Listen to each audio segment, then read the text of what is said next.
The GTA 6 community has just found some major clues left by Rockstar Games, and it was under our nose the whole time. GTA 6's Trailer 1 revealed a ton of new things about the game off the bat, but recently, there's been even more developments that show off the GTA 6 main character story, Lucia. We learn a bunch of new things about her background, so if you're not interested in potential spoilers, this may not be the video for you. This information is directly from Rockstar Games, so this is the real deal. So getting into the details of Lucia's jail cell, let's focus on those newspaper clippings. I'll do my best to zoom in and enhance the image, but there are two distinct white clippings with black text. One of them appears to have a portrait, and I can only speculate that it might resemble a modern-day wanted poster. This could be showcasing the story of Lucia's alleged crime, accompanied by an image like a visual representation of what she's accused of. It's almost akin to a wanted picture that you'd find in a newspaper. This phenomenon isn't unheard of in real life.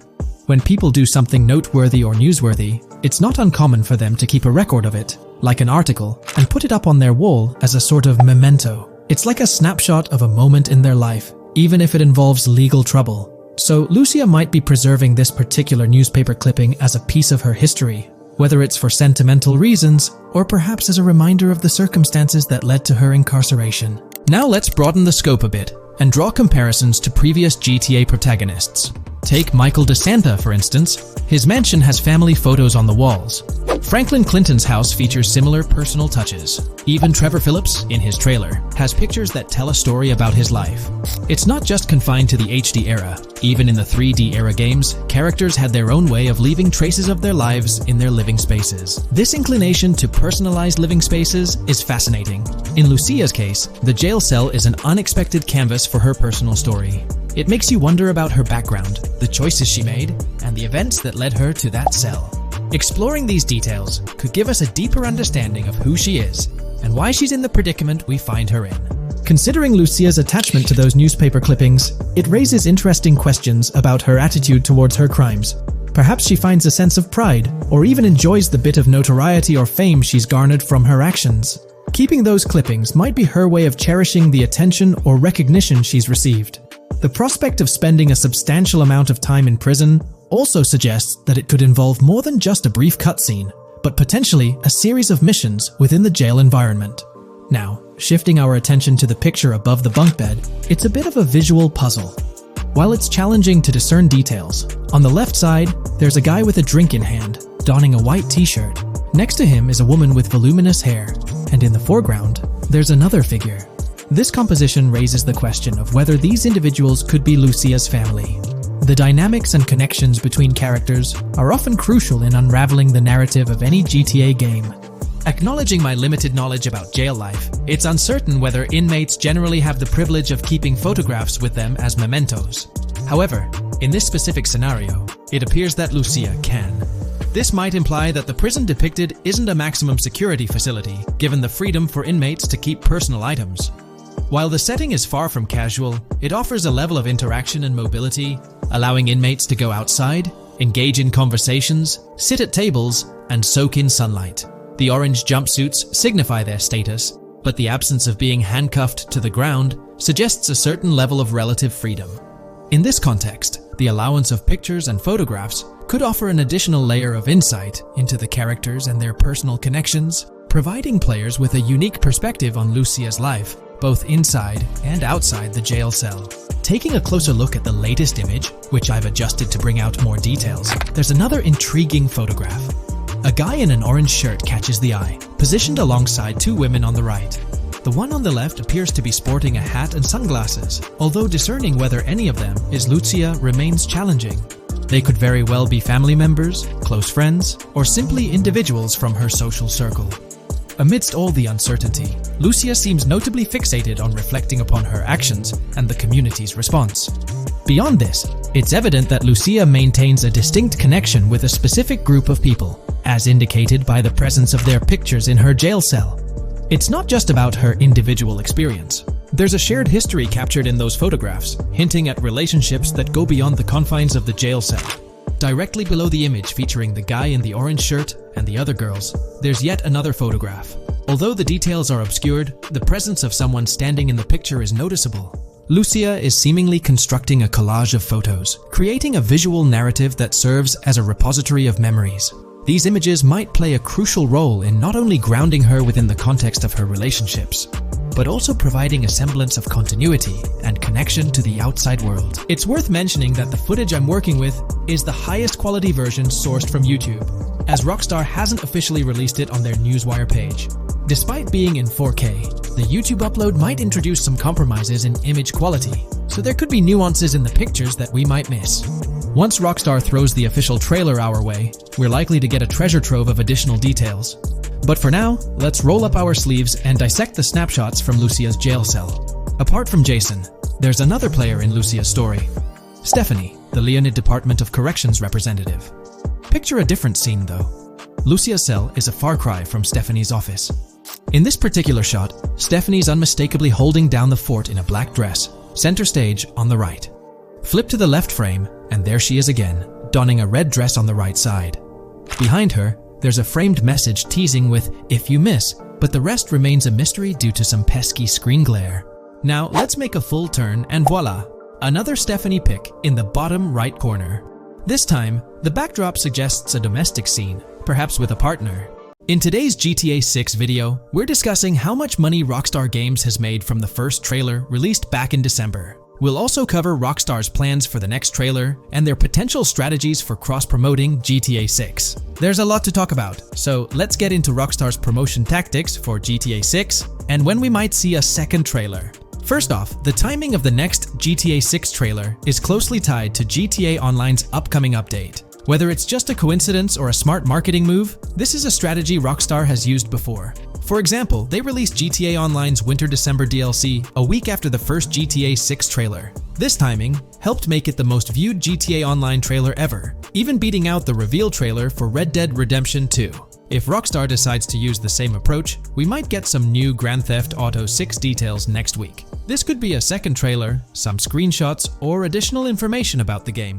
The timing would line up perfectly with the next big GTA Online update, set to drop on Tuesday, June 25th. This is confirmed because the GTA Plus event period ends the day before. By releasing new GTA 6 content a week before the update, Rockstar could generate more interest in the upcoming DLC. If for some reason we don't get a new trailer or details from Rockstar, I think they might drop more hints in this summer's GTA Online update, just like they did last summer. You might remember a specific t-shirt from that update, which actually hinted at the exact trailer date and time.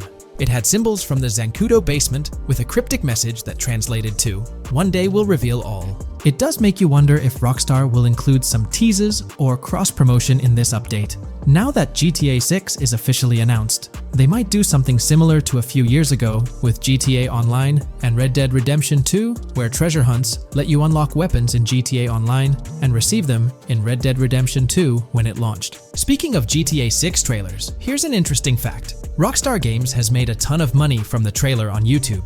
We've talked about this in the last couple of videos, how it leaked because someone accessed a YouTube admin panel, but you can actually use public data and analytics to see how much money Rockstar has made from that trailer. It has almost 195 million views, closing in on 200 million, which is absolutely insane. Rockstar Games has made nearly $1 million from that trailer alone. The craziest part is that even though the trailer doesn't have ads, Rockstar Games still earns money from YouTube Premium users. While this isn't a huge portion of the population, it generates revenue based on watch time. From that alone, they've nearly made $1 million. Imagine if they had actual ads on the video, they'd be making even more. But $1 million just from premium users watching it is still pretty wild. In the grand scheme, it's a small amount for Rockstar and just a drop in the bucket compared to how much they'll make when GTA 6 actually releases. Still, it's an impressive stat for a trailer that Strauss Zelnick says has repeatedly broken the internet. All this excitement around GTA 6 is also boosting their parent company, Take-Two Interactive, with a substantial jump in stock price. According to Investing.com, an article published a few days ago states, "The hotly anticipated release of the latest installment of Take-Two Interactive's mega-popular Grand Theft Auto franchise should fuel a substantial uptick in bookings and profitability at the video game maker," according to a JP Morgan analyst's note to clients. The analyst added that the gaming sector is increasingly focused on maximizing the success of proven titles, saying, "Consumer engagement and publisher resources have consolidated around the largest gaming franchises. They believe this trend favors the biggest players in the industry, with the biggest hits likely to get bigger and mid-tier games likely to struggle as competition costs increase. For this reason,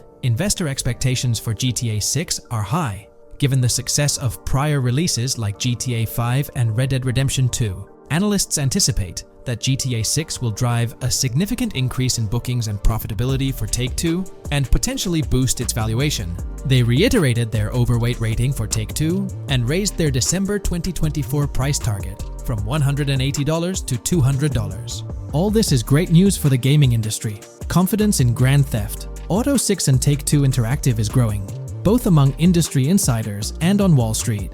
It's just positive news all around. On another note, I initially thought GTA 6 would dominate the scene in 2025, causing other developers and publishers to steer clear, but that's not the case. Recently, at the Xbox Games Showcase, several amazing titles were announced, some set for 2024 like Call of Duty Black Ops 6 and Assassin's Creed Shadows. Interestingly, many other titles are now slated for 2025, meaning they'll be directly competing with GTA 6. Let's go over some of those anticipated titles. We've got some major hits like Doom, The Dark Ages, Death Stranding 2, Monster Hunter Wilds, Little Nightmares 3, Fable, Judas, the new Switch 2, and its launch games Expedition 33, Ghost of Tsushima 2, Civilization 7, Atom Falls, Spider-Man, Venom, and many more. And we haven't even seen Nintendo's lineup yet, which we'll find out at Nintendo Direct. There could also be surprise contenders like another Naughty Dog game. 2025 is shaping up to be an incredible year for gaming, possibly the best ever.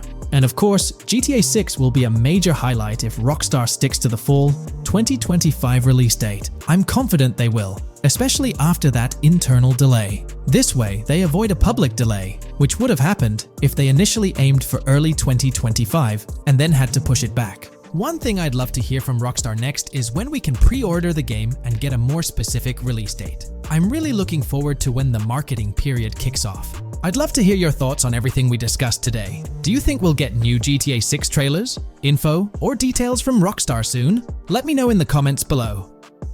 In today's video, I'll be discussing the recent developments in the GTA 6 mapping project. We'll delve into the latest additions, including new locations featured in Trailer 1, adjustments to existing locations, refinements in certain areas, and exciting discoveries from the latest trailer, such as the yacht interior, surfboards, Princess Robot Bubblegum, and more. Let's start by examining the mapping project itself. It's been some time since our last update on this front, and there have been notable changes to the map since then. This iteration represents the most recent version of the GTA 6 mapping project, spearheaded by Dupe's Zero R.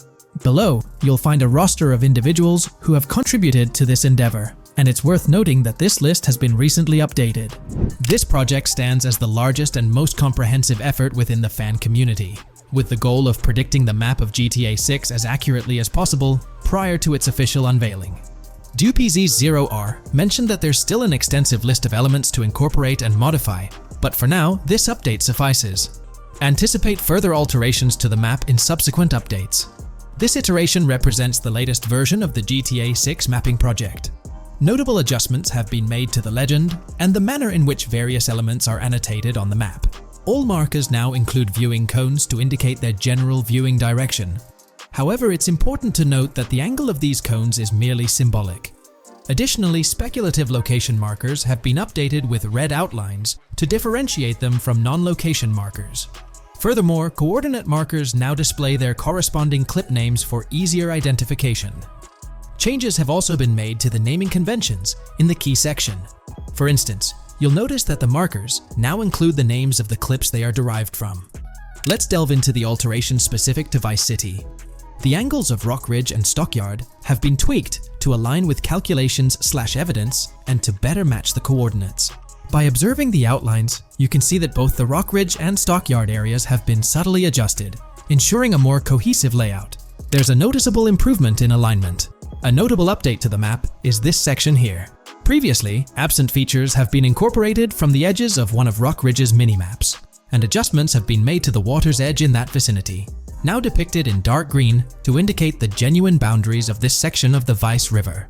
Additionally, several buildings in the Rock Ridge area have been identified, including the Rock Ridge Community Research Center, Miami Police Department, Venture Apartments, orange and pink, 7071 Warren Thacker Manor, inspired by Martin Fine Villa, Palace Cafe and Diary, all sourced from leaks. Furthermore, there are 2 speculative markers outlined in red, representing locations from the trailer. One in Rockridge is speculated to be the Hammer Hamlet Ladies location, while the other marks the high roller scene from the trailer. You can find the timestamps for both scenes on the map. Updates have been made to the route of the I-404, incorporating new evidence. This includes adjustments in Vice Beach and the positioning of the road near Rockridge. Notably, there have been alterations to the highway section near the airport. Additionally, speculative terrain and building positions in Washington Beach have been revised to align more closely with the evidence. Changes have been made to the shapes and locations of the Ritz-Carlton Bal Harbour, Akoya condos, and Jade Ocean condos. Furthermore, alongside the speculative road and landmass in the Bayfront Heights area, the Y Vice City and Gate/Continental hotels have been included in the Vice Beach vicinity. Additionally, several minor adjustments and fixes have been implemented. Regarding the Vice Beach area, there have been additions of new buildings supported by recent evidence. These include 200 Ocean Drive, 260 Ocean Drive, 1043 Washington Avenue, Beach Park Hotel, and Council Towers North. Moreover, over at Brickell Key Island, 2 new buildings, Brickell Key 1 and Brickell Key 2, have been introduced. Additionally, corrections have been made to the names of the Tequesta Point locations, accurately reflecting their respective positions. Now, let's shift our focus away from Vice City.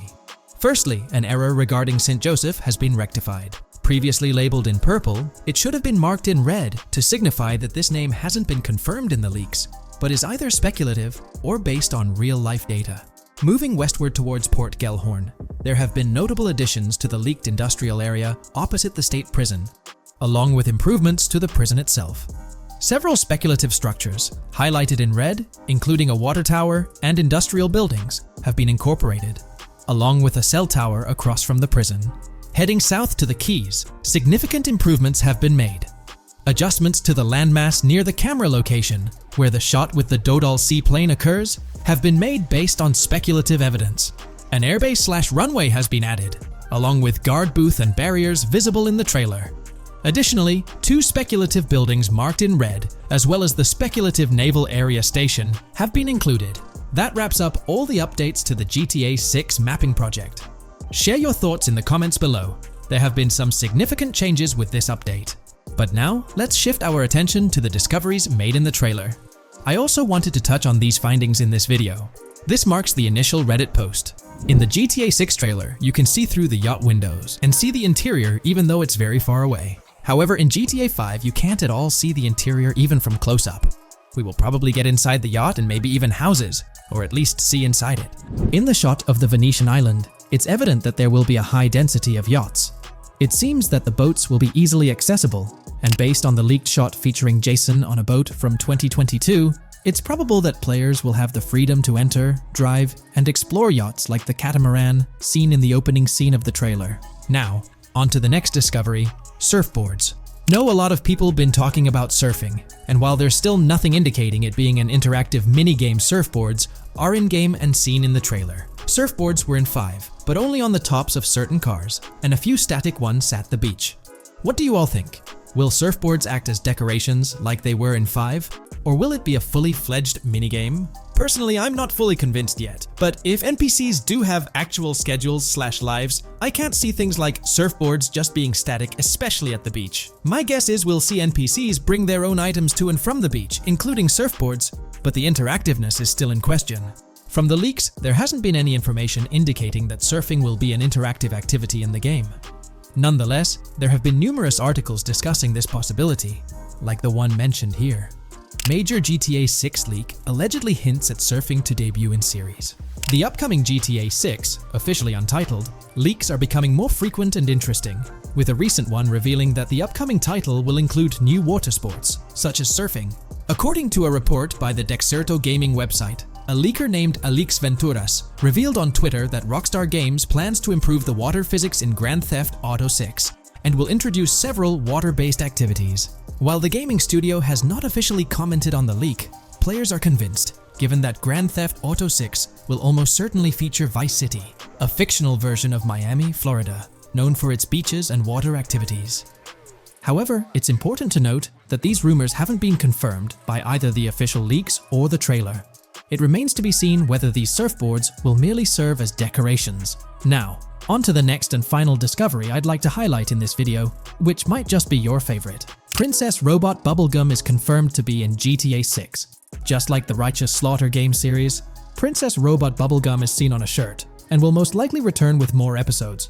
The series originally appeared in The Ballad of Gay Tony, and again with more episodes in GTA 5, making this the third appearance. Alright, so in the GTA 6 trailer, there's this moment where this girl in a white bikini gets everyone talking, debating whether she's Lucia or not. She's chilling near this pool, taking in the Vice City skyline, and then she turns around. And let me tell you, there's a bunch of stuff to unpack there. Her hair moves all natural-like, swinging around as she turns. She's got these big hoop earrings, cool purple sunglasses, rocking a purple lipstick, and check out those nails, French tips. Oh, and there's this bracelet on her left wrist that catches the eye too. Now, here's the deal. Some folks are saying, nah, there is absolutely no way that is Lucia, or it just doesn't cross anyone's mind. Their argument? She looks different from how Lucia appeared in other shots, especially in that jumpsuit and during the whole crime spree with Jason. But hold up, there's a good chance that in GTA Online, customization's gonna be off the charts. Need a different haircut? No biggie, just swing by the in-game salon. Problem solved. So, who knows? This bikini girl might just be a customized version of Lucia with a whole new look and vibe. By the way, I'm holding a monthly giveaway for a PlayStation 5.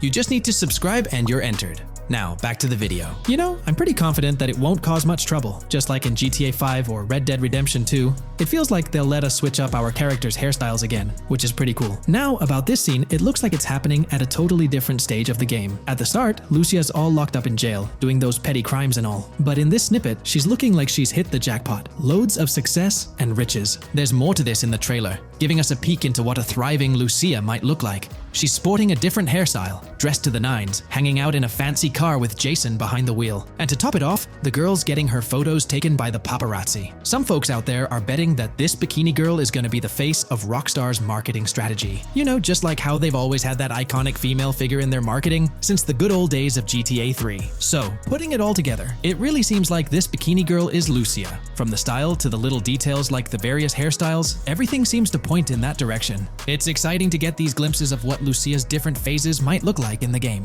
Rockstar's been doing this thing with the promo girls for ages, from the early days of GTA 3 to the more recent GTA 5. You might remember them. The girl in the bikini holding the martini glass, or the San Andreas girl leaning over at the Vinewood sign with those shades. They've always had these distinctive figures for their marketing. A bunch of people are pointing fingers at this bikini girl, saying she's the new Rockstar promo face. But I've got my money on Lucia. Take a look at those birthmarks and accessories, those little marks on her face and arm. They're pretty similar to what the bikini girl's got. Sure, some aren't super clear, but makeup or sun exposure could easily cover them up. And those earrings and bracelets, they match up pretty well with all the girls who look like Lucia. Even if some shots might leave room for doubt, like the one where she's driving that fancy car. I'm pretty convinced it's Lucia. Jason's checking her out. The accessories are a close match, and her facial structure lines up. Not to mention, her body shape, facial features, skin tone, hair length, and color, pretty much all of it lines up perfectly. In that scene, the way the bikini girl moves seems a bit forced, like she's intentionally flipping her hair or something. So maybe it's part of a mission, Lucia trying to blend in at some event to gather info, or pull off a heist. Or perhaps it's one of those moments where she's at the top of her game, all successful and loaded. Oh, and that bikini she's wearing? It's from the Santino brand, which first showed up in GTA 5. So, in GTA Online, we've got this whole range of clothing options, right? There are jackets, shoes, and some of them even parody luxury brands like Louis Vuitton, which is a real high-end clothing and accessories label.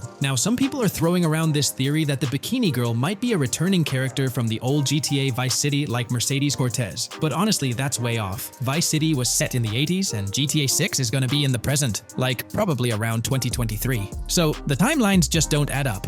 Even though this bikini girl looks a bit different and acts a bit like an influencer, I'm pretty convinced she's Lucia. She's got those same body features and face structure as Lucia, and Lucia's a game changer as the first leading lady in modern Rockstar games. Before her, female characters mostly played supporting roles or were just NPCs in GTA games, never the main focus. Rockstar tends to put a lot of effort into their main characters. The little differences like the sunglasses or lipstick don't bother me much. We know there'll be in-game in-game stuff you can buy, like accessories. And hey, being able to change hairstyles was a big deal in games like Red Dead Redemption 2 and GTA 5. So I'm pretty confident that the girl in that white bikini on that Vice City rooftop is Lucia. But yeah, I get it, there's gonna be a lot of chatter and debate. Remember the crazy theories from past GTA trailers? Like people saying the homeless guy was Nico Bellic, or that Michael was an older Tommy Vercetti? It's always possible I might be wrong. But to me, it all seems to point to Lucia here. Let me know what you think about Lucia in the comments below. Is she really the white bikini girl or not? I'd love to hear your thoughts down there. If you enjoyed this video, a thumbs up would be cool. And hey, if you're new here and want to stay updated on all things GTA and Rockstar games, consider hitting the subscribe button. Also, click that notification bell, because sometimes YouTube acts up, and the bell helps you stay in the loop with new videos. Anyway, thanks for watching, folks. Take care and catch you in the next video. Today, we're delving into the realm of GTA 6 Online, the upcoming multiplayer aspect of Rockstar Games' Grand Theft Auto 6. We'll dissect all the insights gathered from leaks back in 2022, alongside an intriguing anti-cheat patent filed by Rockstar's parent company, Take-Two Interactive. This patent offers a glimpse into how the forthcoming online experience aims to ensure a safer environment compared to the current GTA Online. Furthermore, we'll explore a novel method Rockstar plans to implement in GTA 6 for managing online sessions. This innovation promises to infuse the expansive world of GTA 6 with a livelier atmosphere, enriching the player's immersion in its intricacies. Undoubtedly, GTA Online stands as a titan in the realm of multiplayer gaming. Its enduring popularity has significantly contributed to the ongoing success of GTA 5 over the past 11 years. This success owes much to Rockstar's astute strategy, crafting a robust core game with GTA 5, and then supplementing it with regular content updates for the online segment. By continually introducing new weapons, vehicles, and attire, Rockstar keeps players engaged and motivated to accumulate in-game currency. As we eagerly anticipate the official unveiling of GTA 6, players are hopeful that it will address prevalent issues plaguing the current iteration. Chief among these concerns is the rampant presence of modders and cheaters, whose actions not only disrupt gameplay, but also pose security risks by unlawfully accessing personal data. To tackle this issue, Rockstar has devised a fresh approach set to debut in GTA 6. This method aims to bolster the game's security measures. The patent responsible for this enhancement is titled Method and Apparatus for Preventing Cheating in a Video Game Environment by Providing Obfuscated Game Variables. Filed by Take-Two Interactive, Rockstar's parent company, in 2019, this patent outlines a system and method aimed at curbing cheating within video game environments. By disguising game variables in memory, the patent seeks to thwart attempts by players to monitor and manipulate values such as health, ammunition, and in-game currency for unfair advantages. Traditionally, developers combat such exploits by encrypting, coding, or obfuscating the location of these values, alongside implementing integrity checks to detect unauthorized modifications. However, these methods have drawbacks, as they often impact game performance and inadvertently expose variable locations to savvy attackers. Rockstar's innovation lies in masking the whereabouts of these variables, offering a more robust defense against cheating in GTA 6's online. I won't delve into the technical intricacies, but essentially, Rockstar employs a clever and seemingly straightforward technique to conceal these values. This makes it considerably tougher for attackers to pinpoint their locations. While the concept of masking values may seem straightforward, its effectiveness in bolstering stability and enhancing security for the future online segment is paramount. Moving forward, let's turn our attention to the next patent, titled System and Method for Session Management in a Multiplayer Network Gaming Environment. Filed by T2 Interactive in 2021, this patent addresses disclosed are systems and methods for session management. The disclosed system allows for seamless merging and splitting of network sessions in a multiplayer network gaming environment. Seamless session management allows dynamic movement of players in a virtual world during gameplay without unnecessary loading and/or stalling. As the players in the virtual world move around, the management of active game sessions can be improved to affect a more realistic perceived population. In this patent, Rockstar highlights the crucial role of online components in the success of many games, citing GTA Online as an example. They emphasize the challenges of managing network technology and resources to create a vibrant virtual world. Traditional MMO games often face limitations in session management, with some opting for single sessions that may restrict the depth of content due to increasing player counts. Others utilize multiple sessions, which can hinder feasibility, especially in peer-to-peer exchanges like in GTA Online. To address these issues, Rockstar has developed a pioneering system for seamless session management. This innovative approach enables fluid splitting and merging of network sessions, allowing for a more immersive virtual world free from hardware and software constraints. Allowing players from different sessions, but in the same virtual area of the map, for example, to be merged into a single session. This allows players from previously different sessions to come across one another, thereby making the virtual world seem more populated. As an additional advantage, seamless session merging handles many network failures silently. In prior art systems, a player who loses network connectivity can be kicked out of a session and may not be able to rejoin because they are in a session by themselves. However, the Session Management System 100 allows for a disconnected player to exist in a session by themselves for a predetermined period before they are reconnected to the remaining players in the session or can be joined with another session. The method begins with monitoring a triggering event. In some embodiments, the triggering event defines when to merge two sessions or split a single session. For example, when the object, virtual players, are in the same session, move physically apart from another, the object by a predetermined virtual distance, this triggers the session management system to split the session into two different sessions. Likewise, if objects from two different sessions are within a predetermined virtual distance from one another, the session management system and merge the sessions to allow interaction between objects of the respective sessions. Other instances of monitored triggering events encompass various player and object actions, including changes in position or visibility, player entries and exits from the virtual world, and game-related activities like mission completions or tutorial beginnings. Rockstar's solution ensures seamless management of these events, preventing inconsistencies such as duplicated objects during session transitions. This approach accounts for factors like virtual geography, team management, networking resources, and social relationships to maintain continuity across sessions. For example, once a session is split, there can be two sessions, each with their own distinct copy of an object. Avoiding this split can avoid players that intentionally duplicate valuable objects to exploit virtual game economics. If these two sessions were to later merge, there can then be two identical objects in the same session. In this manner, the session management system advantageously avoids object duplication when two players are merged following a split. I trust that I've conveyed this information clearly. The implementation of this new system in GTA 6 promises to enhance the game's atmosphere, ensuring a more bustling world while maintaining a high level of detail throughout. Now, let's delve into what we've learned about GTA Online from the leaks of 2022. Multiplayer. In the bottom left in one of the clips, one can see there are two players in a 30-player lobby. This is because there are two slots for spectators, similar to GTA Online and Red Dead Online. There is also a reference to the script host. After that, there is a code which is either the session host or game master. Based on the information gathered, it seems probable that peer-to-peer connections and 30-player lobbies will make a comeback in GTA 6 Online. However, there's a twist in how sessions will operate, allowing for seamless transitions between them. Feel free to share your thoughts in the comment section about everything we covered in today's video regarding GTA 6 Online. This video, we're delving into the most recent iteration of the GTA 6 mapping project. Our focus centers on a comprehensive analysis of the map's latest updates, incorporating newly unveiled areas and event coordinates derived from leaked information.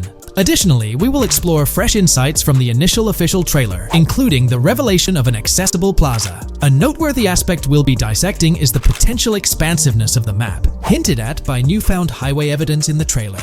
Furthermore, we'll examine a conceptual representation illustrating the potential magnitude of the GTA 6 map. The trailer also provides a glimpse of Starfish Island, a detail we'll thoroughly cover in today's session. Let's initiate our examination by diving into the GTA 6 mapping project. For those not aware, this stands as the most extensive and refined community-driven mapping endeavor, aiming to deduce the GTA 6 map with the utmost accuracy. This endeavor leverages evidence from leaks and the primary official trailer, In our previous map analysis, we scrutinized significant alterations in the Bordgorn and Grass Rivers areas, expanding the map to an impressive 18 by 8 kilometers. However, today's exploration will predominantly focus on alterations in the Vice City region. Rumors suggest that the GTA 6 map will encompass 3 major cities, with Vice City and Portgorn being the identified urban centers so far. Vice City, drawing inspiration from Miami, and Portgorn, a fusion of Gulf cities in Florida. The speculated third city could possibly be modeled after Orlando or Tampa. Earlier rumors hinted at Yorktown being the third city, approximately aligning with Tampa's location.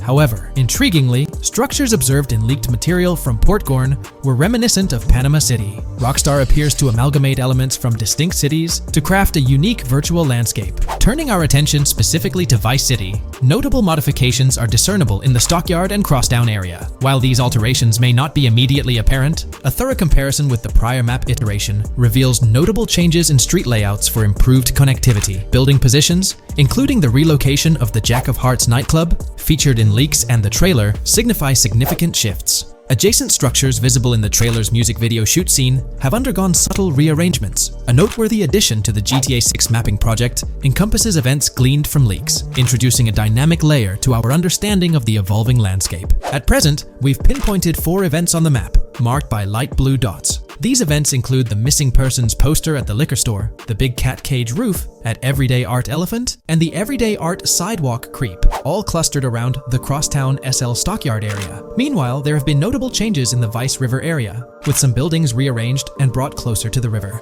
The overall shape of this area has also been altered, and a new marina building near the airport has been introduced, based on recent evidence. Another significant alteration concerns the incorporation of Ica and Belleville into Vice City. While their status remains speculative, with their names displayed in red, Ica is purportedly inspired by Allapattah, a neighborhood in Miami-Dade, while Belleville draws parallels with Brownsville. Formerly perceived as small towns on the outskirts of Vice City, they're now considered part of the Vicedale neighborhoods, following fresh evidence. This reclassification potentially places scenes like the police officer pursuing the overweight individual in the Belleville neighborhood. Furthermore, a notable discovery linked to Tommy Vercetti's mansion has surfaced. Star Island's inclusion in the game has been confirmed, evidenced by its appearance behind the Rockstar Games title, and in a scene featuring a bikini-clad woman. This revelation solidifies its status as a game location, with strong ties to the original Starfish Island from GTA Vice City, where Vercetti's estate was situated. The prospect of encountering the mansion in-game, whether as an accessible structure or an abandoned relic, remains uncertain but tantalizing.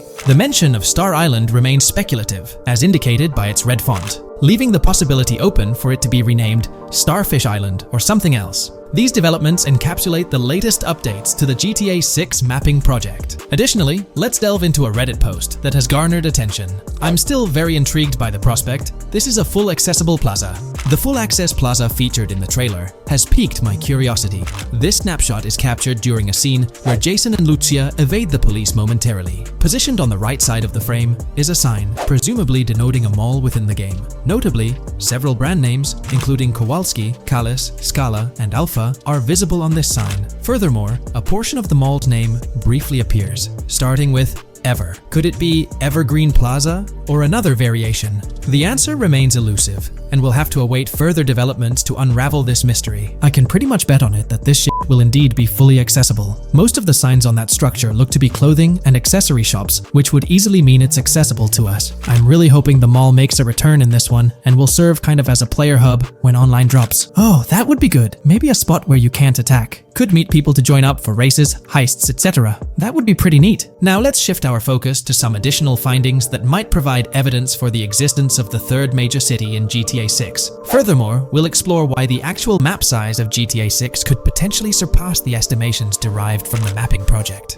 Possible map length. Since we don't know what's in the northern part of the map, and we're not sure if it ends where the current mapping project suggests, I thought the map could look something like this. I get that a map like this might be 4 times bigger than GTA 5, so it could be a lot, but we can't be sure about Rockstar's plans. I also think so, because on the east coast of the current map, we have Vice City's predicted beach areas going almost to the very top. Kind of feels like the map shouldn't just end there. And if Port Gellhorn is based on Fort Myers, then maybe Tampa and Orlando could be there too. but with the current borders, there's not enough space even for a small town. Also, shaped like this, the map would resemble actual Florida more. What do you think? Now, here's something to ponder. If the map indeed resembles this depiction, it would be quite astonishing. It's intriguing how the leaks have remained silent about the northern portion of the map. I'm curious to hear your thoughts in the comments. How far north do you speculate the map extends? Do you reckon it's just slightly beyond what's revealed in the mapping project? Or could there be a substantial unseen territory? Shifting gears, let's delve into a significant discovery. An observation on the size of the map using highway exits as a guide. I believe that 2 blink and you'll miss them shots from the trailer, combined with something I saw in the leaks, have given us a serious hint as to just how big the map for GTA V said might turn out to be. Specifically, north-south. The first is the shot of the man grabbing his crotch while stopped on the side of the highway. Specifically, the highway exit signs in the background. They suggest that this shot is being taken from just north of exit 14 on the highway, if turning left has you going east and turning right has you going west. What's more, the GTA V mapping project believes that the highway that this shot is taken from is Interstate 97. Adding to this, there's this shot from earlier in the trailer of the woman in the gold dress hanging out the top of a convertible traveling down I-404, heading towards a junction with 197. At the very start of that clip, you can catch the exit number on the sign she's driving under. You can't see all of it, but to me, it looks more like exit 18 than exit 1B. This one is more speculative though. Now, I'm about to get into the leaks, so I can't post any pictures. There's a clip in the leaks of a red ute heading northbound on 197 towards the exit 13 AB junction that takes 1 to Washington Beach and Ekanfinaka before crashing. The mapping project has been using the leaks to create their maps, and they've placed that stretch of 197 north of Mr. Crotch Grab from the trailer, running through the Stockyard neighborhood. This to me indicates that the highway exits are going to follow a realistic number pattern, with the number increasing or decreasing for every mile traveled. The question is, where does this put exit 12? Exit 11? All the exits going up to 1? I've taken the latest version of the mapping project's map and pointed out where exits 14 and 13 are located. Then, extrapolating from there and using the map's grid as a handy guide, I drew where all the exits further down the numbering scheme might be located. I ran out of room to put exit numbers at #9. If 197 is going to keep following the same numbering scheme all the way north until it hits exit 1, then it's likely that the map is going to be far bigger than we currently think it is, and what's been shown and plotted out so far. In fact, I think the only reason nothing's been plotted up there so far is because so much so far has focused on Vice City and its environs. 404-2 could wind up running just as far north, allowing for a few extra miles and exit numbers to accommodate it crossing the Everglades grass rivers before turning north, as I-75 in real life does. Bottom line, the map for this game is going to be enormous. There's been some chatter among you all about another potential scenario, the possibility of I-97 serving as a loop highway encircling the map's perimeter, similar to GTA 5. While this is a valid consideration, I've largely dismissed it due to a straightforward reason. As previously mentioned, I-44 boasts exit numbers and highway markers that suggest its considerable length, likely extending westward until it reaches the Gulf of Mexico before veering north, mimicking the real-life trajectory of I-75. If the map's northern boundary remains close to its current cutoff point and I-97 extends west and south extensively, then it's plausible that I-44 would mirror this pattern in the opposite direction. While the notion of 2 loop highways isn't entirely implausible, it could potentially introduce redundancy. Additionally, in GTA 5, the loop highway wasn't simply labeled under one name. The segment along the coast was dubbed the Great Ocean Highway, while the inland stretch traversing the desert was referred to as the Sonora Freeway. Moreover, within Los Santos, various freeways possess distinct names and numbers, even when merging seamlessly, such as the Del Perro, La Puerta, and La Mesa freeways. My hypothesis currently is that there is a loop highway, but that one, 97 and I-404, are 2 halves of it. They both start in Vice City and intersect in Crosstown. 197 runs up the Atlantic coast, 404 runs west through the grass rivers, and then turns north to run up the Gulf Coast, and they both meet at a point further north. Whether that point is a city, a smaller town, or something else, that is still unknown. Feel free to drop your thoughts in the comments regarding everything covered in today's video, particularly this astonishing discovery. There's substantial evidence hinting at a larger map size, but I'm eager to hear your input, so don't hesitate to leave a comment below. Looks like YouTube is gearing up to investigate the leaked GTA 6 trailer. We're going to dive into all of that and more in this video. For those who might not remember or didn't catch it, Rockstar had a special plan for unveiling the first official GTA 6 trailer. It started with an announcement from Sam Houser, the president of Rockstar Games. On November 8th, he posted on the Rockstar Games newswire, "A message from Rockstar Games. Next month marks the 25th anniversary of Rockstar Games. Thanks to the incredible support of our players worldwide, we've had the chance to create games we're truly passionate about. Without you, none of this would be possible, and we are so grateful for you joining us on this journey. In 1998, Rockstar Games was founded on the idea that video games could become as essential to culture as any other form of entertainment. We hope that we have made games you love and that we're part of that evolution. We're very excited to announce that in early December, we'll be releasing the first trailer for the next Grand Theft Auto. We look forward to many more years of sharing these experiences with you all. Thank you, Sam Hauser. We knew the GTA 6 trailer was set to drop in early December, but the exact date was a mystery until December 1st. That's when Rockstar Games posted on all their social media accounts announcing that Trailer 1 would be released on Tuesday, December 5th at 9 a.m. Eastern Time. They also mentioned that the trailer would be available on YouTube.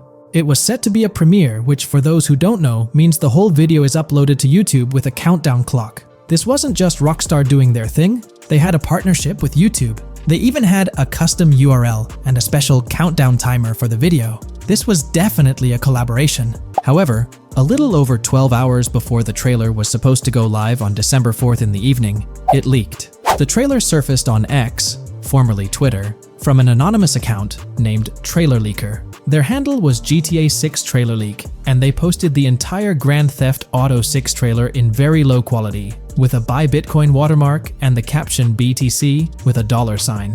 Rockstar Games quickly found out about it and got X to suspend the account. The account was actually threatening to release a high-quality version of the trailer without the watermark if it reached a certain number of views or hit specific milestones. When that happened, Rockstar Games had to go into damage control mode. They put out an announcement saying, "Our trailer has leaked, so please watch the real thing on YouTube." So, Rockstar ended up releasing the trailer early, basically canceling the premiere countdown that was supposed to happen on YouTube. It was a mess. Neither Rockstar Games nor YouTube wanted this to happen. This raised the question, how did this leak occur? Was it a Rockstar Games employee or someone at YouTube? The only people with access to the trailer would be those responsible for Rockstar's YouTube account, and it's unlikely they would leak it. However, YouTube also has access to the trailer. The people behind the scenes at YouTube, high up enough to have access, could see and download the trailer. Naturally, fingers started pointing at YouTube. Now it looks like YouTube has officially responded.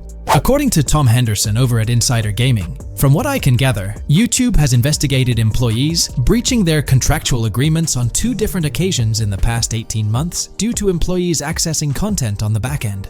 Following today, which unfortunately had some leaks surrounding Sony's state of play, we can presumably expect a 3rd investigation fairly soon.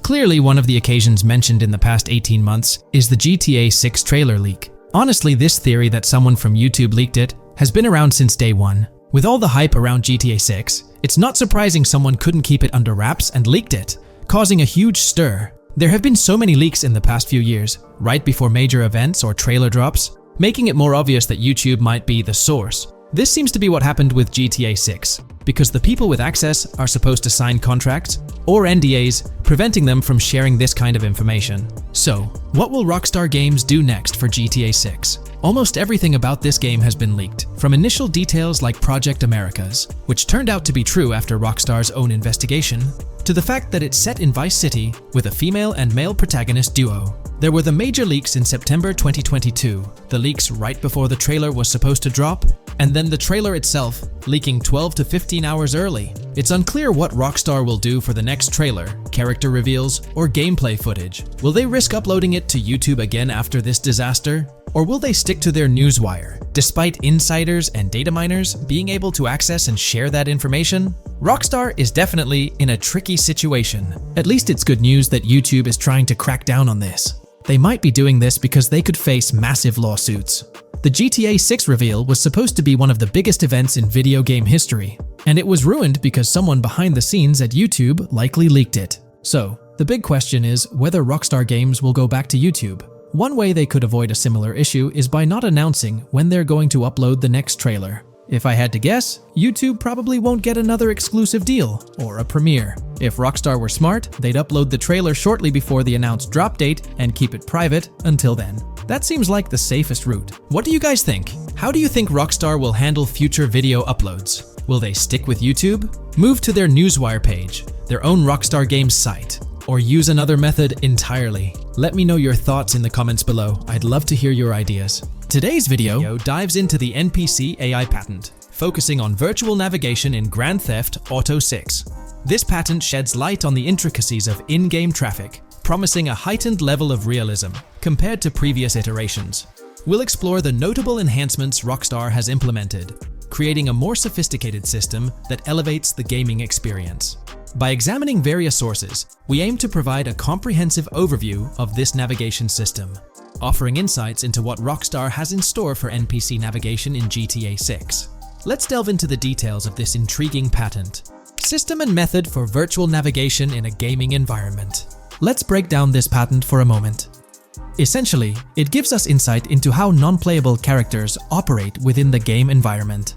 They explain that NPCs' actions are controlled through artificial intelligence, allowing for real-time decision-making based on preset algorithms.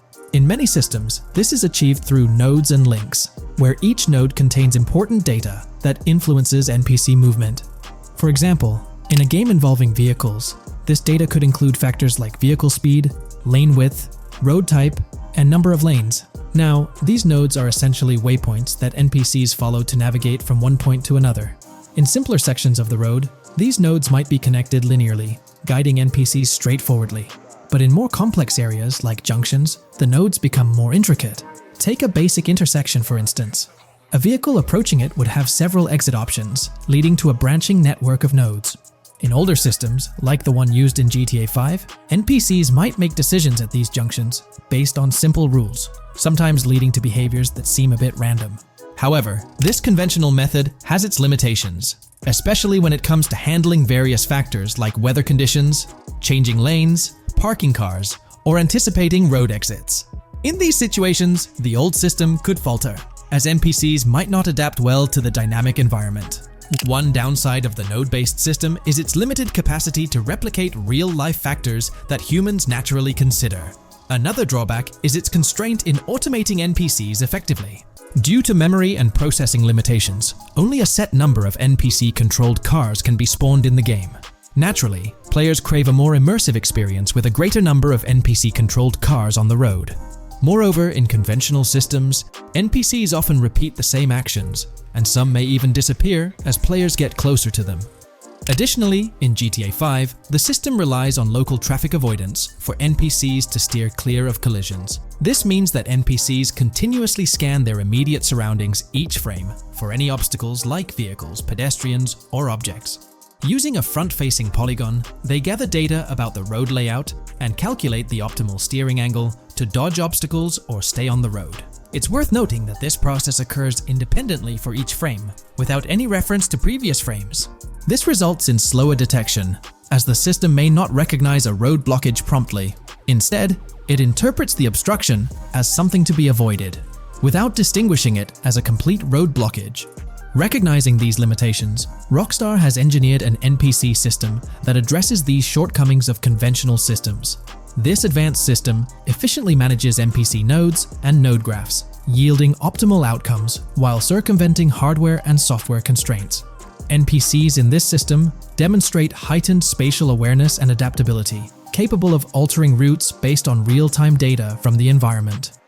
Moreover, this innovative system synergizes with the tagging mechanism discussed in earlier discussions. Through node analysis, the system identifies tags, such as indicating a road leads to a junction unsuitable for large vehicles. Consequently, large vehicles are deterred from entering. Furthermore, NPCs within this system consider various attributes of vehicle types, models, including speed restrictions, acceleration and braking capabilities, top speeds, cornering abilities, and vehicle size. NPCs will consider a plethora of data from their surroundings, leading to heightened situational awareness.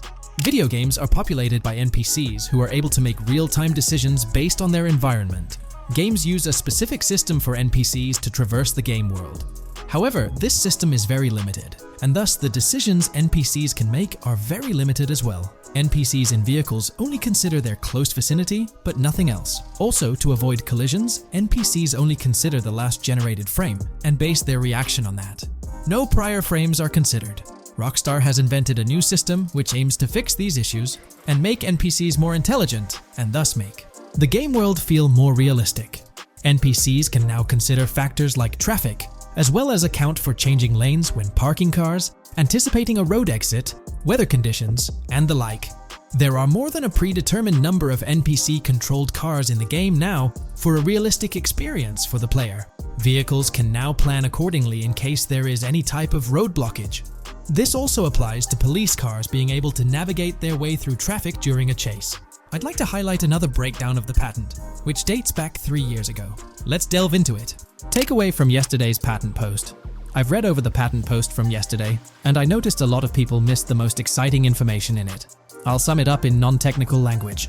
It's essentially a method to improve vehicle AL when driving currently. When NPCs drive on the road, they can sense a few cars around them to determine crashes or other things to drive around. This is dumb AL, as it has very few factors to take into account and requires a lot of computational resources. This is why vehicles despawn when far away to free up the CPU. Rockstar's patent describes a system that primarily will change this and give NPCs more situational awareness. They will essentially have an objective of navigating from one location to another. Simplified, but is essential in making routines similar to RDR2, and be able to take into account other external factors. Coolest of all, NPCs will still exist when your game isn't rendering them in this implementation. Specific examples mentioned by Rockstar state they will be able to use weather conditions, traffic, and crashes to determine where to go. Some areas might be dangerous in the rain, they might avoid it. If an area has too much traffic, they will avoid it. Possibly destructible environmental areas could be reacted to. Similar to bridges in Just Cause, this point is speculation, however. Cars will also be able to take into account number of lanes and speed in their decisions. NPCs will be also able to take into account high-speed chases and be able to navigate if they themselves are speeding. There will also be other reactions that are mentioned specifically, such as changing lanes before a highway exit appears, and as Rockstar puts it, driving slower on residential-type roads, or having to perform certain maneuvers to avoid oncoming traffic on single-lane streets. The large part they also mention is this implementation uses a lot less processing power. The NPC schedules can be relayed by a central server. They could possibly use the console itself as well, and it doesn't require the same constant surrounding analysis. As previous Rockstar mentions, this will allow them to have denser traffic with the same resources. A large aim also seems to be realism.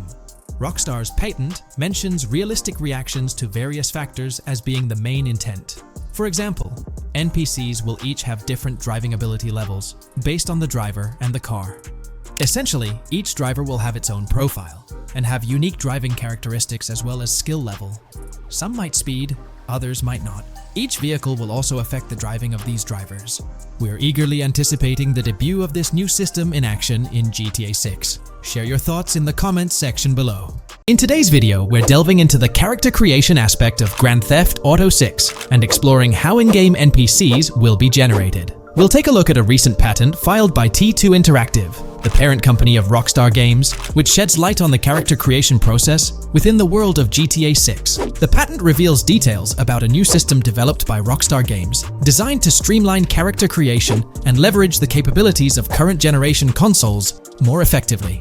As game worlds grow in size and complexity, filling them with diverse and compelling characters and environments becomes increasingly challenging. Artists are tasked with creating every individual in-game object, from characters to buildings and interiors. As these worlds expand, the computational and design efforts required also increase. However, Rockstar Games has once again demonstrated innovation by developing a system that optimizes the rendering of 3D objects, ensuring efficiency without compromising on detail. This system addresses the challenges posed by the ever-expanding scope of game worlds. The patent we're examining in this video is titled System and Method for Game Object and Environment Generation. This video takes a deep dive into the generation of building interiors and characters within the expansive world being crafted by Rockstar Games. The patent starts off by providing an overview of how objects function within 3D spaces, as explained by Rockstar. Objects used in 3D graphics, often called assets, are a combination of geometry data, for example, the 3D model, and data for textures associated with the geometry data. An asset may be formed of one object, or it may be a composite object made from a combination of objects. The objects that form a composite object may in different contexts be used as independent assets unrelated to the composite object, or they may always be used as a subset of a larger object. they've provided an intro to how 3D objects function in games, aiming to help us grasp the workings of their latest invention. Persons of skill in the art will recognize that many different sorts of assets, such as vehicles, can be made from collections of subcomponents. For example, one aspect of the game might require a room, say a dining room. That entire dining room could be considered one game asset, but it will likely be created from several other assets, such as a table, chairs, dishes, glasses, wallpaper, flooring, etc. The glasses and chairs are independent of the larger dining room asset. As another example, a virtual person in the game, such a background character in a scene, would also be an asset. A person asset might be made up of a number of interchangeable objects, such as legs, a torso, arms, a head, etc. Because the person is made up of interchangeable objects, a variety of different persona sets can be made by mixing and matching different constituent parts. But a body part like a torso might always be used as a subpart of a larger body object. Prior art systems generally include libraries of game assets. The systems and methods of the present disclosure add a metadata layer to these game asset systems and provide modified development and game architectures to take advantage of the new metadata layer.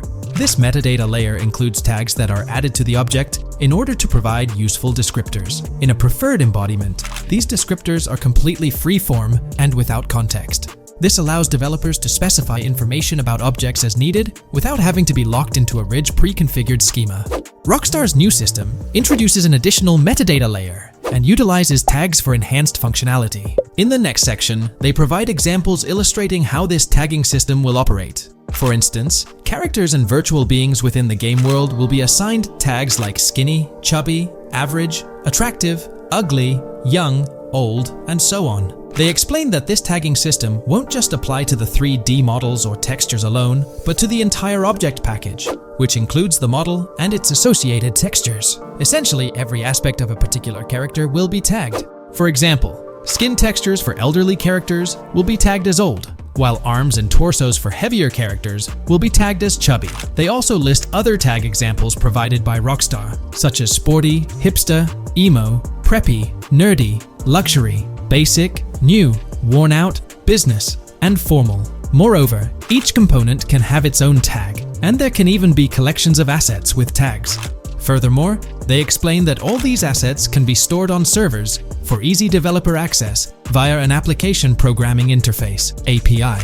Additionally, these assets can be stored in various formats like XML, limited text, binary encoding, relational databases, and others, depending on the developer's proficiency. The systems and methods of the present disclosure further advantageously use the metadata via a rule set layer that uses the metadata to increase the speed and efficiency of game rendering, world or scene creation, game script execution, and rendering fidelity. In particular, the rule set allows designers to add context to the tags and to control their use by setting rules for the asset usage and the asset's interaction with the game and other objects. These rules are unrestricted and can be used to provide a wide variety of different capabilities and restrictions for objects. Let's take a look at how these tags will be put into action. For instance, if a jacket object is created, a tag like additional top garment can be assigned to it. Then, during gameplay, certain rules might search for this specific tag to identify objects like jackets. Furthermore, in a cold setting, the character's health stat may decrease at a slower rate because the character stays warm with the additional top garment. Moreover, the additional top garment tag could enhance rendering efficiency. For instance, if a character wears a shirt underneath a jacket, the shirt occupies memory space. Since the shirt is mostly covered by the jacket, Rockstar plans to replace the full shirt with a smaller texture, only containing the visible parts under the jacket, thus conserving memory. The combination of tags and the rule set can also be used advantageously for procedural generation of game objects and environments. For example, a game scene could be created in a game script by calling assets based on tags, rather than calling the assets explicitly. For example, if the game scene called for virtual characters in a movie theater, the game designer could simply specify a need for predetermined X number of characters with casual dress. If the designer wanted a sci-fi movie playing at the theater, it might also call for a higher percentage than normal of characters tagged nerdy. The metadata rule set interface would interpret these general instructions at game runtime to randomly generate virtual characters fulfilling those needs. Additionally, this system offers increased efficiency. For instance, the entire character object doesn't need to be packaged before streaming to the GPU for processing. Instead, they can be generated directly on the GPU using existing model and texture assets. Of course, Rockstar aims to utilize as many preloaded GPU textures as possible, while maintaining a realistic variety in the scene. Moreover, this system allows them to control the number of preloaded textures used in a scene. For instance, more textures can be preloaded for complex scenes and fewer for simpler ones. The goal of this video is to provide an overview of the key aspects of this new system, so I won't delve into every example described in the patent. Turning to the details of the specified metadata, in a particularly advantageous embodiment, the following metadata is included for each model and texture: IDs, property tags, match tags, randomization restrictions, expression data, and optimization data. While this selection of metadata has been found advantageous, different groupings and subsets of these tags can be mixed and matched as needed to accomplish particular design goals without departing from the spirit and advantages of the present disclosed inventions. The uses, embodiments, and benefits of each of these fields are described as follows. These elements constitute the metadata, and while I won't delve into each one individually, they essentially represent the various tagging methods Rockstar employs to organize models and textures. These tags facilitate accurate and efficient filtering and sorting of assets within the virtual world. I trust this video provided you with an understanding of the tagging system Rockstar has devised. I'm personally excited about the potential for greater NPC variety in this vast world. Feel free to share your thoughts in the comments below. There's been a lot of talk since GTA 6 was announced, with rumors flying all over. But hey, here's a rundown of confirmed stuff like vehicles, items, weapons, and features for the game. Now, the official release of the game is still a good few years away. Rockstar Games is really putting in the work to make this game top-notch. But thanks to a leak, we've got some inside info. We're talking cars, new physics, main characters like Lucia and Jason, map locations, a massive open world, tons of stuff to do in-game, and a bunch of weapons you'll get to use. We've also learned about better AI for non-player characters, some RPG elements, and cool new gameplay features. All this has got the gaming community buzzing about what GTA 6 will bring when it finally drops. Let's dive into the primary video clips making rounds on social platforms, showcasing mission gameplay, and offering insights into Rockstar Games' vision for GTA 6. Among the widely shared footage is a mission featuring Lucia, the game's playable character, and a Latina protagonist attempting to rob Hank's Waffles, a diner. During this early test phase, the non-player characters lack distinct facial features and bear a dummy-like appearance, humorously dubbed in-game as such. By the way, I'm holding a monthly giveaway for a PlayStation 5. You just need to subscribe and you're entered. Now, back to the video. The NPC's responses are influenced by Lucia's aggressive actions, with various animations depicting the fear evoked by the robbery, akin to the dynamic NPC reactions seen in Red Dead Redemption 2. In the diner heist, Lucia has the option to aim her handgun at a hostage, providing players the choice to either rob or engage in hand-to-hand combat. Managing the hostage adds depth to criminal activities in the game. Jason, the white male protagonist, is also involved in the robbery, allowing players to interact with both characters during the encounter. Jason urges Lucia to act swiftly and escape without a trace, hinting at a relationship reminiscent of Bonnie and Clyde, aligning with previous leaks regarding the game's storyline. The character's appearance bears similarities to actors Eva Mendes and Ryan Gosling from The Place Beyond the Pines, though it remains uncertain if the narrative will mirror the movie's plot. Lucia and Jason appear to be in their late 20s, and the game incorporates a character switching mechanism seamlessly activated through the controller's D-pad. As the police arrive, Lucia can menace another hostage, leading to a showdown with law enforcement outside. The intricate design of the outdoor area suggests a setting modeled after northern Florida, characterized by lush vegetation. As Lucia and Jason make their getaway, they rack up 2 wanted stars but avoid a shootout, deftly maneuvering around parked cars before commandeering a police cruiser. This early mission stage is apparent with tutorial-like cues, one highlighting improvements in police AI, where law enforcement remembers vehicles linked to illegal actions. The scene wraps up with Lucia driving the police car, Jason reassuring her of their ability to shake off the cops. However, their escape comes to an abrupt halt, with an unintended collision at an outdated car wash. The early footage reveals a minimap reminiscent of Grand Theft Auto 5, with icons possibly denoting missions from unfamiliar characters labeled WM and YJ. As they ascend to the VIP second floor, Dre interacts with DJ Tip, who appears irked by drink delays. A brief spat implies Tip's unpopular status. Dre moves on, and the clip ends. It's important to note that these clips depict early development stages, subject to changes throughout the game's progress. Another intriguing leak spills details on over 500 in-game events, encounters, and Easter eggs. While we can't cover them all, here are a few highlights. Various events like fishing, Satanist houses,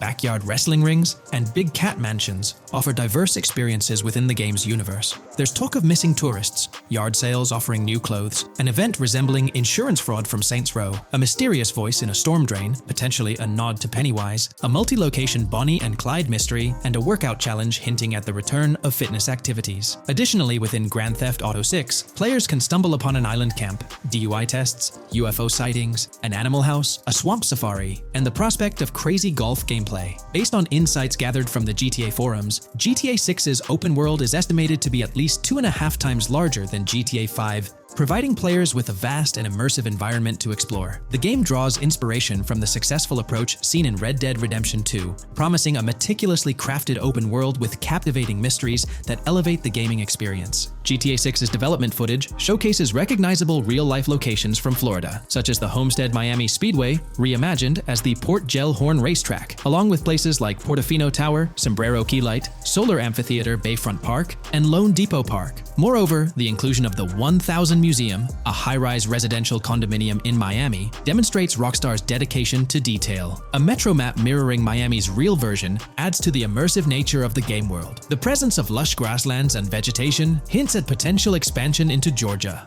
although this aspect remains speculative until officially confirmed. The Miami Beach Police Department's resemblance to the Vice City Neighborhood Police Station shows how Rockstar brings creativity into their world designs. Of course, with any early info, we're waiting for official confirmations to see how these elements fit into the final game. Until then, the mystery around Grand Theft Auto 6 will definitely keep fans excited for its release. Now, let's take a look at the primary locations featured in GTA 6. Ambrosia comprises Ambrosia Farms and the Tarmac. Bayside Copperhead, the Everglades or Grass Rivers, Fairyland, and Fairyland Forest offer distinct settings. The Keys region includes East Key, Low Key, and additional spots like a garage, gas station, and liquor store. Lake Okeechobee encompasses a motel, prison, and racetrack, while Little Haiti, North Beach, and North Miami feature establishments such as gas stations, hideouts, and liquor stores. Port Gellhorn distinguishes itself with detailed spots like an abandoned building, basketball court, beach, bingo hall, bowling alley, car wash, fishing store, fruit stand, gas station, motel, pawn shop, police station, quick shop, raceway, soccer field, and more. Red Hill showcases a forest. South Beach offers a boardwalk, gym, hotel, Ocean Drive, and park, while South Miami Sundown includes a beach and tarmac. Vice Beach encompasses Vice City suburbs and Washington Beach. Miscellaneous locations such as an abandoned hotel, observatory, Fountain of Youth, homeless community, Malibu Club, Monument of Leonida, Redneck Yacht Club, Spaceship House, Underwater Research Facility, and Dinosaur World enrich the gaming world. Recent leaks from this week strongly suggest that Alexandra Christina Echevarri might be the voice behind Lucia in Grand Theft Auto 6. Her voice in a demo reel closely matches the leaked clips of Lucia's dialogues, hinting at her likely portrayal of the character. Throughout this breakdown, we've covered loads of info about Grand Theft Auto 6, diving into different aspects of the game. It was important to cover everything we know about the game so far, and while we're eagerly waiting for it, it might still be a couple of years before we get our hands on it. Let's kick off by highlighting some cool discoveries from the leaked clips, focusing on new features and gameplay details revealed. In one scene, Jason and his pals are chilling by an in-ground pool in a modest neighborhood, cracking jokes about a parody of social media called Life Invader. Their banter brings in playful references to Jay Norris's demise, showcasing that classic Grand Theft Auto humor fans love. Lucia and Jason are shown in animation tests doing different actions like jogging, stopping, and ducking to avoid gunfire. Rockstar's developers also tested vehicle crash physics on an overpass. The highway signs on Interstate 97 mention North Beaches and Lake Leonida, with the current exit leading to Washington Beach. In another interesting scene, Jason finds a shipping container filled with stacks of cash and a motorbike. Various development clips reveal tweaks being made to a vehicle's interior, hinting at potential new designs or customization options for players. Throughout the clips, interactions with NPCs in the open world are demonstrated, including characters taking selfies, which adds depth to the game's environment and immersion.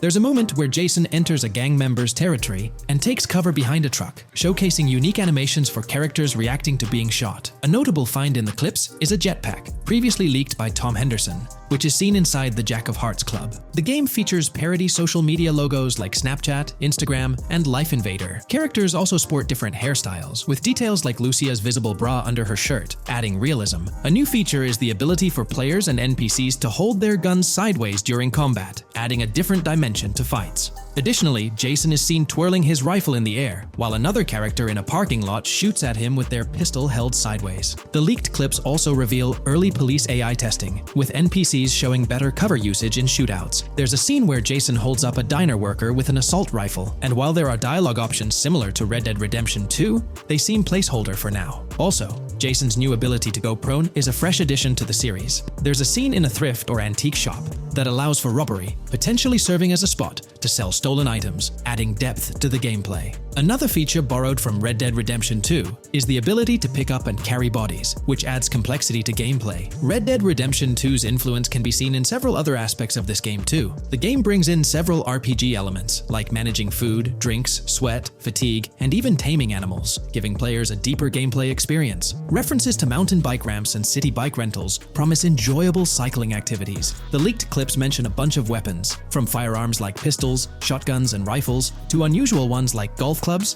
baseball bats, and crowbars. Players can also use equipment such as flashlights, binoculars, lockpicks, and more. Additionally, players can stay in motels and hotels, with the Kington Hotel being one of the options. There's even a pool party with live music for players to check out. References to the Everglades and wildlife like alligators, snakes, raccoons, and birds suggest diverse environments to explore. The weapon wheel system, similar to Red Dead Redemption 2, limits the number of weapons and items players can carry. Lucia can carry a loot bag, possibly used for robberies or stealing from different places. The inventory system allows players to carry health kits and other items for temporary boosts, and Jason can pick up and drop weapons from his inventory. The clips hint at animations like overdose, suggesting unique actions or events in the game. There are indications of horses and horse riding mechanics, possibly inspired by Red Dead Redemption 2. The open world is full of accessible places, including motels, metro stations, restaurants, pawn shops, and supermarkets. Little details like grabbing a gumball from a quick shop machine add to the overall vibe. A cool feature is the ability to shoot while swimming, adding a new layer to combat situations. All these diverse and interesting elements together promise an immersive and fun gaming experience in Grand Theft Auto 6. Let's dive into the cars of GTA 6. Shout out to the GTA forums for putting together this info. You can find links below to join the discussions. There's a bunch of confirmed vehicles. We're talking the Blista Compact, Ocelot Locust, and a car that looks like an early 90s Buick Skylark. Then there are some new cars without official names, like a 90s Chevy Caprice, a Chevy Malibu from 2016 onwards, a Chevy Sonic, and a Honda Accord from 2018 to 2022. And you know how Rockstar rolls, they'll give these cars their own funny names like they always do. There's more on the list too. Albany Primo, Benefactor Shafter LWB, a mix of Ford Explorer and Tahoe from the 90s or 2000s, a Toyota RAV4 from 2018 onwards, with a mix of Lexus NX style, and a Mercedes Grill, Pegassi Tauros, a 1980s Jeep CJA Scrambler, a 5th Gen F150, a G20 conversion van, a Brute Camper, Vapid Speedo, HV Mixer, Metro Mover, D-Class Sheriff SUV, Mobatsu Sanchez Livery, Nagasaki Street Blazer, a 1970s Ford Ranchero, a 1971 Buick Estate, an Albany Emperor, D-Class Turbo Sabre, Yoga Classic, the Contender, and Sadler. Moreover, gamers can anticipate a range of vehicles in Grand Theft Auto 6, including the Slam Van Pickup, Bobcat XL, an updated Regina, Alpha, Gauntlet Classic, Moonbeam Helion, Boxville Go Postal, an unidentified Albany vehicle drawing inspiration from a 1959 to 60 Cadillac, a Rebel, an unknown Asian sedan, a Ferrazzi or Feroci, Baller, Novak, Buffalo STX, Alpha and Feudo, a Benson NF 890, Buffalo without a sports bumper, and the Steyr and Landstalker. This extensive lineup promises an immersive and varied driving experience for players within the game. What's got you hyped about this game? Share your thoughts in the comments below.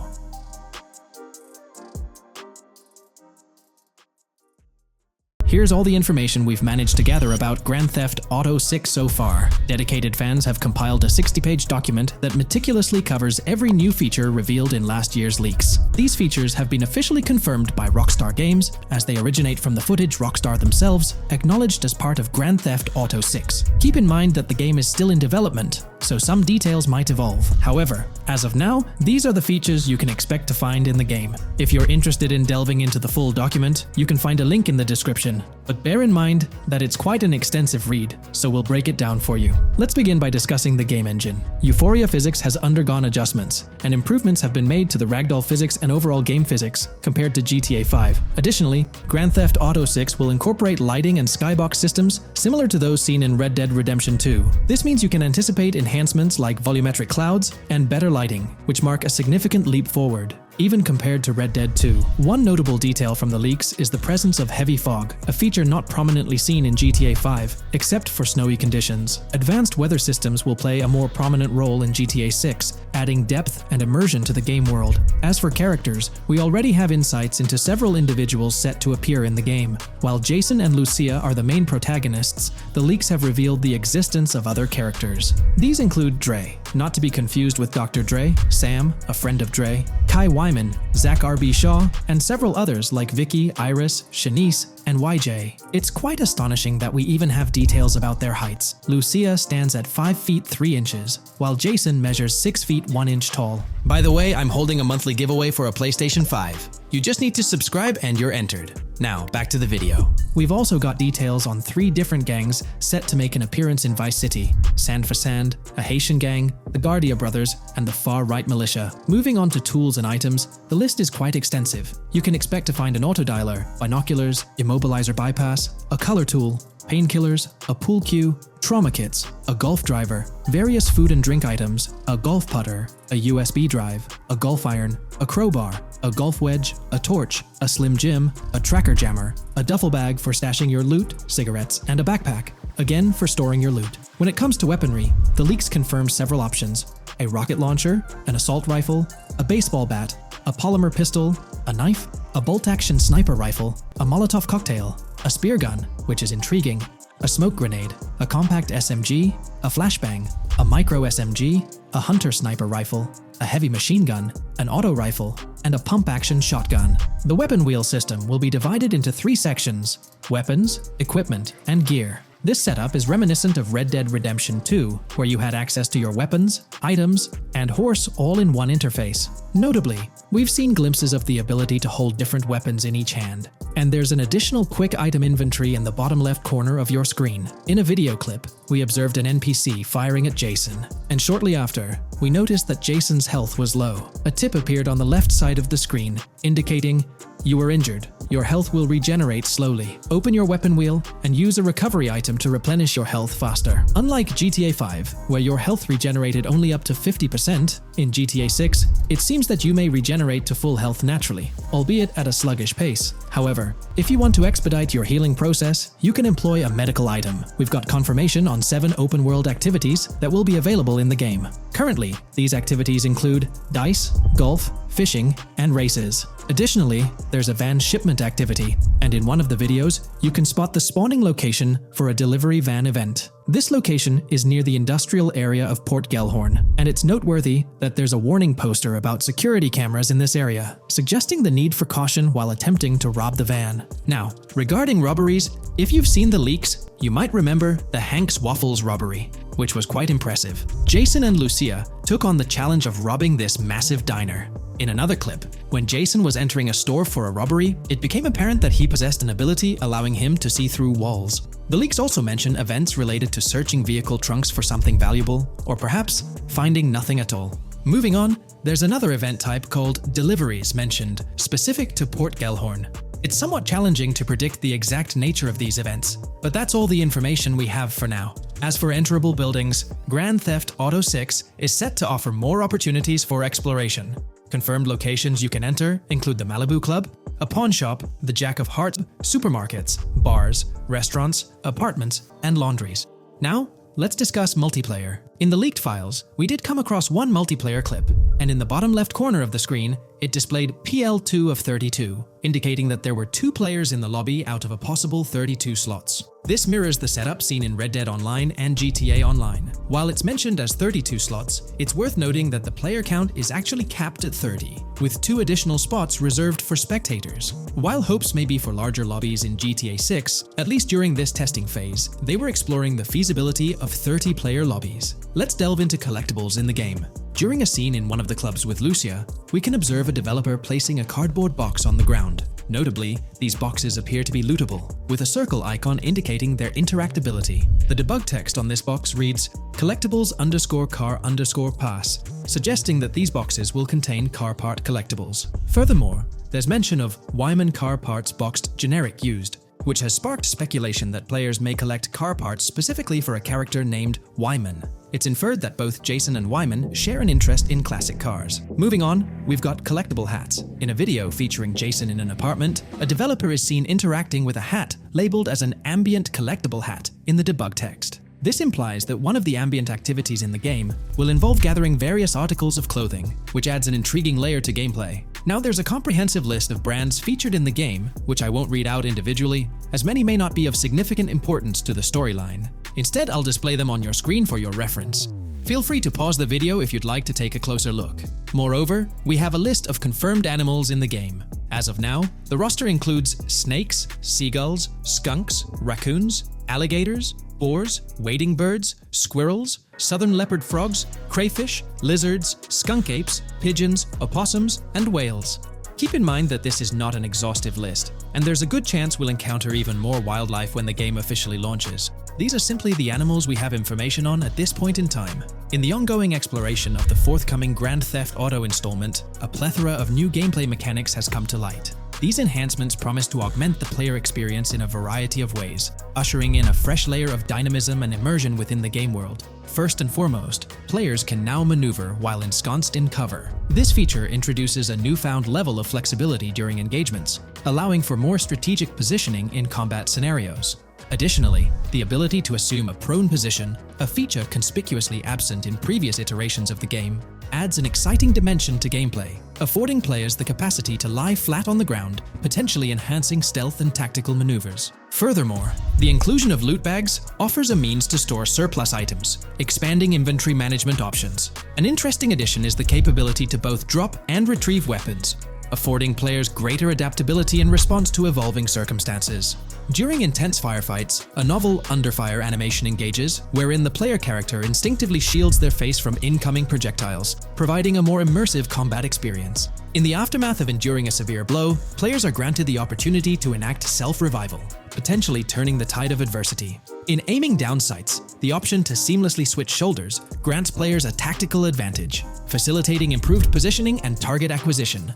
Moreover, hand-to-hand combat now includes the ability to execute grabs, diversifying the melee combat mechanics. A noteworthy addition to the game is the implementation of buddy communication, embodied in the Buddy Comms and Buddy Ping system. Although specific details remain undisclosed, it is plausible that these features will facilitate coordinated actions between the two main characters, Jason and Lucia. Vehicle combat has witnessed a transformation, as shooting from car windows now entails the complete egress of the player character from the window, enabling full 360-degree firing capabilities, thereby revolutionizing vehicular combat dynamics. The intriguing Eagle Eye system, seemingly exclusive to Jason, allows for a form of wall-penetrating vision, although its applicability to Lucia remains uncertain. Enhancements also extend to interactions with in-game elements. Players will find themselves endowed with a broader range of interactions, such as the capacity to carry bodies, engage in robberies, issue threats, and converse with non-playable characters, NPCs, during heists. Moreover, the ability to collect additional items, including beer bottles and cans, enriches the gameplay experience. Shifting the focus to new gameplay systems, one particularly exciting addition is the concept of money laundering. During the Hank's Waffles robbery, an icon associated with the car wash property, a washing machine adorned with a dollar sign, has been identified as indicative of money laundering. This suggests that players may have the opportunity to purchase specific types of businesses with the intent of laundering illicit funds in the single-player mode. Moreover, the inclusion of fences introduces a layer of illegal commerce within the game. These fences serve as intermediaries for players to sell illegal items, providing a means to offload contraband and potentially profit from illicit endeavors. The inclusion of hacking mechanics is confirmed to some extent in the game. Lucia is equipped with a set of intriguing tools, including a tracker jammer, immobilizer bypass, USB drive, and an auto dialer. As of now, it remains unconfirmed whether Jason will also have access to these items. Historical leaks from a few years ago hinted that Lucia would be the designated hacker, so the extent of hacking abilities for each character awaits further clarification. Among the event types within the game, two distinct categories emerge: pragmatic cool and chaotic and romantic cool. While specific details surrounding these events are not fully disclosed, they introduce intriguing possibilities for players to navigate. Furthermore, during robberies, players will have the capacity to issue commands to the other character involved.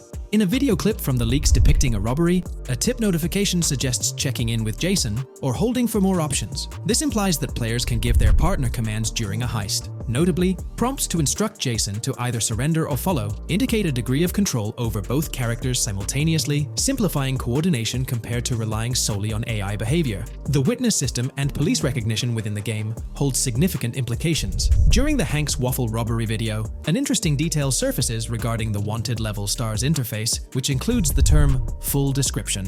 This strongly suggests that witnesses within the game possess comprehensive knowledge about the player character. Consequently, law enforcement is expected to recognize the player once Lucia enters a police vehicle. Additionally, a transition is observed from no vehicle description to full vehicle description in response to Lucia's actions. This implies that even after losing a wanted level, if the police spot the player in the same vehicle, they will react accordingly, potentially leading to an arrest or hostile encounter. During the robbery sequence, Jason can be seen actively preventing customers marked with yellow icons above their heads from calling the authorities or fleeing the scene. Notably, an NPC within the diner exhibits a yellow icon above her head. Following Lucia's exit from the diner, the icon begins to flicker. Subsequently, as Lucia approaches a police car surrounded by law enforcement, the icon shifts to red. The female NPC then departs from the diner, making eye contact with Lucia before hastening away. These developments underscore the sophistication of NPC interactions, presenting a notable advancement in the game's artificial intelligence systems. The prospect of item sharing between the characters Jason and Lucia is on the horizon. A notable example emerges from a video clip where Jason pilfers items from containers, opting to retain some while distributing others. This cooperative element extends to the unlocking of doors and gates, exemplified in a video featuring Jason within the Sand for Sand area, which, if you recall, is the moniker of a gang in GTA 6. In this particular clip, Jason stealthily maneuvers past a red truck, revealing a door from an import garage building bearing the descriptor "door panel locked" in its debug text. In juxtaposition, a gate within the same clip indicates "door unlocked," signifying the necessity of unlocking specific access points. Subsequently, we delve into an extensive catalog of new features, commencing with an upgraded AI system.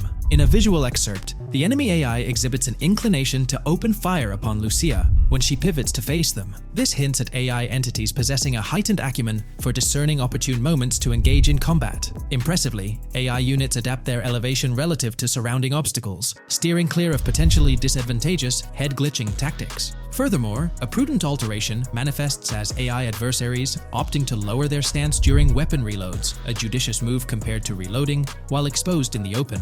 Enhanced AI combat tactics are evident in their lateral strafing maneuvers during shootouts. Notably, NPC behavior has undergone substantial refinement. As discernible in the leaked materials, AI characters no longer traverse the game world in solitary isolation, but now frequently assemble into groups. This intriguing development is reminiscent of a feature previously observed in Red Dead Redemption 2, where NPCs often moved in cohesive units. An illustrative instance materializes in a video where Lucia, carrying a duffel bag, shares the sidewalk with 3 individuals attired as tourists, who engage in animated conversation while strolling past her. This signifies a notable departure from GTA 5, where pedestrians predominantly ambulated in solitary fashion, contrasting with the forthcoming inclusion of group dynamics, perhaps even encompassing couples or social cliques, enhancing the verisimilitude of the game world. A notable addition to the gameplay dynamics is the option to voluntarily surrender to law enforcement during a robbery. The consequences of such an action remain shrouded in uncertainty, warranting further exploration upon the game's release. Furthermore,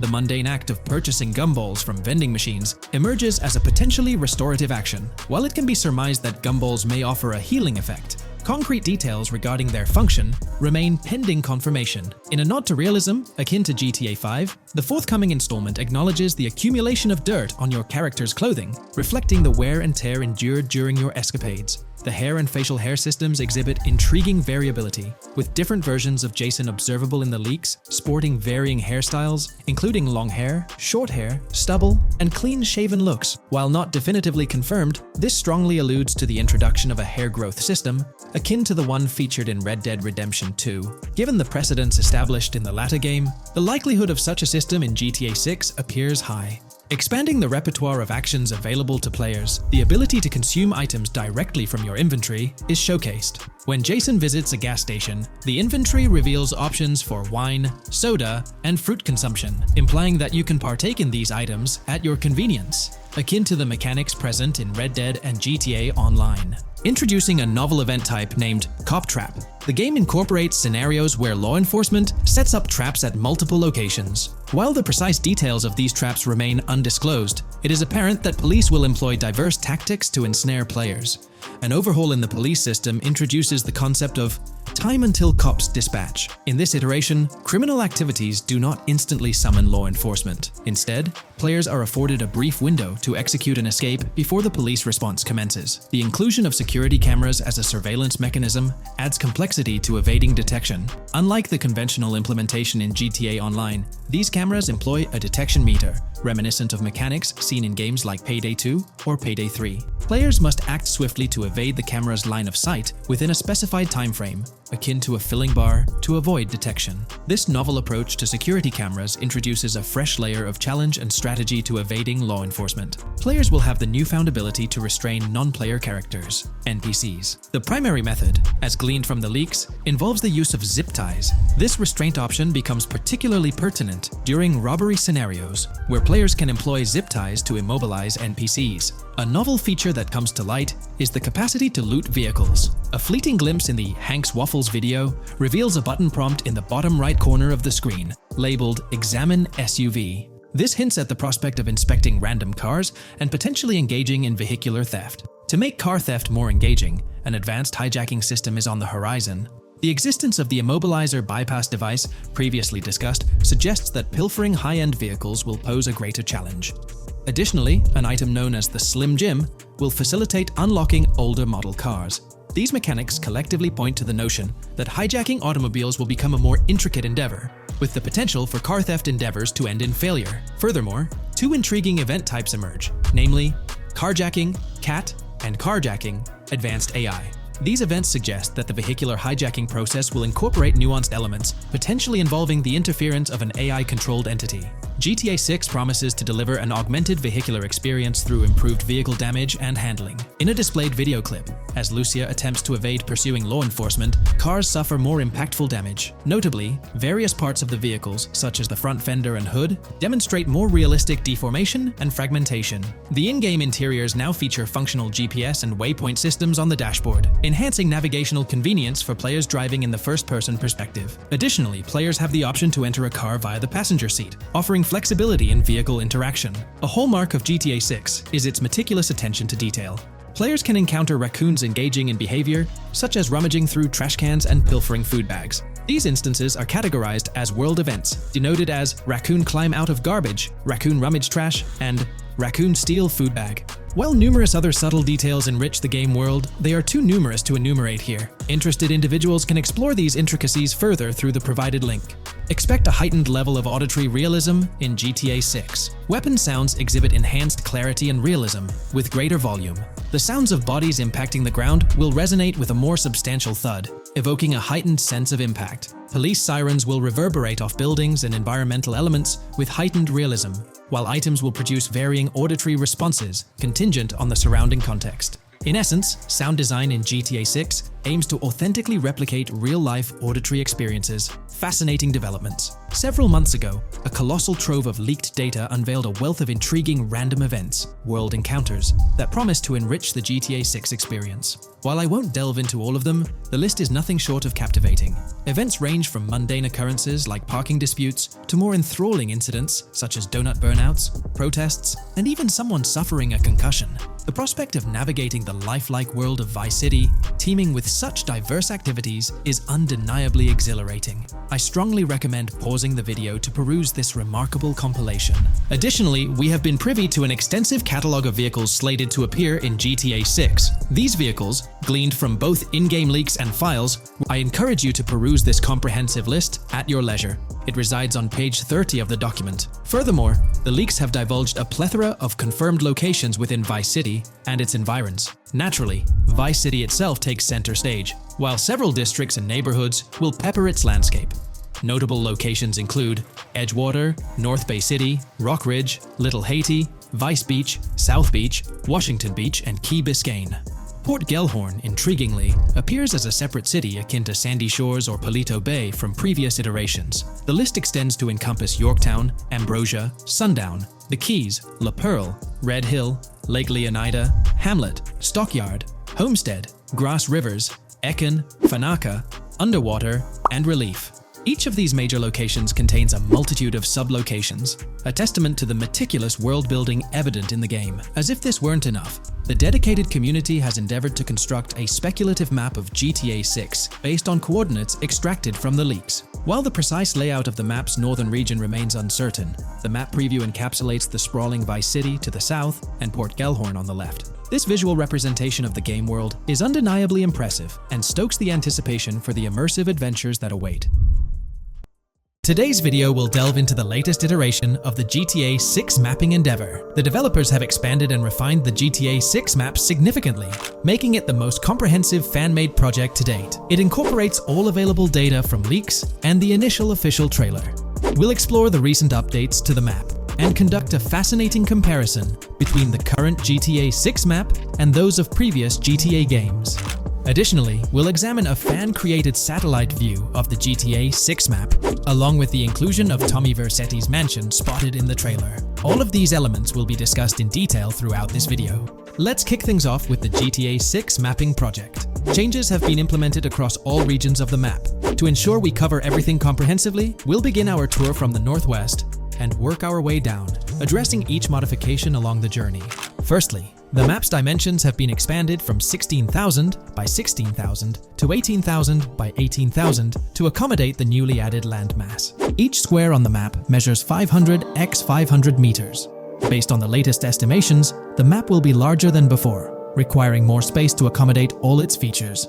Currently, the northern portion of the map remains unknown, which contributes to its perceived size.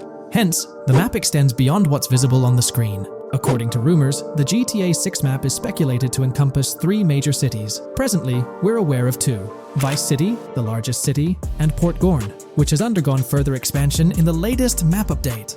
The third location, Yorktown, is anticipated to be modeled after Tampa. Rumors suggest that it could be the third major city featured on the map.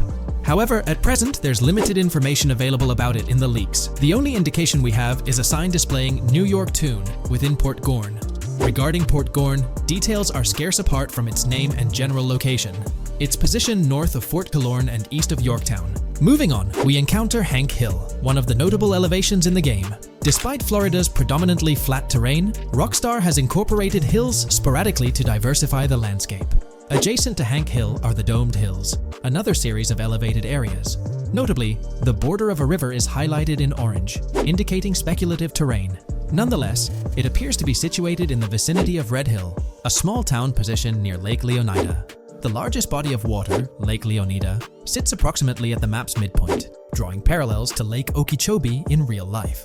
To the north of Lake Leonida lies Fairyland Forest, a wooded area neighboring Fairyland, a playful nod to Disney World. To the east of Lake Leonida, you'll find Ambrosia and Laurel, 2 additional small towns, along with North Beaches. Heading south from Yorktown, we reach Port Gorn, which has undergone expansion westward. The buildings and roads depicted in black and grey correspond to those visible in leaked footage and the trailer. Roads highlighted in red, along with orange borders, remain speculative. However, the port area shows 2 speculative buildings and a portion of the border that's confirmed. The Bay Area has seen overall enlargement, including modifications to the speculative islands near Port Gorn. Additionally, a newly added section featuring small islands and a confirmed border indicates further expansion. With these developments, Port Gorn's size may rival that of Vice City. It might not match Vice City's scale, but it could rival, if not surpass, GTA 5's Los Santos, which is remarkable, considering it's our second city on the map. Additionally, the confirmed borders of Port Goro have been adjusted based on new evidence. The remaining areas in Port Goro largely remain unchanged. We still have Han Waffles Diner, surrounded by its buildings and structures, along with Port Gorn Motel, Gorn Bluff, the Pawn Shop, Port Gorn Raceway, Port Gorn Airfield, and the United State Prison. Belleville and Econfina remain situated near Vice City. Now, focusing on Vice City itself, much of it retains its layout from the previous map update. We observed the increasing density of the map, particularly with the Stockyard and Crossdown area now filled in, along with the hotels in the Vice Beach area. The proximity of the buildings to one another is quite striking, Additionally, the buildings on Pelican Harbor Island remain consistent with the previous update. However, there's been a recent discovery. I'd appreciate your thoughts on this matter in the comments below, as it could potentially be significant if confirmed. According to this viewer, they claim to have identified Tommy Vercetti's mansion in the trailer. They're referring to this specific mansion situated on the middle island, directly behind the enormous yacht. It bears a striking resemblance to his iconic abode, raising the possibility that it could indeed be the one. However, it's challenging to make a definitive judgment, since it's nighttime in the footage. It could simply resemble it, but it's difficult to confirm. Nevertheless, it would be fantastic if it indeed makes a return in the game. The recent update brought significant changes to Vice City, particularly with the Vice City port. This is where the scene featuring the bolt shot from the trailer takes place. Now, we have a clearer understanding of its entire border, with some buildings identified. There are 2 speculative buildings, along with some confirmed ones.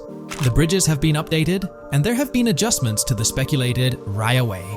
Furthermore, the FLP Solar Amphitheater has been relocated northward based on new evidence. The Vice City International Airport metro station has also undergone updates, aligning with new information from leaks. Notably, the airport now appears more complete, with an additional hangar. These encompass all the changes made to Vice City. Now let's shift our focus to the Grass Rivers, as they've also received updates. The speculative landmass along the west coast has been adjusted to accommodate the map expansion. Notably, the Lake SLW waterway now connects to the Grass Rivers, providing insight into the potential appearance of this swampy region on the map. A scene from the trailer showcased the Airbolt, a vehicle likely used for traversing these areas. Hamlet remains in its original position, serving as a parody of Homestead. It's interesting to note the location of the Shaka Shed, situated in the middle of the Grass Rivers, reminiscent of the shacks seen in Lemoyne in Red Dead Redemption 2. This suggests that this area may draw inspiration from its counterpart.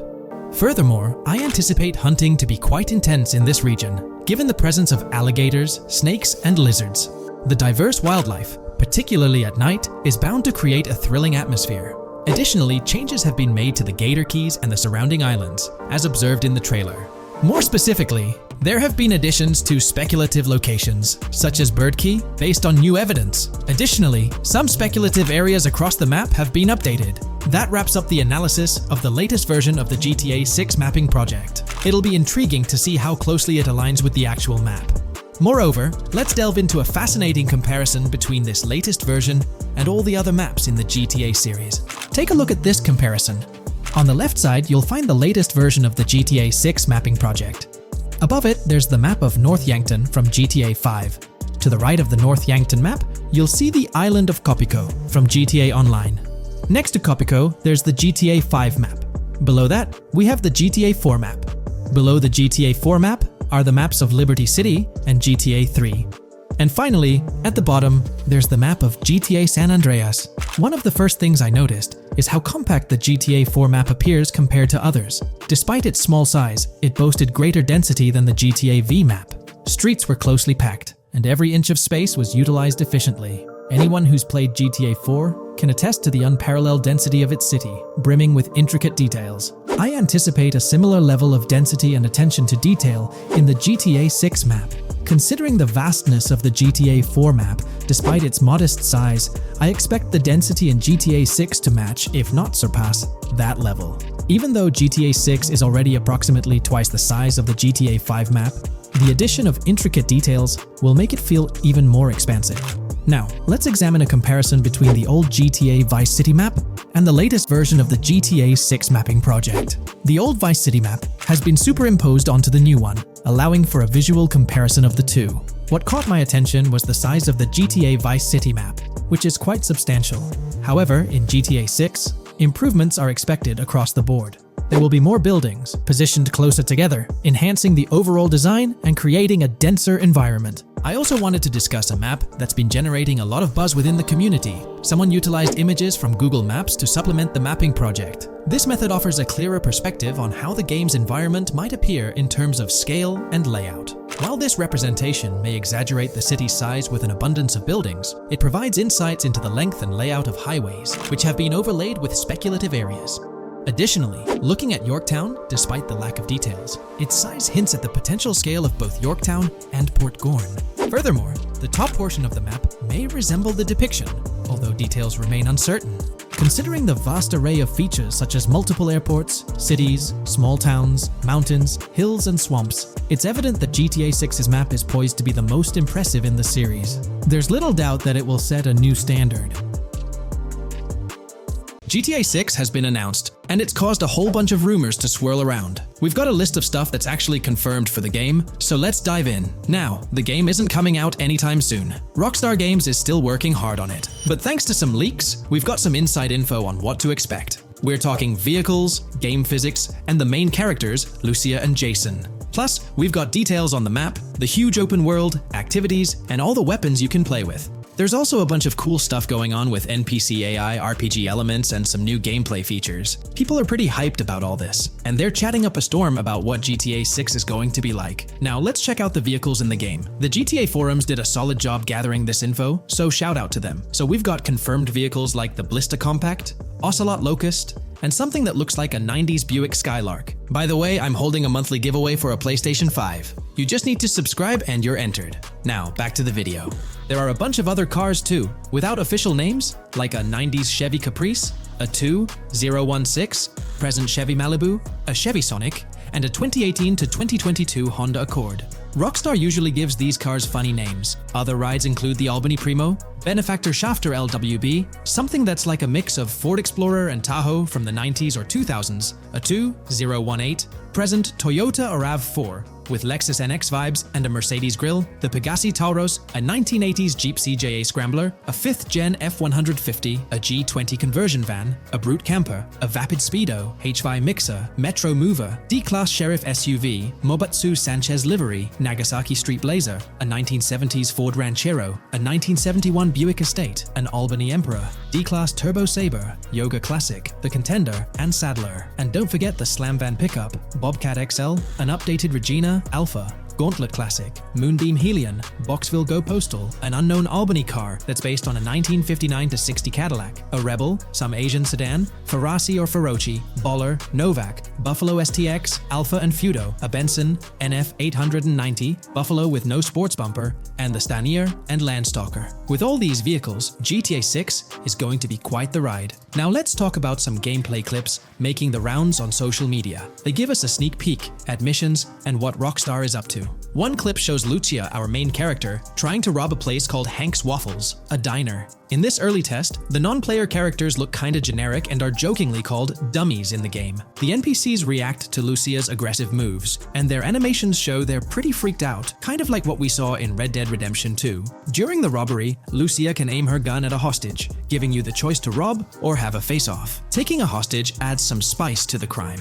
Jason, the other protagonist, is there too, and you can interact with both characters during the heist. Jason pushes Lucia to hurry up and make a clean getaway, hinting at a Bonnie and Clyde style partnership, which lines up with earlier leaks about the game's story. People are even saying that Lucia and Jason look like Eva Mendes and Ryan Gosling from the Place Beyond the Pines movie, but we're not sure if the game's story will follow a similar path. Lucia and Jason look like they're in their late 20s. You can switch between them in the game using the controller's D-pad. When the cops show up, Lucia can threaten another hostage, and it leads to a face-off with the police outside. The outdoor area looks like it's inspired by northern Florida with all the greenery. While trying to escape, Lucia and Jason rack up 2 wanted stars, but instead of a shootout, they skillfully maneuver through parked cars and hijack a police cruiser. You can tell it's an early part of the game from the tutorial-like prompts, including one about the police getting smarter and remembering cars involved in crimes. The clip ends with Lucia driving off in the stolen police car, and Jason assures her they can shake the cops. But their getaway ends with an accidental crash at an old car wash. In the next mission, Jason and Lucia hit up a strip club called Jack of Hearts and run into Dre, who's chatting with another lady. Dre talks about his music dreams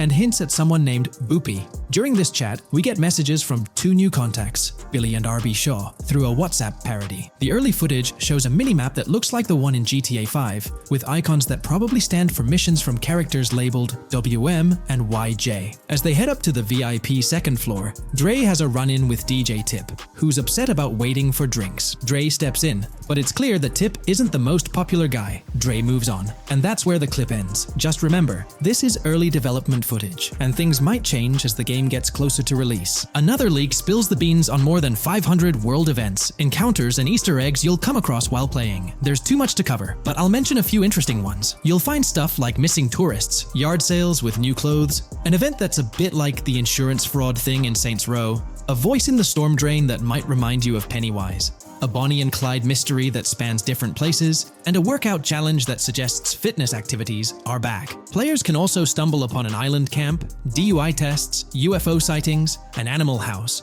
a swamp safari, and even the possibility of playing some crazy golf. There's a hint that the basketball court might be back too. Events like fishing, Satanist houses, backyard wrestling rings, and mansions with big cats offer a bunch of different experiences in the game world. Now, let's talk about the main locations in Grand Theft Auto 6. Ambrosia has Ambrosia Farms and the Tarmac. Bayside Copperhead, the Everglades or Grass Rivers, Fairyland and Fairyland Forest offer different environments. The Keys region includes places like East Key, Low Key, and spots like a garage, gas station, and liquor store. Lake Okeechobee has a motel, prison, and racetrack, while Little Haiti, North Beach, and North Miami come with places like gas stations, hideouts, and liquor stores. Port Gellhorn offers a variety of spots to explore, like an abandoned building, basketball court, beach, bingo hall, bowling alley, car wash, fishing store, fruit stand, gas station, motel, pawn shop, police station, quick shop, raceway, soccer field, and trailer park. Red Hill has a forest, South Beach features a boardwalk,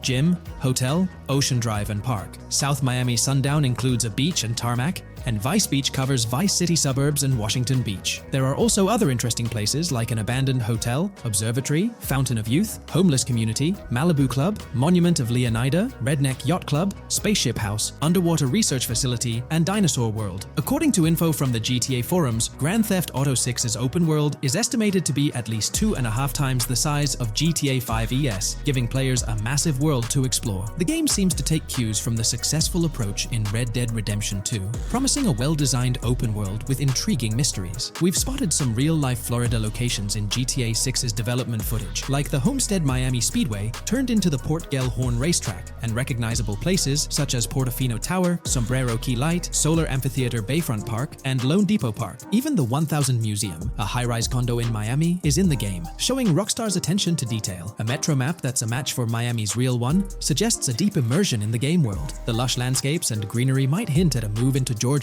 but that's just speculation until we get official word. Details like the Vice City Neighborhood Police Department resembling the Miami Beach Police Department show Rockstar's creativity and world design. As always, we're waiting for official announcements to see how all these elements come together in the final game. Until then, the mystery of Grand Theft Auto 6 keeps fans excited. There's a recent leak suggesting that Alexandra Christina Echevarri could be the voice behind Lucia in Grand Theft Auto 6. Her voice from a demo reel seems to match up with Lucia's leaked dialogue. We've covered a ton of info about Grand Theft Auto 6, from gameplay details to new features. It's important to remember that the game might still be a couple of years away from release, so we'll have to be patient. Now, let's dig into some interesting findings from the leaked clips. We see Jason and his pals hanging out by an in-ground pool in a lower-income neighborhood, cracking jokes about a parody of social media called Life Invader. It's all about brain downloading and poking fun at Jay Norris's demise. Classic Grand Theft Auto humor. The leaked clips also give us a peek into early police AI testing, showing NPCs using cover better during gunfights. In one scene, Jason robs a diner worker with an assault rifle, and we see some dialogue options that look like they're from Red Dead Redemption 2, but they might just be placeholders. Jason's new ability to go prone is a fresh addition to the franchise, and a scene in a thrift or antique shop hints at the option for robbery, maybe even a place to sell stolen items, which adds depth to the gameplay. There are animation tests for Lucia and Jason, doing stuff like jogging, stopping, and ducking to avoid gunfire. Rockstar's developers also tested vehicle crashing physics, with a car driving over an overpass. Highway signs mention North Beaches and Lake Leonida on Interstate 97, with the current exit leading to Washington Beach. In another scene, Jason stumbles upon a shipping container full of cash and a motorbike. Various development clips show changes to the inside of a vehicle, suggesting new vehicle designs or customization options for players. Throughout the clips, there are various interactions with NPCs in the open world, like characters taking selfies, which makes the game's world feel more immersive. Another mechanic borrowed from Red Dead Redemption 2 is the ability for characters to pick up and carry bodies, adding depth to the gameplay. We also see other influences from Red Dead Redemption 2 in different aspects of the game. The weapon wheel system is similar to Red Dead Redemption 2 with limited weapons and items you can carry. Lucia has a loot bag that might be used for robberies or stealing stuff from different places. The inventory system lets players hang on to health kits and other items for temporary buffs, and Jason can pick up and drop weapons from his inventory. In one scene, Jason enters a gang member's territory and takes cover behind a truck, and we see unique animations for characters reacting to getting shot. There's a mention of a jetpack that was previously leaked by Tom Henderson,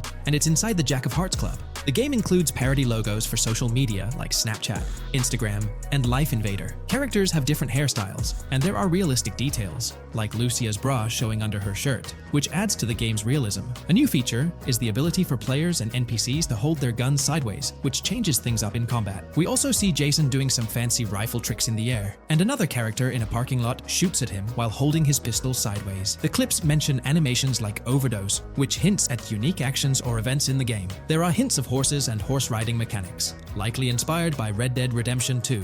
The open world is packed with places to explore, like motels, metro stations, restaurants, pawn shops, and supermarkets. Small details like being able to get a gumball from a quick shop machine add to the overall experience. The game adds RPG elements, like managing food, drinks, sweat, fatigue, and even taming animals, which gives players a deeper gameplay experience. There are references to mountain bike ramps and city bike rentals, promising fun cycling activities. The leaked clips talk about loads of weapons, from regular firearms like pistols, shotguns, and rifles, to unusual ones like golf clubs, baseball bats, and crowbars. Players can also use tools like flashlights, binoculars, and lockpicks. Players can stay in motels and hotels, with the Kingston Hotel as one option. There's even a pool party with live music for players to attend. References to the Everglades and wildlife like alligators, snakes, raccoons, and birds hint at diverse and unique environments to explore. A cool addition is the ability to shoot while swimming, which adds a new twist to combat situations. With all these elements, Grand Theft Auto 6 promises to be an immersive and engaging gaming experience.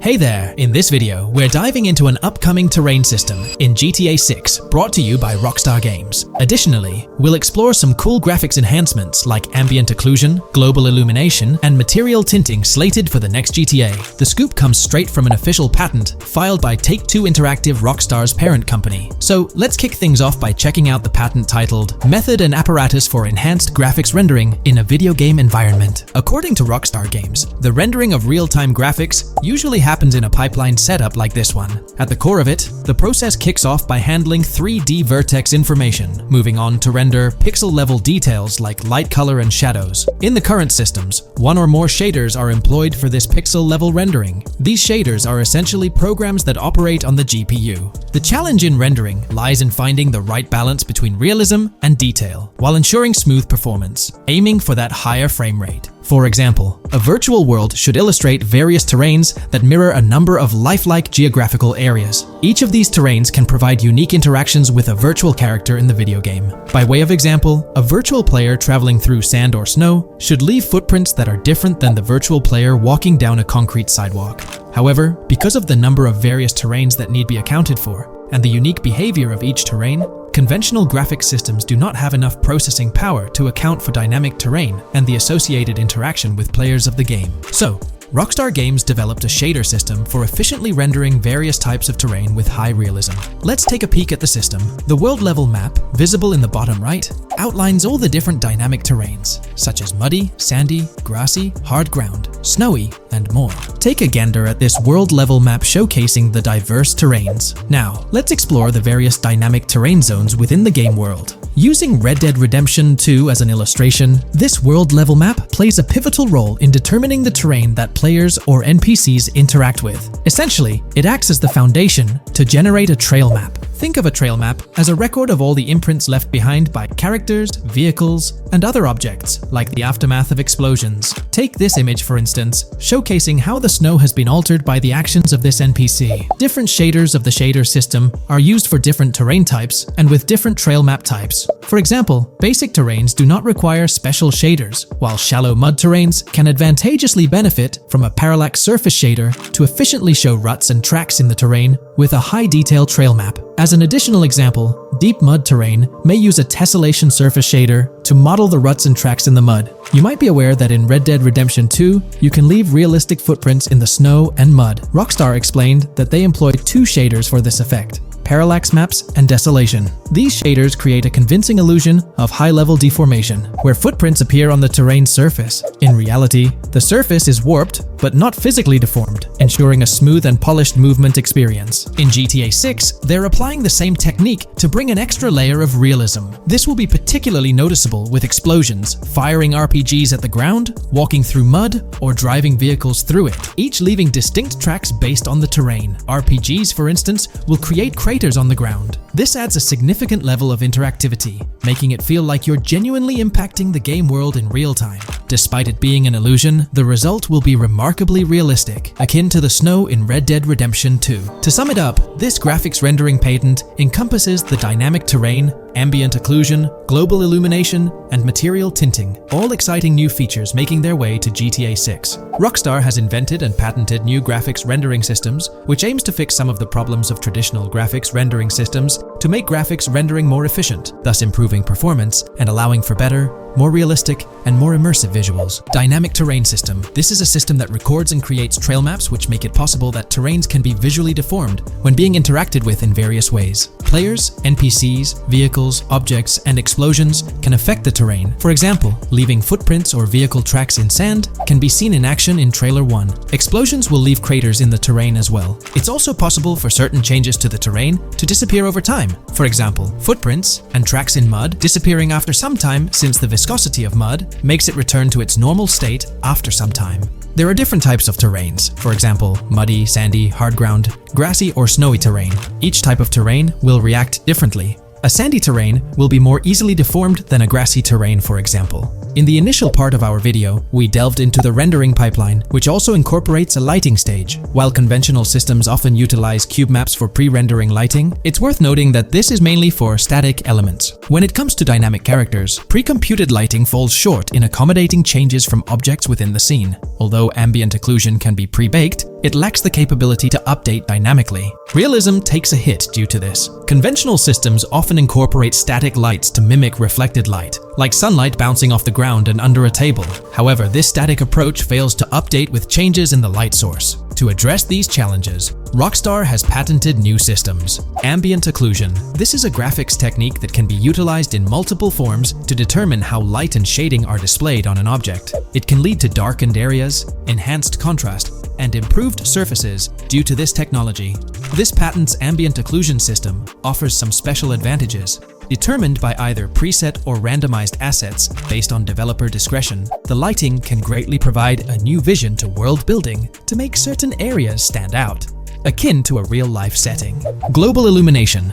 Global illumination is a graphics rendering technique that models how light is bounced off of surfaces onto other surfaces in direct light, rather than being limited to just the light that hits a surface directly from a light source, direct light. Rockstar's system detailed in this patent uses a bounce map that is projected in a top-down fashion to determine reflected light off of the ground. This bounce map is then converted into a texture that provides an approximation for the expected bounce back of light. This simulates the effect that would be achieved rendering the multiple passes of lighting to account for the natural bounce reflections. The bounce map can then be integrated into the lighting pipeline. During this, a technique is used to determine the area that needs this extra pass for each frame. This way, only the visible and required area is rendered with this technique, thus making it very efficient and less performance intensive. Overall, this provides many of the benefits of ray tracing without the computational expense. Ray-traced global illumination will probably still be in the game. For example, Lucia prison clip in Trailer 1. This special system is just a way to render large-scale global illumination efficiently. Now, let's touch on the final problem that Rockstar has addressed through this patent with conventional systems. Finally, as another example, to develop a rich and engaging game world, it is advantageous to populate the world with variations of similar objects. In other words, you do not want every simulated person, cow, gun, car, cart, ship, or animal generated in the game to look the same. Because the 3D model for many of these objects would be identical, variation was traditionally accomplished by creating different texture files to paint a different look on the object. For example, two variants of a cow model could be created, one with a texture to create a brown cow,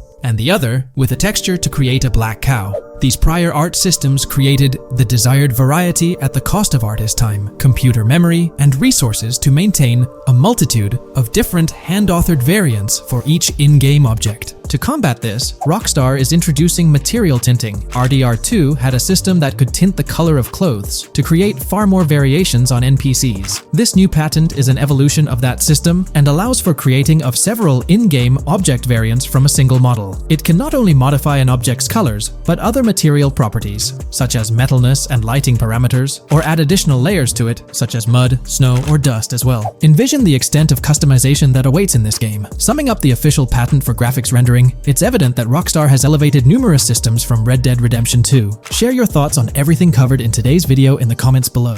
Welcome to this video where we're going to explore 30 confirmed features of GTA 6 that Rockstar Games has officially talked about. But first, a quick heads up. The info we're sharing comes from a security breach and leak of GTA 6 pre-alpha footage. Rockstar Games acknowledged this leak on their official Twitter. Just to be clear, we won't be showing any gameplay footage due to possible copyright issues, but we'll definitely dive into these cool features. Feature 1. Looks aren't just for show. The reactions of non-playable characters, NPCs in GTA 6, are pretty fascinating. How clean your character is, and their overall appearance affect how these in-game characters respond to you. It adds a cool layer to the game, considering how NPCs react differently based on your character's appearance. Feature 2. Let's rev up the excitement with some serious vehicle action. Imagine cruising through the Everglades in a top-notch hovercraft. That's just one of the personal rides available right from the start. And there's more, like taking the wheel of a bold 1970 Ford Ranchero GT in striking red and black, owned by a character named Jason. Feature 3. Here's another level of immersion. Each character has their own stuff, so when you're playing as Jason, you can tap into Lucia's stash and vice versa. Say Jason's low on assault rifle bullets. If you're close to Lucia, you can ask her for some. It opens up a bunch of possibilities for teamwork and sharing resources in the game. Feature 4. For all you die-hard GTA fans, there's a new clothing store in town called Arches. It's got a fresh collection to amp up your character's style. Feature 5. Let's talk graphics. In GTA 6, the clothes are seriously detailed. Wrinkles, dirt marks, and even sweat. Paying so much attention to clothing details makes the characters look super real, adding a ton of authenticity and making the game more immersive. Feature 6. While exploring the vast game world of GTA 6, you'll see a seamless mix of modern vehicles in urban areas and older ones in rural spots like the Everglades. It gives that cool GTA vibe, whether you're cruising in a flashy city car or taking a nostalgic drive in the countryside. GTA 6 has a bunch of wheels to fit whatever mood you're in. Feature 7.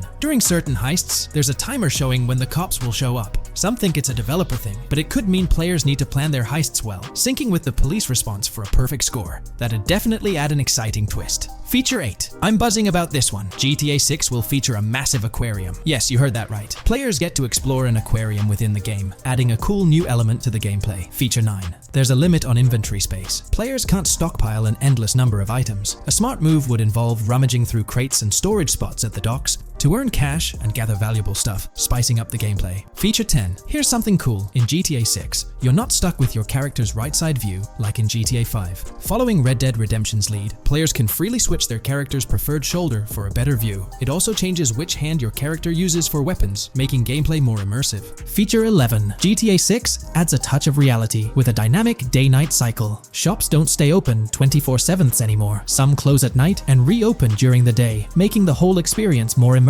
At night, the city changes vibe, less traffic, and a different feel altogether. Feature 12. Adding to the mix are special abilities, somewhat like what we saw in Red Dead Redemption 2. From leaked gameplay, it looks like Jason has a unique skill. He can spot valuable stuff in the surroundings. They light up like hidden treasures, adding a whole new twist to the game. Feature 13. Let's dive into some of the confirmed stuff in GTA 6. It's quite a mix. There are spear guns, bolt-action sniper rifles, and a bunch of golf clubs, wedges, irons, drivers. Also, players can use a crowbar to open containers and grab valuable stuff. There's more. Smoke grenades, flashbangs, golf balls, and tracker jammers to dodge the cops. Snatching fancy cars might need special tools like the immobilizer bypass. Loads of choices to make gameplay super immersive and fun. Feature 14. Moving on to the awesome in-game places we've seen. There's a bunch. Tennis courts, a huge stadium, and even a museum, all with interactive insides. It's bringing back the exploration vibe we loved in GTA 4, and that's got us hyped for GTA 6. Feature 15. In a cool scene during a diner robbery, a non-playable character, NPC, was visibly relieved when the cops showed up, saying, "Finally, thank heavens." This shows how smart the AI is in GTA 6, and it's a sign of Rockstar's attention to detail. Feature 16. Get ready for a huge and diverse map to roam around. GTA 6 covers the whole shebang of Vice City and its surroundings, offering tons to explore. You've got the bustling city, scenic beachfronts, Everglades-like grass rivers, the charm of Florida Keys, and the quaint Port Gellhorn. Port Gellhorn even gets its own police department, showing different areas with their own rules, kind of like what we saw in Red Dead Redemption 2. So, where's your first stop in GTA 6? Drop your thoughts in the comments. Feature 17. Time for a tour of interiors in GTA 6. There's a bunch of places waiting to be discovered. One cool spot making a comeback is Escobar International Airport, giving us those Vice City vibes. Exploring the airport could unlock a load of side missions, opening up endless possibilities for adventures. Feature 18. Tourism's a big deal in GTA 6, making the game world feel alive. You'll stumble upon a clever take on a famous theme park, kinda like Disney World. It's a thrilling spot to dive into, and get this, there's even the International Space Station. Rockstar's really going all out to make GTA 6 an awesome experience. Feature 19.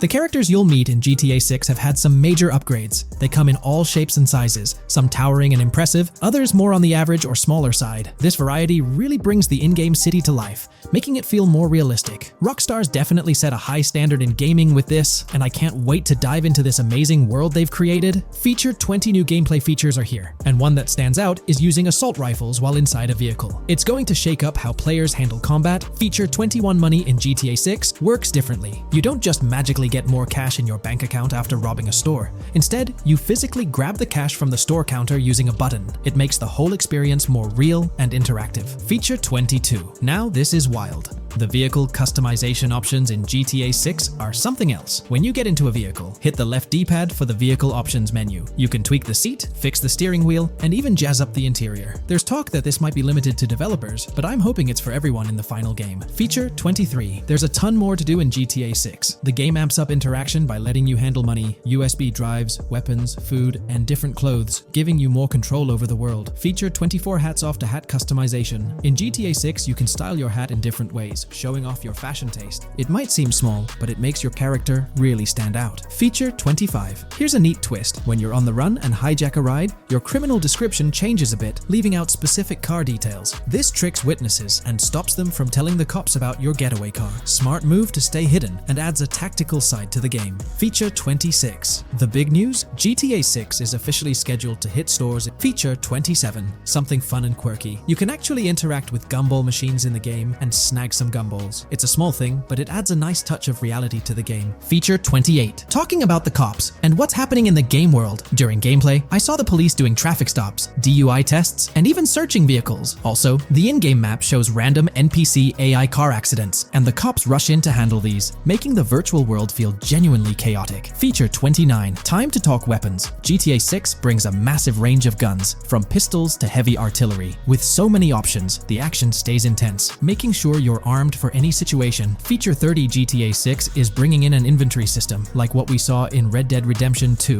Looks like Lucia's got a sports bag hinting at that. Bonus features. Feature 31. Let's take a darker turn, handling bodies in the game. It adds a creepy level of realism players can deal with and move bodies, adding a whole different vibe to GTA 6. It'll be interesting to see how this affects the gameplay. Feature 32. NPCs in GTA 6 are shaping up to be super interesting. Rockstar's bringing in the immersive vibes we loved in Red Dead Redemption 2, and the potential here is huge. The improvements they've made could take the game to a whole new level. I'm super hyped to see what Rockstar's got up their sleeve. Feature 33. GTA 6 starts off with a bang, small-time heists, and the chance to rob small businesses, giving you a thrilling start. Feature 34. You'll get your hands on a bunch of tools to up your crime game in GTA 6. Lockpicks, hacking gadgets, and more are there to help you handle whatever challenges come your way. Having the right tools in your pocket makes the gameplay more lively and exciting.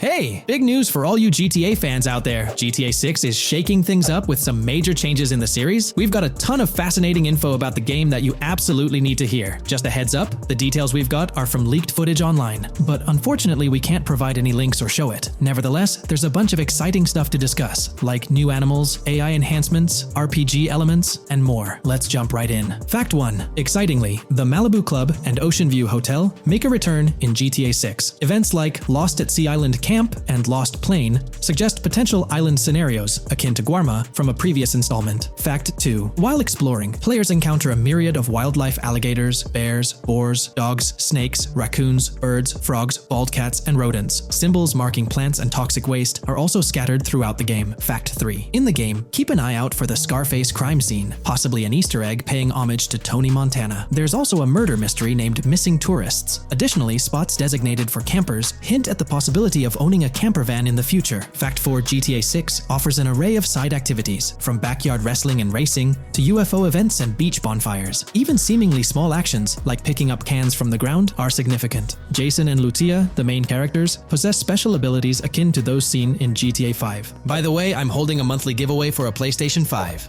You just need to subscribe and you're entered. Now, back to the video. Fact 5. Jason and Lucia's safe house serves as a motel, a central hub for their activities. The game's world features various street gangs, each with its distinct vibe. Characters exhibit different personalities, including romantic, cool, pragmatic chaotic, and pragmatic cool. Fact 6. Gameplay enhancements in GTA 6 introduce the option to use zip ties on NPCs for stealth mechanics, alongside the ability to carry bodies, enriching the depth of stealth elements. Fact 7. The gunplay in GTA 6 mirrors the mechanics seen in Red Dead Redemption 2 and Max Payne 3. It might be worth exploring those games before GTA 6's release if you haven't already. And activities? GTA 6 offers an abundance, from fishing and wild golf to basketball, football, and soccer. There are gyms for training, a yacht club, and even a racetrack. Fact 8. Prepare for a contemporary setting, post-GTA 5 events. The game meticulously recreates numerous Miami landmarks, such as a grand tennis court, a bustling football stadium, and a lively amphitheater. The map encompasses an airport and a functional tram system with an airport stop. And that's not all. The Florida Keys and a swampy region named Grass Rivers, reminiscent of the Everglades, are part of the game. Players can navigate swamp boats in this area. Fact 9. GTA 6 boasts a diverse arsenal, from melee options like golf clubs, pool cues, crowbars, and bats to a spectrum of firearms ranging from pistols to snipers and RPGs. The weapon selection is extensive. You can even personalize how your character handles weapons. Additionally, there's an assortment of throwable items like grenades, molotovs, and yes, even golf balls. Fact 10. Get ready for some seriously upgraded NPC interactions. Now, you'll have choices such as threatening, robbing, shooting, or restraining them. Some missions will even involve gesture-based actions, taking a cue from Red Dead Redemption 2. Car damage has been ramped up for realism, and the interior detailing is insanely intricate, complete with functional dashboards. Fact 11. Weapons are undergoing a transformation in GTA 6, drawing inspiration from Red Dead Redemption 2. Instead of a sprawling weapon wheel, you'll have specific slots for small firearms, melee weapons, rifles, and shotguns.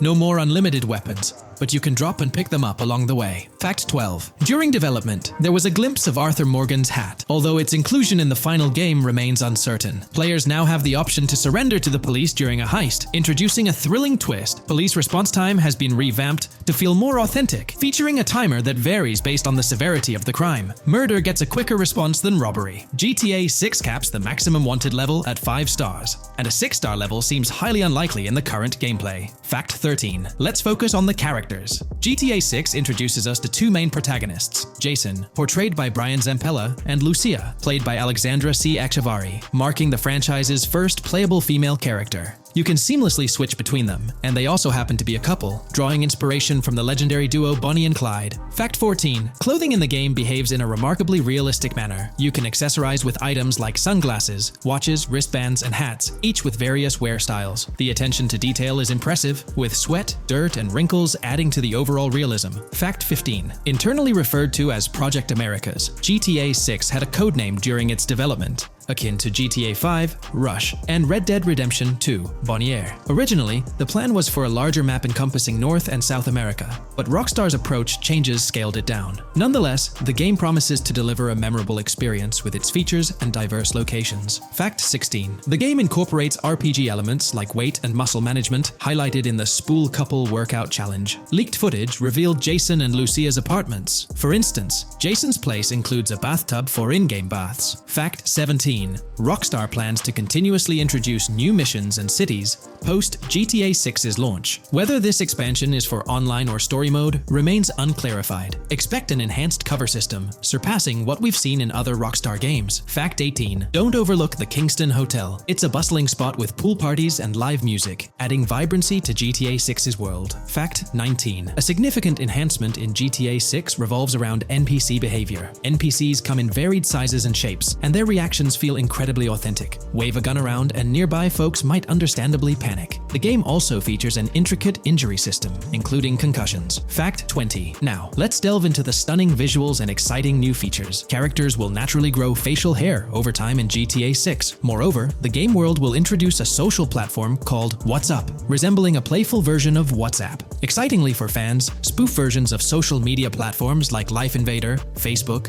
Bleeder, Twitter, and Snapmatic, Instagram are making a comeback. Fact 21. Let's focus on our main characters, Jason and Lucia, each with their own inventory and a shared one. Your inventory can hold a variety of items like wine, soda, and fruit. Additionally, there's a duffel bag system facilitating easy transportation of supplies and weapons. Fact 22. Rockstar approaches storytelling in GTA 6 with greater caution, avoiding offensive jokes and being considerate about groups that might feel targeted. The narrative unfolds through chapters, akin to Red Dead Redemption 2's structure. Fact 23. Robberies take center stage in GTA 6, spanning from significant heists to smaller scores. There are easy scores like targeting bingo body shops, burnout skirts at Cafe Caraway, clothing stores, food trucks, massage parlors, and more. Moreover, the inclusion of robbing shipping containers elevates the thrill to a whole new level. Fact 24. Gameplay takes a significant leap. For the first time in GTA, players can crouch and go prone, introducing tactical elements. RPG elements also come into play, hinting at hunger mechanics and animal interactions, expanding the game's depth. Fact 25. GTA 6's map officially surpasses the size of GTA 5. This time the spotlight is on Vice City, an area inspired by Miami and its surroundings, offering players a vast and diverse landscape. There's even a lake featured in one of the videos, hinting at a significant part of Florida being included in the game. Fact 26. Hold tight, the jetpack makes its return. Shooting from cars is also part of the thrill, adding an extra layer of excitement. And brace yourself. GTA 6 introduces 18 brand new vehicles to the franchise. Fact 27. In GTA 6, players will encounter various events, including random muggings and NPC-hosted yard sales. There are hints at riding events, which could potentially mean horse riding, possibly involving the Red Dead Redemption 2 team. Fact 28. Police AI has undergone significant improvements compared to the previous game. Instead of blindly rushing in, they exhibit more realistic and intelligent behavior. If you commit a crime and escape in a vehicle, cops will note down the specific vehicle and license plate, making evasion more challenging. Fact 29. Let's delve into the notable emphasis on indoor locations in GTA 6. There's a plethora of diverse interiors to explore. Motels, hotels, restaurants, pawn shops, supermarkets, fast food joints, gun stores, shooting ranges, and the Vice City metro station. Moreover, they've added functional elevators to enhance the immersive experience. Interestingly, there's a risk of players getting banned from stores, adding an intriguing dimension to the gameplay. Fact 30. New arsenal alert. The spear gun makes its debut, allowing players to shoot underwater spears at their targets. Moreover, there's an array of gear at your disposal, such as binoculars, cut-off tools, flashlights, immobilizer bypasses, slim jims, USB drives, tasers, zip ties, and auto dialers.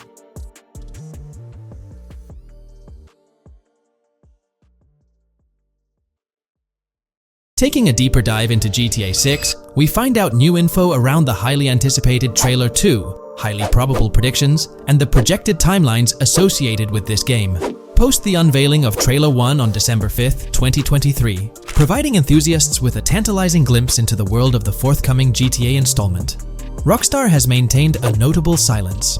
Despite the absence of official announcements, the internet has been abuzz with articles and claims, including a recent piece highlighting details allegedly leaked by a Twitter user.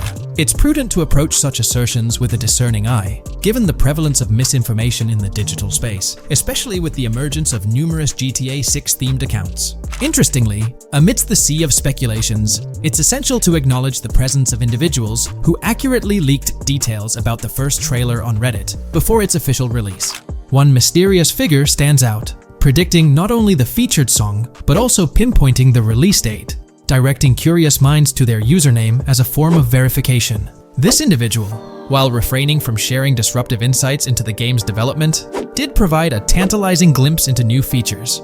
Among the disclosed features are the intriguing prospect of dual-wielding weapons, confirmed instances of gore and dismemberment, and the promise of varied sunset colors.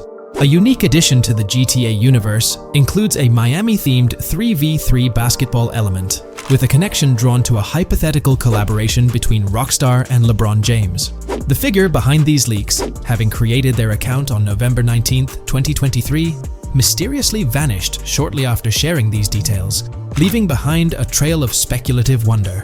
As we navigate through these uncharted waters of gaming anticipation, the veil of mystery surrounding GTA 6 continues to captivate and enthrall gaming enthusiasts worldwide. Diving deeper into the intricacies surrounding the leaked gameplay footage, it's important to clarify that what we witnessed is not a true representation of the final product. The showcased gameplay is derived from an older build, and the developers have assured the gaming community that the game will undergo significant visual enhancements. This preliminary look is merely a glimpse, offering little resemblance to the expansive and refined map that will unfold when the game is officially released. In evaluating the validity of information, it's pertinent to underscore that Jamie King's perspectives on GTA 6 hold little value, and the credibility of the Reddit leak stands stronger. As is customary in the gaming landscape, a level of skepticism is warranted, particularly given the prevalence of misinformation circulating through various GTA 6 related accounts. Now, turning our focus to the anticipation surrounding the release of the second trailer for GTA 6, historical trends provide valuable insights. Examining the timelines of previous releases, such as GTA 5 and Red Dead Redemption 2, reveals a consistent pattern. The second trailer typically arrives approximately a year after the debut of the first one. This established rhythm aligns with expectations for GTA 6. Considering the guidance from Rockstar and its parent company, Take-Two Interactive, which envisions the game's release in fiscal year 2025, ending on March 31st, the stage is set for an eagerly awaited gaming experience.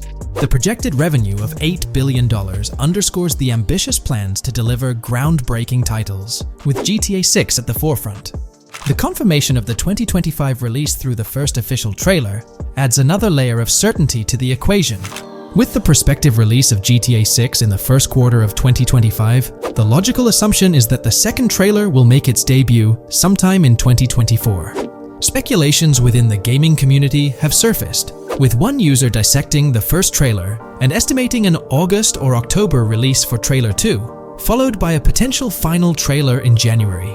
The sentiment resonates with the idea of maintaining momentum and sustaining excitement among fans. An intriguing twist enters the narrative with the potential release of the PS5 Pro in November, suggesting a strategic move to reduce the waiting time for additional information. As the community engages in this dynamic dance of anticipation, excitement mounts for the next trailer, where glimpses of actual gameplay are eagerly awaited. Venturing deeper into the realm of anticipation surrounding GTA 6, comparisons with Red Dead Redemption 2, which boasted 6 trailers, underscore the immense budget and expansive scope that the upcoming installment is set to showcase. Expectations are set for a dynamic marketing approach with 2 trailers, each dedicated to unraveling the story of a protagonist. This anticipation is further fueled by the likelihood of a dedicated gameplay trailer, shedding light on the mechanics and features, as well as a comprehensive trailer providing insights into the vastness of the game's map. Additionally, there's a tantalizing prospect of a trailer focusing on the diverse groups and gangs that inhabit distinct zones within the game. This comprehensive promotional strategy is indicative of a monumental project that promises to redefine the gaming landscape. Now, let's unravel the rationale behind the assertion that GTA 6 is poised for a late 2025 release. Examining the historical trajectory of game releases, particularly the 2-year gap between the initial trailer and the game hitting the shelves, aligns seamlessly with fiscal reports. This alignment serves as a solid foundation for confidence in predicting the game's availability by the end of 2025. Pondering the intriguing possibility that GTA 6's launch timeline might mirror that of its predecessor, GTA 5, sparks curiosity. Noting the first teaser trailer's debut on November 2nd, 2011, and comparing it with GTA 5's unveiling on December 5th, 2023, there's a parallelism that invites speculation.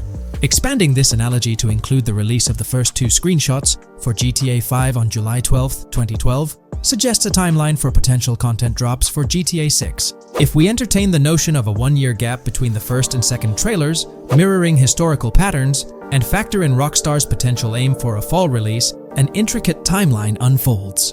Of course, acknowledging the industry's unpredictability, potential delays could sway this projection. Encouraging the community to share their insights, the script opens a channel for predictions regarding the release of GTA 6 Trailer 2.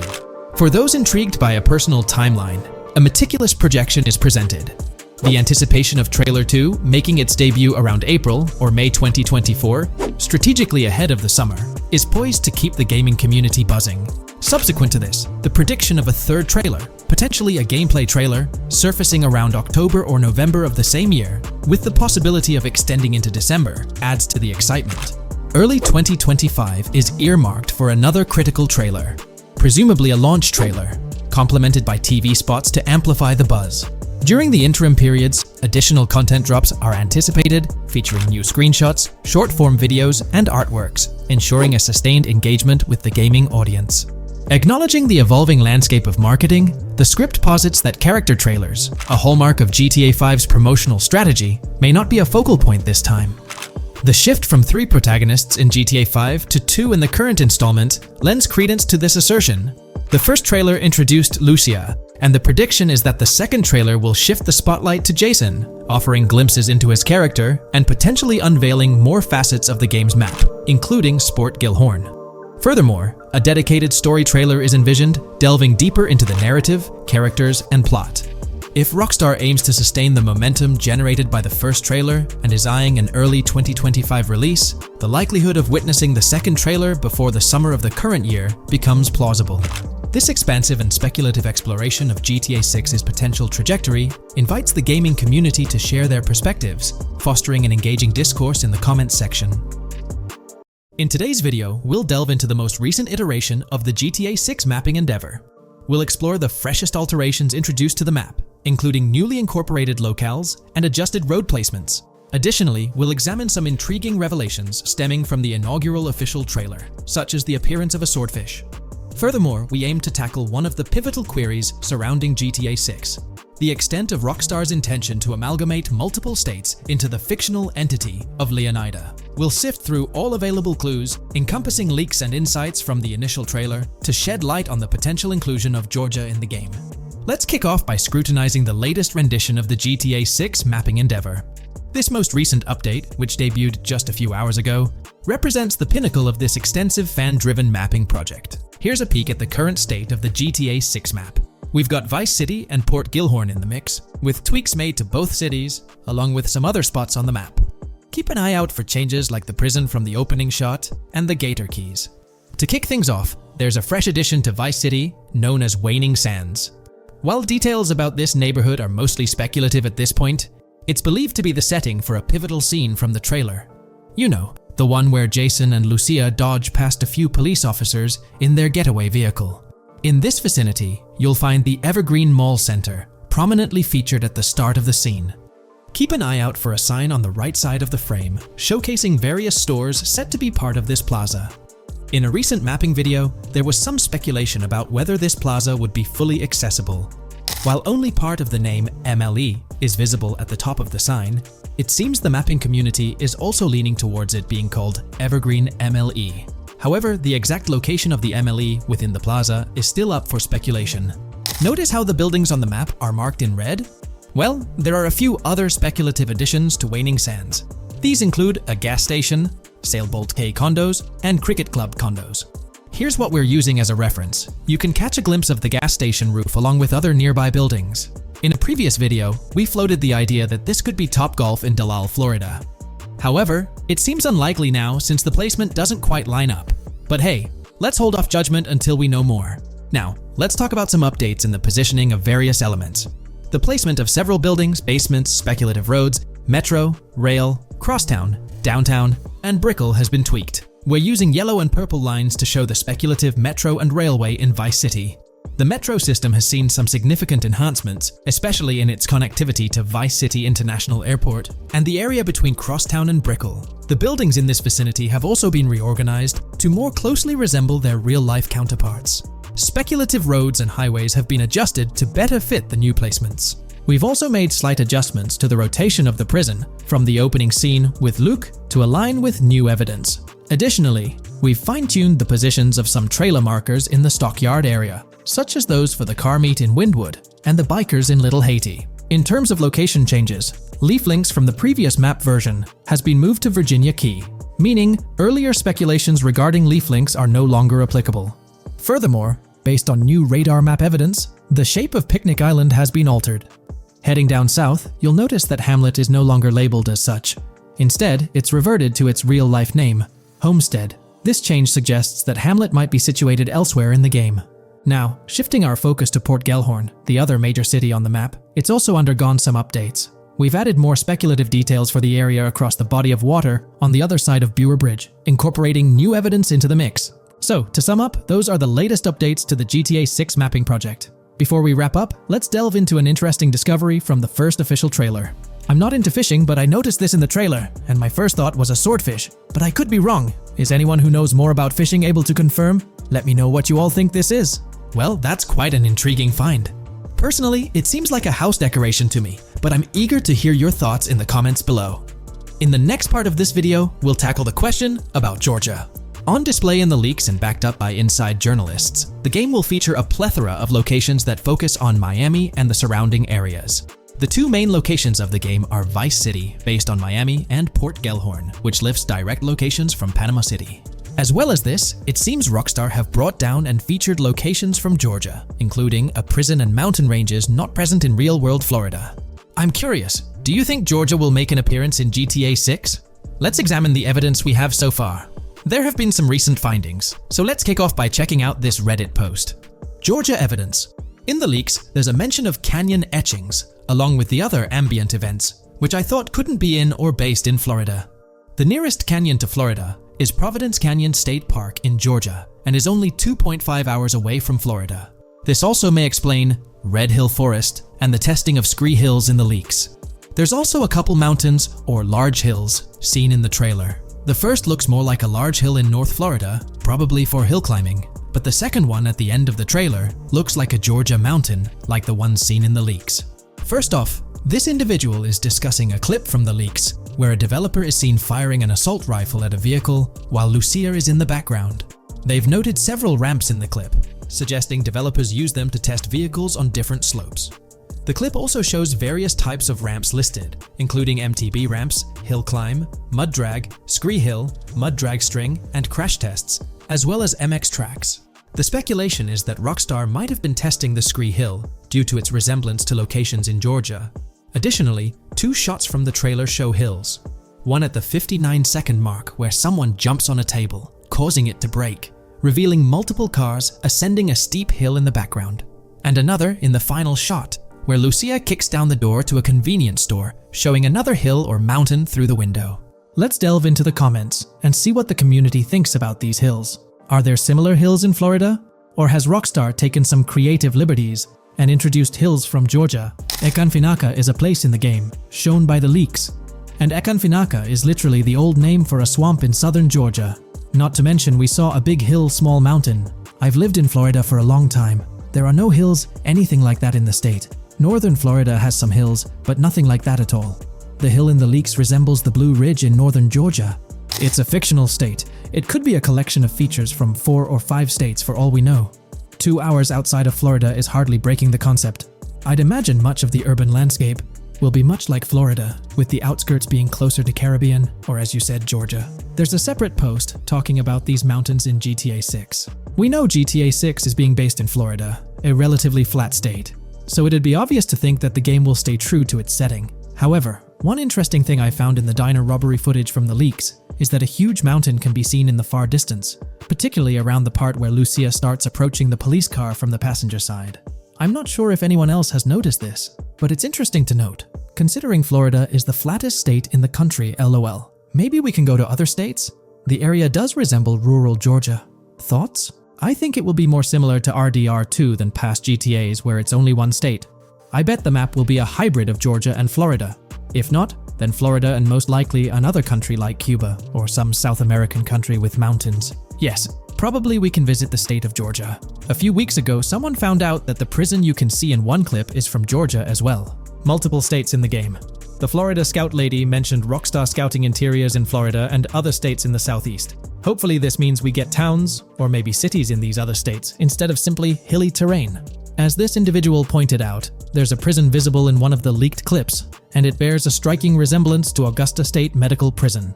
Situated in Grovetown on the county lines of Columbia County and Richmond County in Georgia, United States, this facility houses primarily male inmates with occasional female inmates and has a capacity of 1326. Built in 1982 and operational since 1983, it operates as a close-security prison. Augusta State Medical Prison was one of the 7 prisons involved in the 2010 Georgia prison strike. With such solid evidence pointing towards Georgia, or at least a portion of it being featured in the GTA 6 map, it's worth noting that Rockstar has done similar things before. In GTA San Andreas, for instance, they created the state of San Andreas, which is a blend of California and Nevada, with Las Venturas mirroring Las Vegas. Feel free to share your thoughts on everything discussed in today's video in the comments section below. From 2022 and onward, a group of passionate GTA fans have been diving deep into GTA 6 gameplay leaks, and what they discovered was wild. Their mission? They're trying to map out the entire landscape of GTA 6 before Rockstar Games even releases the official game. And guess what? They're actually making some serious headway. This is all about the ongoing GTA 6 mapping project. So, how did this whole endeavor start anyway? It's an interesting story that not many folks are aware of. You see, there was a similar craze back when GTA 5 was announced. Back in 2011, a group of dedicated fans took it upon themselves to predict and sketch out the layout of GTA 5's terrain. How did they do this? By meticulously analyzing every single trailer that Rockstar Games dropped in the year leading up to the game's eventual release in 2013. The surprising part? When the game finally hit the shelves, a substantial chunk of what these fans had mapped out turned out to be surprisingly accurate. Sure, there were a few locations that were a bit inaccurate, like the military base being off and the dam placed in the wrong spot. Also, there were some variations in the overall shape of San Andreas, but considering they solely relied on Rockstar's official footage and had put in 2 years of work, their accuracy was pretty commendable. Now imagine this, if they could pull off that level of detail with just the trailers, think about what these enthusiasts could achieve with the leaked, under-the-radar stuff that slipped out prematurely. Plus, add in an extra year of combing through details and data. This mapping project is being led by a user called Dupzor, who is the project manager of this whole thing. On September 18th, 2022, when a massive leak dropped over 90 minutes of GTA 6 footage, the map enthusiasts went into full gear. While I can't exactly showcase the leaked content here, what really sparked the interest of the community were the coordinates embedded within the developer's HUD. These sneaky numbers revealed the exact whereabouts of the player concerning the game map.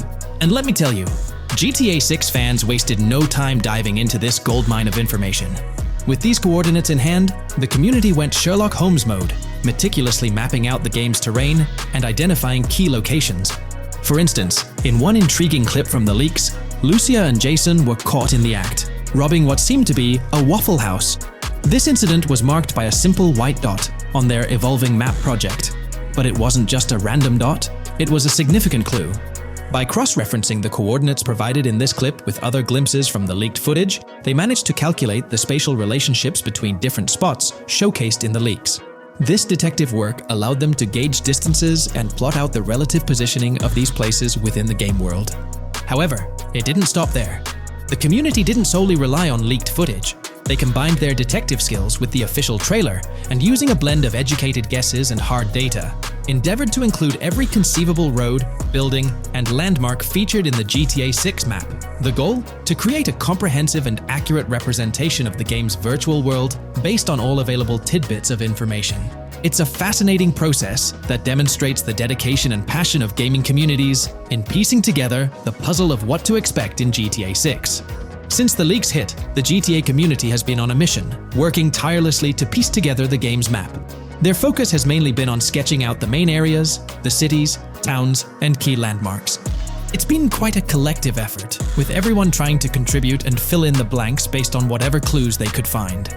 Then, the trailer dropped, and it was a whole new ball game. Among all the fast cars and flashy scenes, Rockstar slipped in a subtle surprise for the observant fans. After a few days of dissecting the trailer frame by frame, someone spotted it, a tiny image hidden in the bottom right corner of the ending screen. And guess what? It looked like a map snippet. Naturally, the community went into full detective mode. They put on their magnifying glasses and compared this mysterious map with the one they'd been building from the leaks. There were some similarities, especially with the layout of the right side and the presence of separate islands at the bottom, surrounded by water. But here's the catch. That image was pixelated to the max. It was like trying to figure out a puzzle with half the pieces missing. The lack of detail made it nearly impossible to confirm if it matched their map. This whole revelation sparked a heated debate among fans. Some folks started wondering if Rockstar deliberately threw this low-res map nugget to mess with their heads. Could it be that Rockstar is messing with the community, leading the GTA 6 mapping project into the wrong path? It's pretty odd for Rockstar to include this map, as it was deliberately placed. When it comes to safeguarding the details of their upcoming games, Rockstar is notoriously tight-lipped. So, when those leaks dropped in 2022, it really threw a spanner in the works for the company. It's kind of a déjà vu situation, considering a similar thing happened back when GTA 5 was in the spotlight. I can't help but wonder if Rockstar did this deliberately, as a deliberate move to shake things up and keep everyone guessing. But then again, we, the GTA fans, are pretty good at concocting theories out of thin air. Now, about that mysterious, highly detailed artwork nestled in the official wallpaper, that's what's really piqued my interest. It's like this odd piece that stands out from the rest, making me think it wasn't just randomly thrown in there. There's gotta be some intention behind it, right? The big question swirling around is whether it's a sly misdirection or a subtle clue for the savvy gamers. But honestly, we won't get any answers until the game hits the shelves, or maybe, if we're lucky, after another sneak peek in a new trailer. The GTA 6 mapping community dove headfirst into dissecting this artwork, but truth be told, there wasn't much to work with. So, they've been sticking to the stuff they can actually confirm. Oh, and those maps floating around, especially the ones from IGN and PC Gamer, they're more like creative interpretations. Think of them as speculative mock-ups cooked up by the mapping community based on their hunches and educated guesses. There's a whole lot of imagination at play there, but none of it has received the official stamp of confirmation. The GTA 6 mapping project might not be dropping any bombshells about unknown locations in the game, especially considering how the gameplay leaks already spilled quite a bit on what's in store. Now, the heart of this community effort lies in the finer details. They're all about pinning down the exact spots where these landmarks and locations are going to be placed within the game's vast world. However, let's be real here. They've barely scratched the surface, covering roughly just 10% of the entire map. Still, kudos to them for the tremendous effort and progress they've managed to make with what they have. What's confirmed, though, is that this map in GTA 6 is going to be an absolute beast, nearly double the size of the already sprawling map in GTA 5. They've made strides, particularly in fleshing out the Miami Beach region seen in the trailer, those gorgeous Venetian islands from the breathtaking aerial shot, and even narrowing down the location of Lucia's incarceration in the game. Looking ahead, this ongoing commitment over the coming years will gradually unveil more insights into what we can anticipate from the GTA 6 map. The anticipation is real, and it's fascinating to witness how this mapping endeavor will continue to shape our expectations for GTA 6. Looking at the timeline, it's pretty clear that both the completion of the project and the release of GTA 6 are still a considerable number of years down the road. But let me tell you, the dedication and hard work displayed by this community are nothing short of remarkable. Honestly, they deserve way more recognition for what they're doing. If you're keen on staying updated with the latest progress, or even lending a hand to this endeavor, I strongly recommend hopping onto the GTA 6 mapping community Discord. You'll find the link in the description below. These individuals have a monumental task ahead of them. But you know what? It's an incredibly intriguing project. Back in the days before GTA 5, I didn't even know something like this was happening behind the scenes. But now, as we patiently wait for 2025, every snippet of information or rumor about GTA 6 gets me all excited. And out of everything related to the game, I find the mapping community's tireless efforts the most captivating and commendable. A massive thank you to every single person contributing their time and effort to this project. I genuinely cannot wait to witness the final result of all their hard work.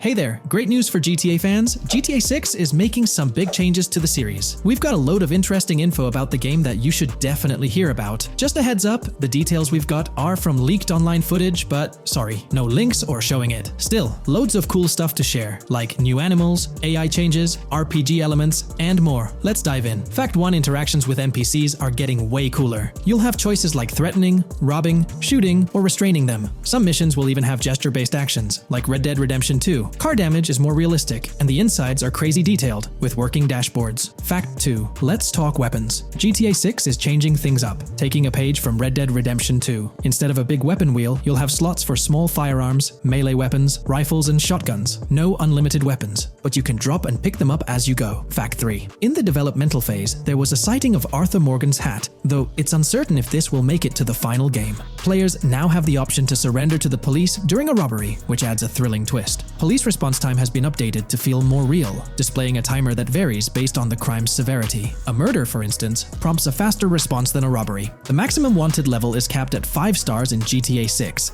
and the possibility of a 6-star level seems improbable in the current gameplay being developed. By the way, I'm holding a monthly giveaway for a PlayStation 5. You just need to subscribe and you're entered. Now, back to the video. Fact 4. Police AI has significantly improved from the last game. Instead of rushing in blindly, they now exhibit more realistic and intelligent behavior. If you commit a crime and flee in a vehicle, cops will note the specific vehicle and license plate, making evading them more challenging. Fact 5. Let's talk about the strong emphasis on indoor locations in GTA 6. There's a bunch of different interiors to explore, like nightclubs, motels, hotels, restaurants, pawn shops, supermarkets, fast food joints, gun stores, shooting ranges, and the Vice City metro station. Plus, they've added working elevators for a more immersive feel. Interestingly, there's a risk of players getting banned from stores, which adds a twist. Fact 6. Moving on to the characters. GTA 6 introduces 2 protagonists, Jason, played by Brian Zampella, and Lucia, portrayed by Alexandra C. Echevarri, who happens to be the franchise's first playable female character. You can switch between them instantly. They're also a couple, drawing inspiration from Bonnie and Clyde. Fact 7. Clothing in the game behaves realistically. You can wear accessories like sunglasses, watches, wristbands, and hats in different ways. The detail is pretty cool, with sweat, dirt, and wrinkles adding to the realism. Fact 8. GTA 6, internally dubbed Project Americas, had a codename during development, like GTA 5, called Rush, and Red Dead Redemption 2, Bonniere. Originally, the plan was for a bigger map covering North and South America, but changes in Rockstar's approach scaled it down. Still, it's shaping up to be a memorable experience with its features and locations. Fact 9. GTA 6's map is officially bigger than GTA 5. This time Vice City takes the spotlight, a Miami-inspired area with its surroundings, giving players a vast and diverse landscape. There's even a lake in one of the videos that hints at a significant part of Florida being in the game. Fact 10. Hold onto your seats. The jetpack's back. Shooting out of cars is on the cards too, adding more thrill. And get this, GTA 6 introduces 18 brand new vehicles to the franchise. Fact 11. In GTA 6, you'll bump into various events, like random mugger encounters and NPC-hosted yard sales. There are hints at riding events, which could mean horse riding, maybe even involving the Red Dead Redemption 2 team. Fact 12. New firepower alert. The spear gun's making its first appearance, letting players shoot underwater spears at their targets. Plus, there's a bunch of gear you can use, like binoculars, cut-off tools, flashlights, immobilizer bypasses, slim jims, USB drives, tasers, zip ties, and auto-dialers. Fact 13. The game has RPG stuff like weight and muscle management, seen in the Spool Couple Workout Challenge. Leaked footage showed Jason and Lucia's apartments. For example, Jason's place has a bathtub for in-game baths. Fact 14. Rockstar's planning to add new missions and cities regularly after GTA 6 launches. Whether this is for online or story mode isn't clarified yet. Expect an improved cover system, better than what we've seen in other Rockstar games. Fact 15. Make sure not to overlook the Kingston Hotel. It's a lively spot with pool parties and live music, making GTA 6's world even more vibrant. Fact 16. GTA 6 gets more interactive with working CCTV cameras that you can wreck. Be wary of cop traps, spots where cops wait to nab you, and be prepared for intense moments with dirty cop shakedown events. Fact 17. As part of the immersive feel, the game includes DUI sobriety tests, but it's unclear if they're for the player character or random NPCs. Rockstar's focus on detail shines, even with fully working gumball machines in the game. Fact 18. The gunplay in GTA 6 resembles what we've seen in Red Dead Redemption 2 and Max Payne 3. It might be worth giving those games a shot before GTA 6 comes out, if you haven't already. And activities? GTA 6 is loaded with options, from fishing and crazy golf to basketball, football, and soccer. There are gyms to work out in, a yacht club, and even a racetrack. Fact 19. Get ready for a modern-day setting. Post-GTA 5 events, the game is meticulously detailed, recreating many Miami landmarks like a grand tennis court, a bustling football stadium, and a vibrant amphitheater. The map includes an airport and a functional tram system with an airport stop. And that's not all. The Florida Keys and a swampy region, the grass rivers reminiscent of the Everglades, are part of the game. Players can ride swamp boats in this area. Fact 20 weapons are diverse in GTA 6. You've got melee options like golf clubs, pool cues, crowbars, and bats, along with a range of firearms from pistols to snipers and RPGs. You can even customize how your character holds weapons. Plus, there's a bunch of throwable stuff like grenades, molotovs, and even golf balls. Fact 21. One major upgrade in GTA 6 is NPC behavior.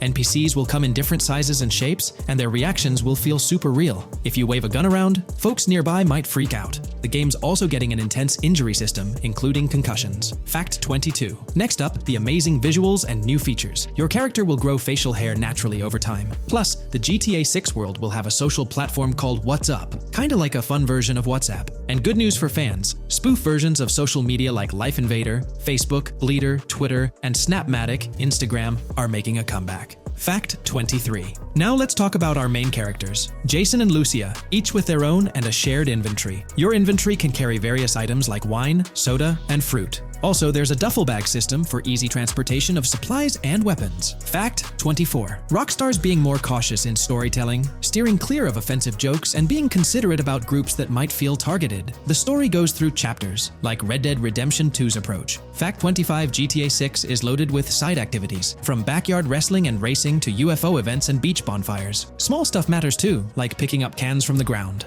Jason and Lucia, the main characters, have special abilities similar to those in GTA 5. Fact 26. Jason and Lucia's safe house is a motel, a hub for their activities. The game's world has various street gangs, each with its own vibe. Characters have different personalities like romantic, cool, pragmatic, chaotic, and pragmatic cool. Fact 27. Gameplay tweaks in GTA 6 include the ability to zip tie NPCs for stealth elements, and the option to carry bodies, adding depth to stealth mechanics. Fact 28. Robberies are a big deal in GTA 6, ranging from big heists to smaller scores. You've got easy scores like hitting bingo body shops, burnout skirts at Cafe Caraway, clothing stores, food trucks, massage parlors, and more. And now, there's even the chance to rob shipping containers, which adds a whole new level of excitement. Fact 29. Gameplay is stepping up. For the first time in GTA, you can crouch and go prone, bringing in some tactical vibes. RPG elements are also in, with hints about hunger leveling and animal interactions, adding depth to the game. Fact 30. Excitingly, the Malibu Club and Ocean View Hotel are back in GTA 6. There are hints at events like Lost at Sea Island Camp and Lost Plane, suggesting possible island scenarios like Guarma from an earlier game. Fact 31. While exploring, you'll meet loads of wildlife, alligators, bears, boars, dogs, snakes, raccoons, birds, frogs, bald cats, and rodents. You'll also spot symbols for plants and toxic waste around the game.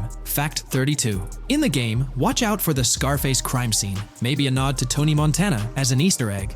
There's also a murder mystery called Missing Tourists. Plus, spots for campers are scattered around, hinting at the chance of owning a camper van later. Remember, these details are from development footage, so they might change before the final release. Still, they give us a great peek into what Rockstar's cooking up for GTA 6.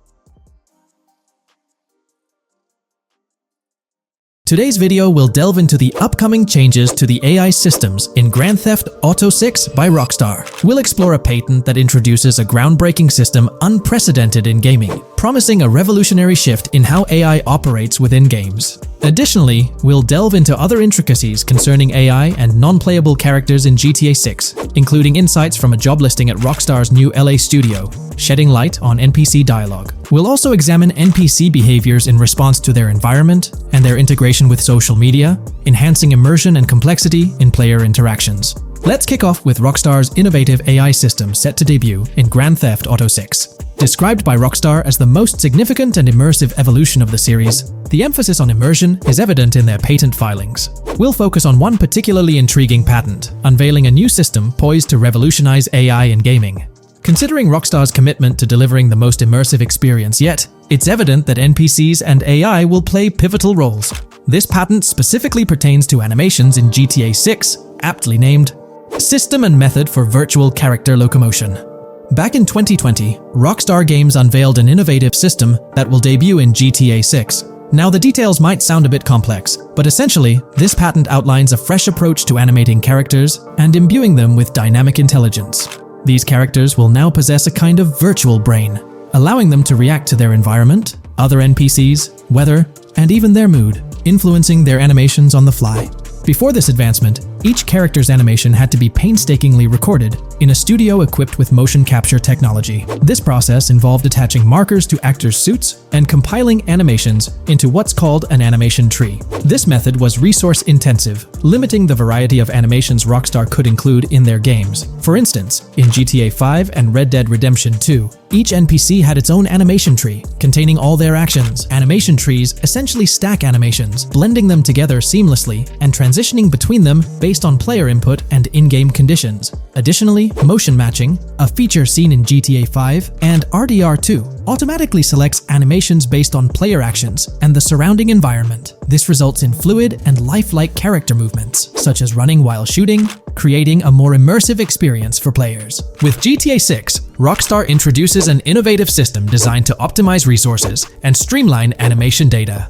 This approach allows for more content within the game while offering a broader array of animations. It shares similarities with motion matching but diverges in its utilization of a new framework.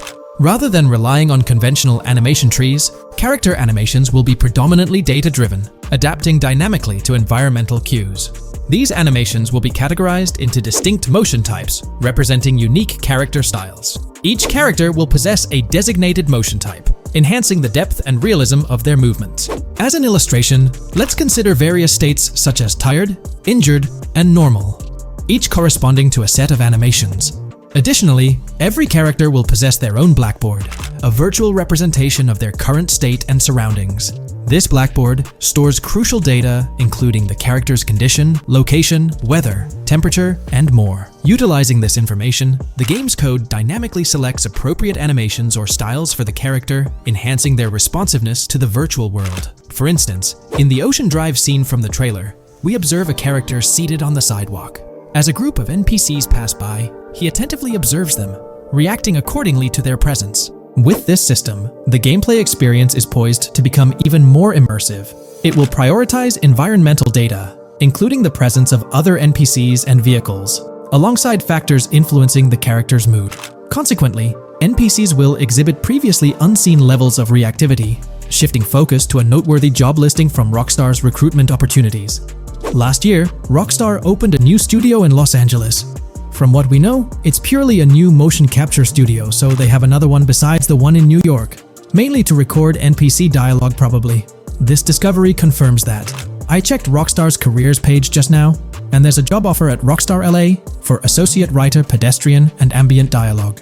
This could indicate that they are still writing and recording GTA 6 NPC dialogue right now. This suggests that the development team is currently engaged in scripting and recording NPC dialogue for GTA 6.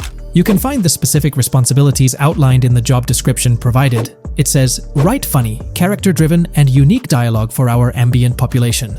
Work with key stakeholders to understand and support the technical requirements for player-led, dialogue-based interactions with our ambient population.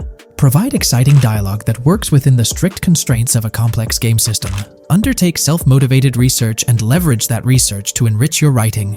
Understand and match the tone of our games. This underscores the commitment of Rockstar to ensuring that GTA 6 remains true to its franchise roots.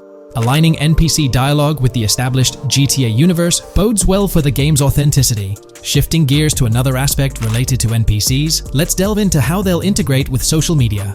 Not only will NPCs exhibit more lifelike behaviors and interactions with their surroundings, but they'll also engage with social media platforms, a novel addition to Grand Theft Auto 6. Here's a rundown of the phones observed. NPCs will be equipped with various phone models, as evident from both images and the trailer. Notably, NPCs will actively engage with their phones, which boast fully functional cameras and displays, an improvement over GTA V.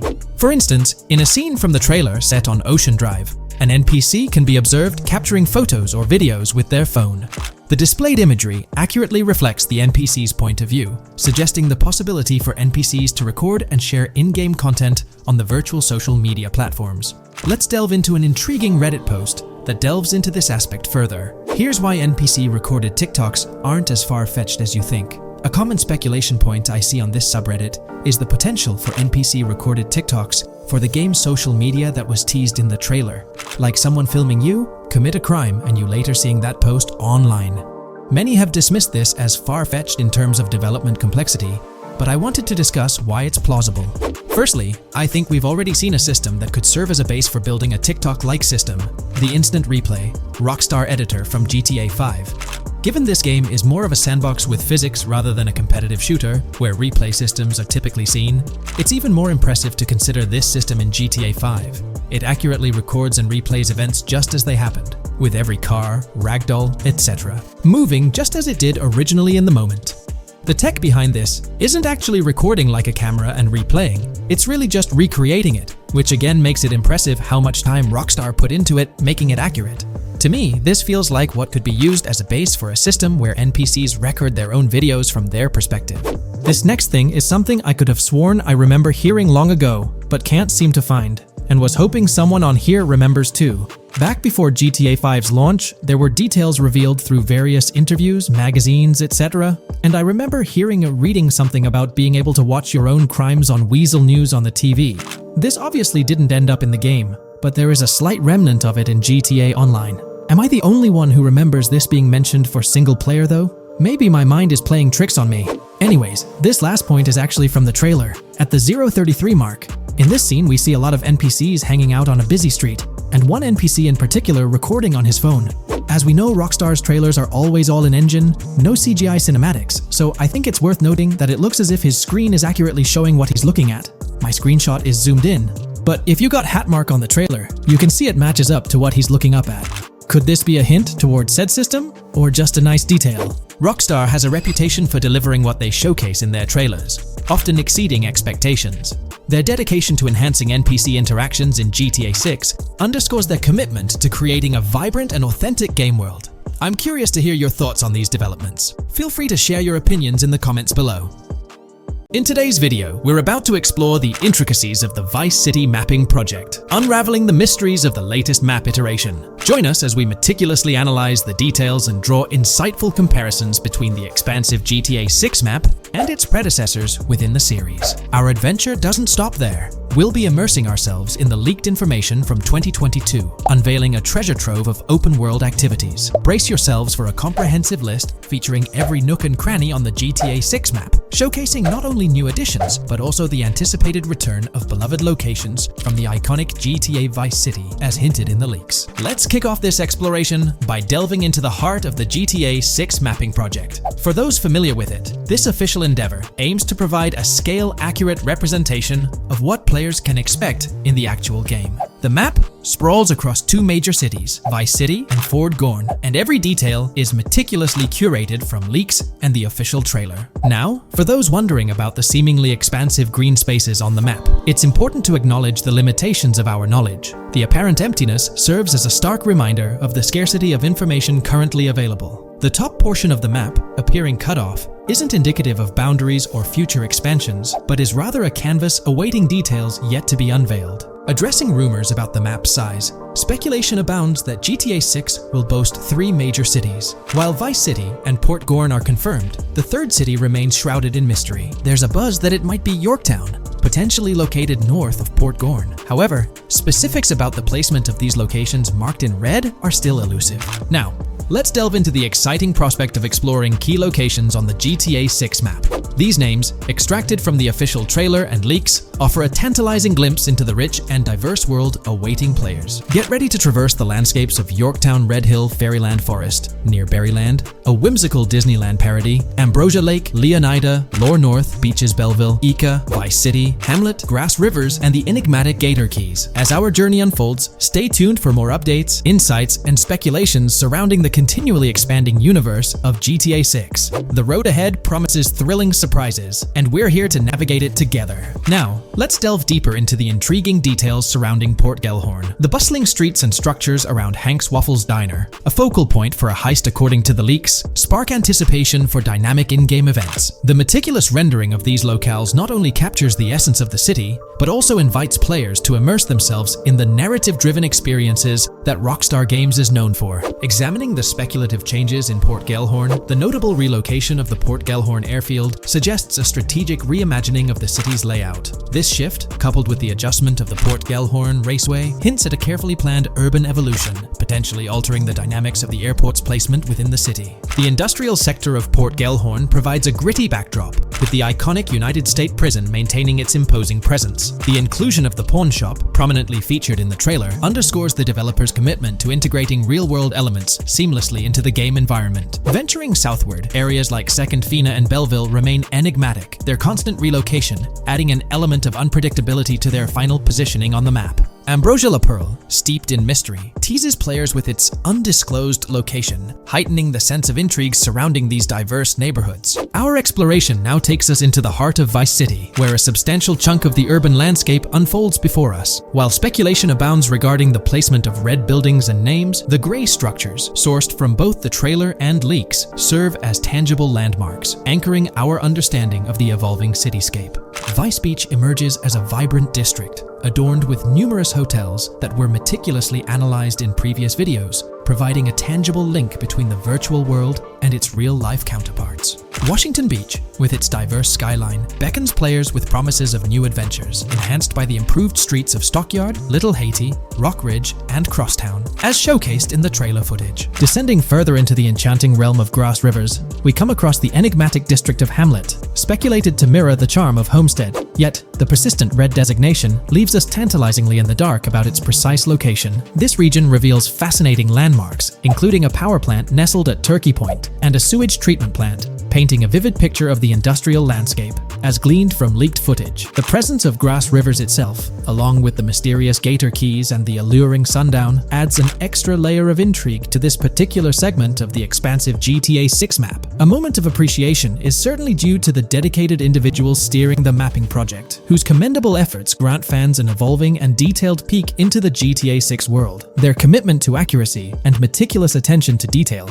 foreshadow an immersive gaming experience, setting the stage for the excitement surrounding the official release. Now, let's delve into a truly mind-blowing comparison that has set the gaming community abuzz. Our gaze shifts to the juxtaposition of Los Santos from GTA 5, Liberty City from the iconic GTA 4, and the highly anticipated Vice Beach from GTA 6. The comparison not only highlights the need for potential adjustments in Vice Beach's size, but also emphasizes the extraordinary density and detail that players can expect. Acknowledging the observed need for a slight enlargement of Vice Beach, the visual impact remains nothing short of extraordinary. The comparison underscores the incredible density that GTA 6 promises, reminiscent of the lively streets and vibrant atmosphere experienced in the streets of GTA 4's Liberty City. Speculation regarding the buildings in Vice Beach, as showcased in the mapping project, heightens the anticipation, with the close proximity of structures promising an unparalleled level of immersion and detail, evoking nostalgia from the beloved GTA 4 era. This meticulously crafted map stands as a colossal playground, harking back to the bustling streets that made GTA 4 a standout title. The intricate detailing, the tightly packed urban landscape, and the anticipated density all point towards an experience that pays homage to the franchise's esteemed roots,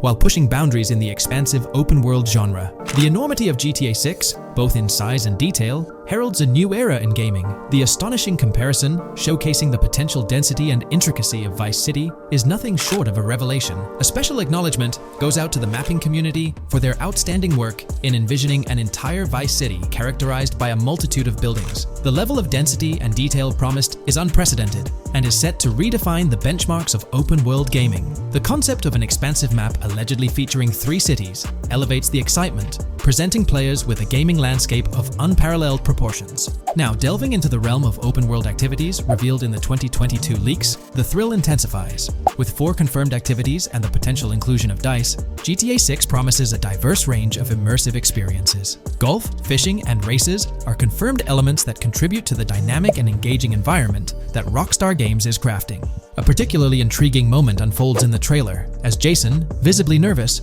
speeds away from a robbery scene, with Luke clutching the ill-gotten cash. In the distance, the iconic Topgolf in Doro makes a cameo, a real-world entertainment destination located in Doro, Florida.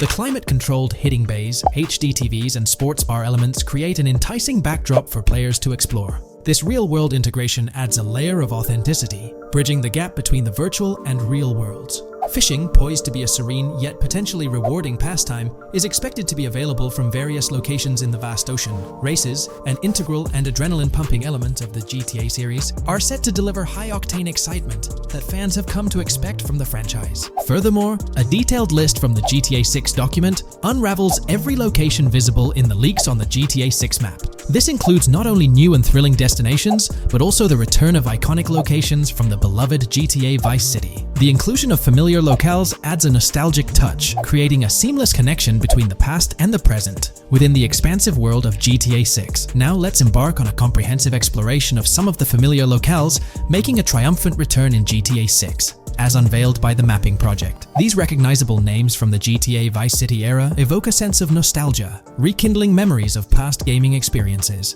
Leaf Links, Malibu Club, Washington Beach, Ocean Drive, Ocean View, and Little Haiti are just a few examples of the beloved spots that players will once again encounter in the immersive world of GTA 6. It's a poignant journey back in time as we rediscover these iconic locations, now reimagined and seamlessly integrated into the highly anticipated GTA 6 map. Venturing further into the extensive list of locations, our focus remains on the map, unveiling an array of intriguing places that contribute to the game's richness. Among these, the Jack of Seas nightclub takes center stage, having made appearances in both the official trailer and the leaks from 2022. While a detailed reading of every location is beyond the scope, feel free to pause the video and explore these fascinating spots at your own pace. From quaint small stores to the distinctive stone sculpture gracing Vice Beach, each location adds layers of detail and authenticity to the sprawling game world, some of which have been exclusively revealed through leaks. Shifting our gaze to Port Gilhorn, a diverse array of captivating places awaits discovery. The car wash, soccer field, a bustling basketball court, the Ambrosia Farm, and the intriguing King Neptune statue are just a glimpse into the eclectic offerings in this part of the map. Sailing through the Keys, exploring underwater ruins, investigating an underwater research facility, and contemplating the mysteries of the Bermuda Triangle add an extra layer of fascination to the GTA 6 experience. With the unveiling of the Mapping Project, the sheer depth and meticulous attention to detail that Rockstar is investing in the GTA 6 map become even more awe-inspiring. The possibilities for Easter eggs and hidden secrets in this expansive and densely packed landscape seem limitless. As we peel back the layers, the anticipation and excitement for the intricate world Rockstar is crafting only intensify. When we talk about the positive aspects of this partnership, it's essential to highlight the potential benefits that can emerge from Rockstar's newfound support for the modding community. One of the significant upsides is the acknowledgement of the brilliant and skilled developers behind the modding scene. For years, these developers have worked tirelessly to create unique and engaging experiences within the GTA universe. With Rockstar stepping into a collaborative space with CFX, there's an opportunity for a more symbiotic relationship. The infusion of official support could mean more resources, tools, and encouragement for modders to continue pushing the boundaries of what's possible within the GTA ecosystem. This collaboration might lead to innovative gameplay features, improved server stability, and an overall better experience for both players and content creators. Moreover, the recognition from a gaming giant like Rockstar could open doors for these modders in the industry. It may pave the way for potential collaborations, official partnerships, or even job opportunities within the gaming development sphere. This, in turn, could elevate the modding community to a more prominent and respected position within the gaming landscape. However, it's crucial to approach these potential benefits with cautious optimism. While the partnership appears promising on the surface, the reality lies in how Rockstar manages the delicate balance between maintaining control over its intellectual property and allowing creative freedom for the modding community. The outcome will heavily depend on Rockstar's willingness to foster collaboration, rather than imposing strict regulations. As GTA 6 draws closer, the impact of this collaboration will become more apparent. Whether it becomes a model for future partnerships between game developers and modders, or encounters challenges that hinder its success remains to be seen. The dynamics between Rockstar and the modding community could shape the future landscape of custom servers, roleplay experiences, and the overall modding scene in the gaming world. Stay tuned as we continue to explore and analyze the evolving relationship between Rockstar and the modding community. On the positive side, there's a glimmer of hope that Rockstar's acknowledgement of mods enhancing the player experience could pave the way for more modding support in GTA 6. This shift in perspective might lead to a more collaborative environment, where modders can contribute to the game's richness without fear of stringent restrictions. With Rockstar officially and financially supporting 5M, the CFX team gains more resources to elevate the GTA 6 server. This could mean a server even more impressive than the ones they currently run. The fact that 5M is now a Rockstar Games product suggests a vested interest in its success, promising additional funding and manpower to ensure its flourishing. An intriguing prospect emerges concerning the accessibility of custom servers.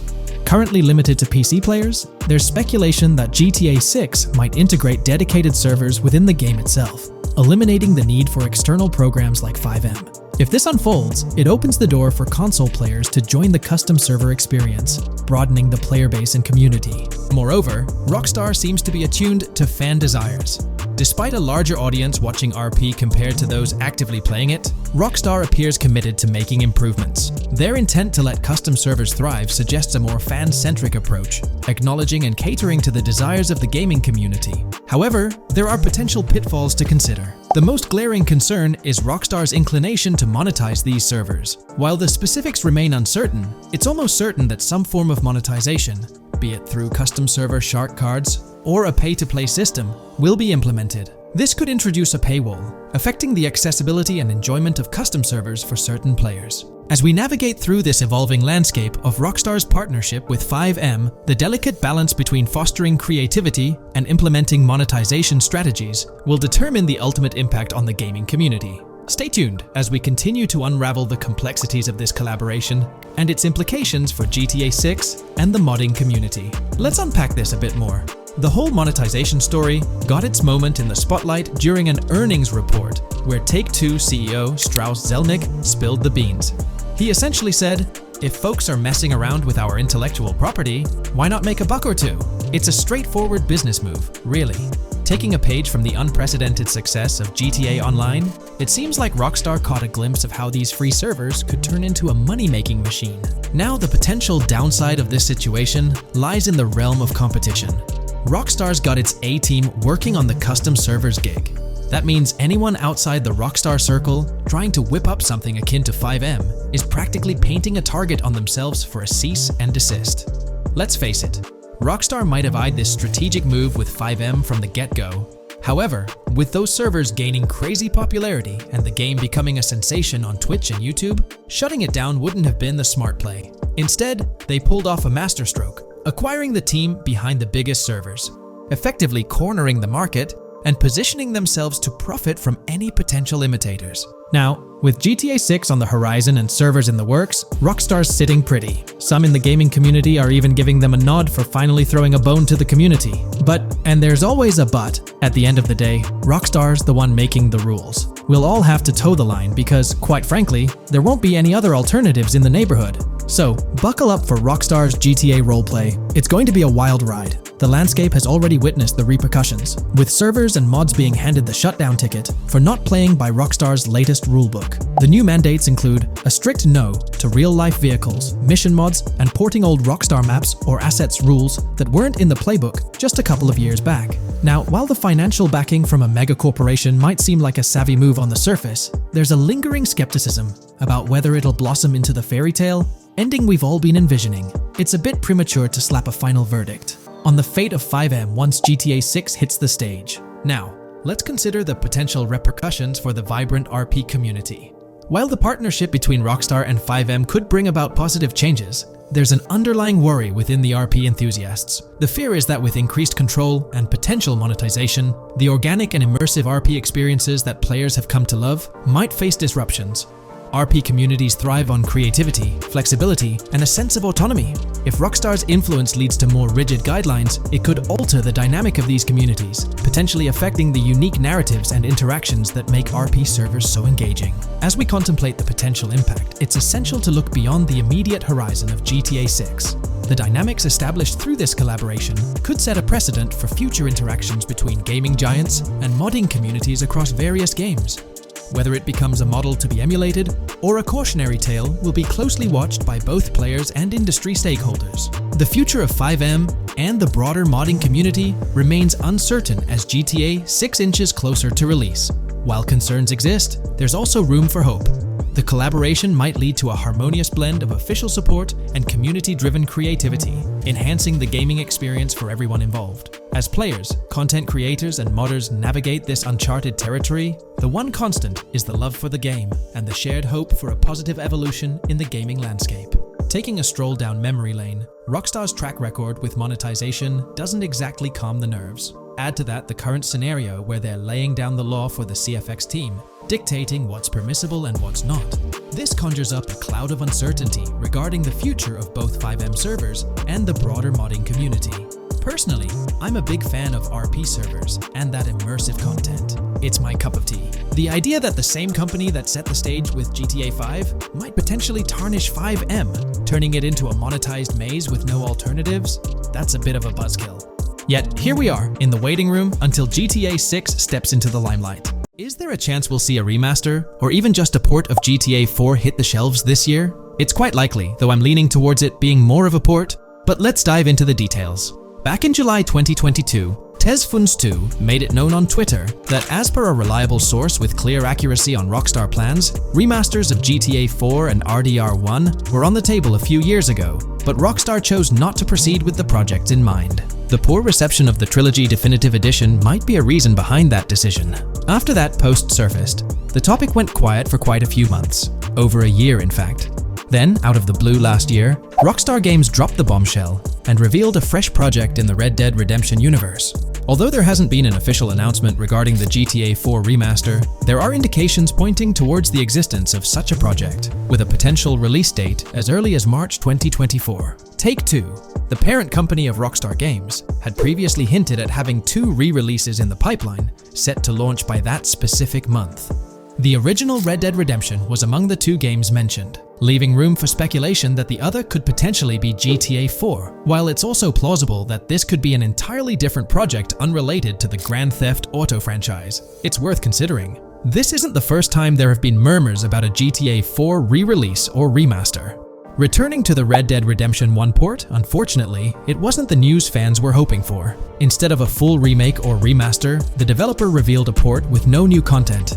Typically, when people hear about a remaster or remake, they expect incredible graphic improvements, higher resolution, better quality textures, and advanced graphical effects like ray tracing. Contrary to these expectations, many argue that this game needs significant improvements, particularly concerning inconsistencies in the story. In 2018, Red Dead Redemption 2 was released as a prequel, introducing story elements that created inconsistencies with the first Red Dead Redemption, where major characters like Arthur Morgan were never mentioned. When Rockstar opted for a port instead of improving the game, which was already 13 years old, disappointment arose.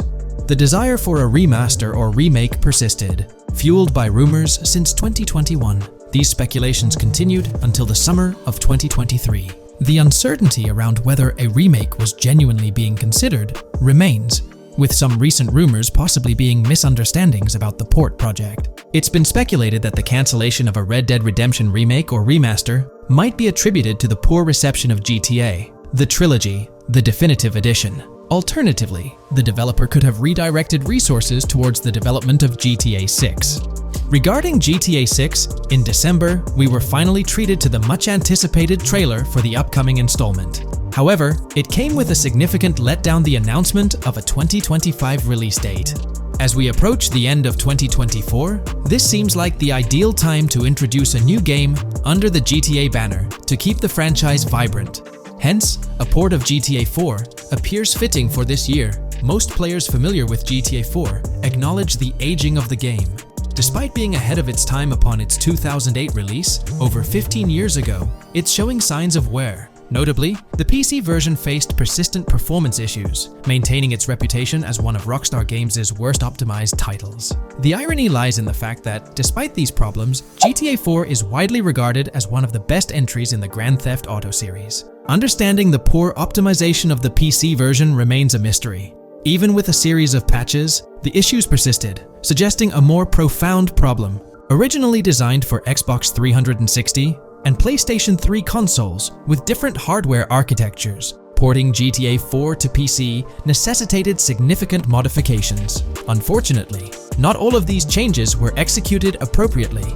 Compounding the matter, the game was built on the advanced and intricate Rage engine, adding complexity to its optimization. Unlike consoles with standardized hardware, the diverse range of PC hardware available at the time of GTA 4's release posed a challenge. The game's initial high hardware requirements excluded many players with less powerful computers from enjoying a smooth gaming experience. Unoptimized code contributed to performance issues, even on high-end PCs, with notable problems in managing CPU and GPU resources, leading to performance bottlenecks. How else can we gather indications that a GTA 4 remaster or port is possibly in development? Well, in September 2022, Take-Two Interactive, the parent company of Rockstar Games, made a notable move. They took down a fan-made mod for GTA 4, known as the Definitive Edition. This mod compilation, comprised of various mods and fan-made patches, aimed to significantly enhance the visual and experiential aspects of the 15-year-old game on PC. The roots of this remastering endeavor with mods trace back to 2016, when the mod pack for GTA Vice City, named Reborn, initiated the project. Over time, it expanded to encompass mods for GTA 3, San Andreas, Chinatown Wars, and other Rockstar games like Bully and the Warriors. According to information from the author's website, the group behind this project confirmed that their files, hosted on Mediafire, received a DMCA takedown notice. Presumably issued by Rockstar or its parent company Take-Two Interactive, this notice mandated the removal of the Definitive Edition project from their website. This development was communicated through a tweet from the Definitive Edition project. Bad news, guys. Appreciate it if you got PPL to raise awareness. Spread the word as much as possible. I knew this day was coming. Here we are with a DMCA by Rockstar, I assume, on our GTA 4 Definitive Edition patch.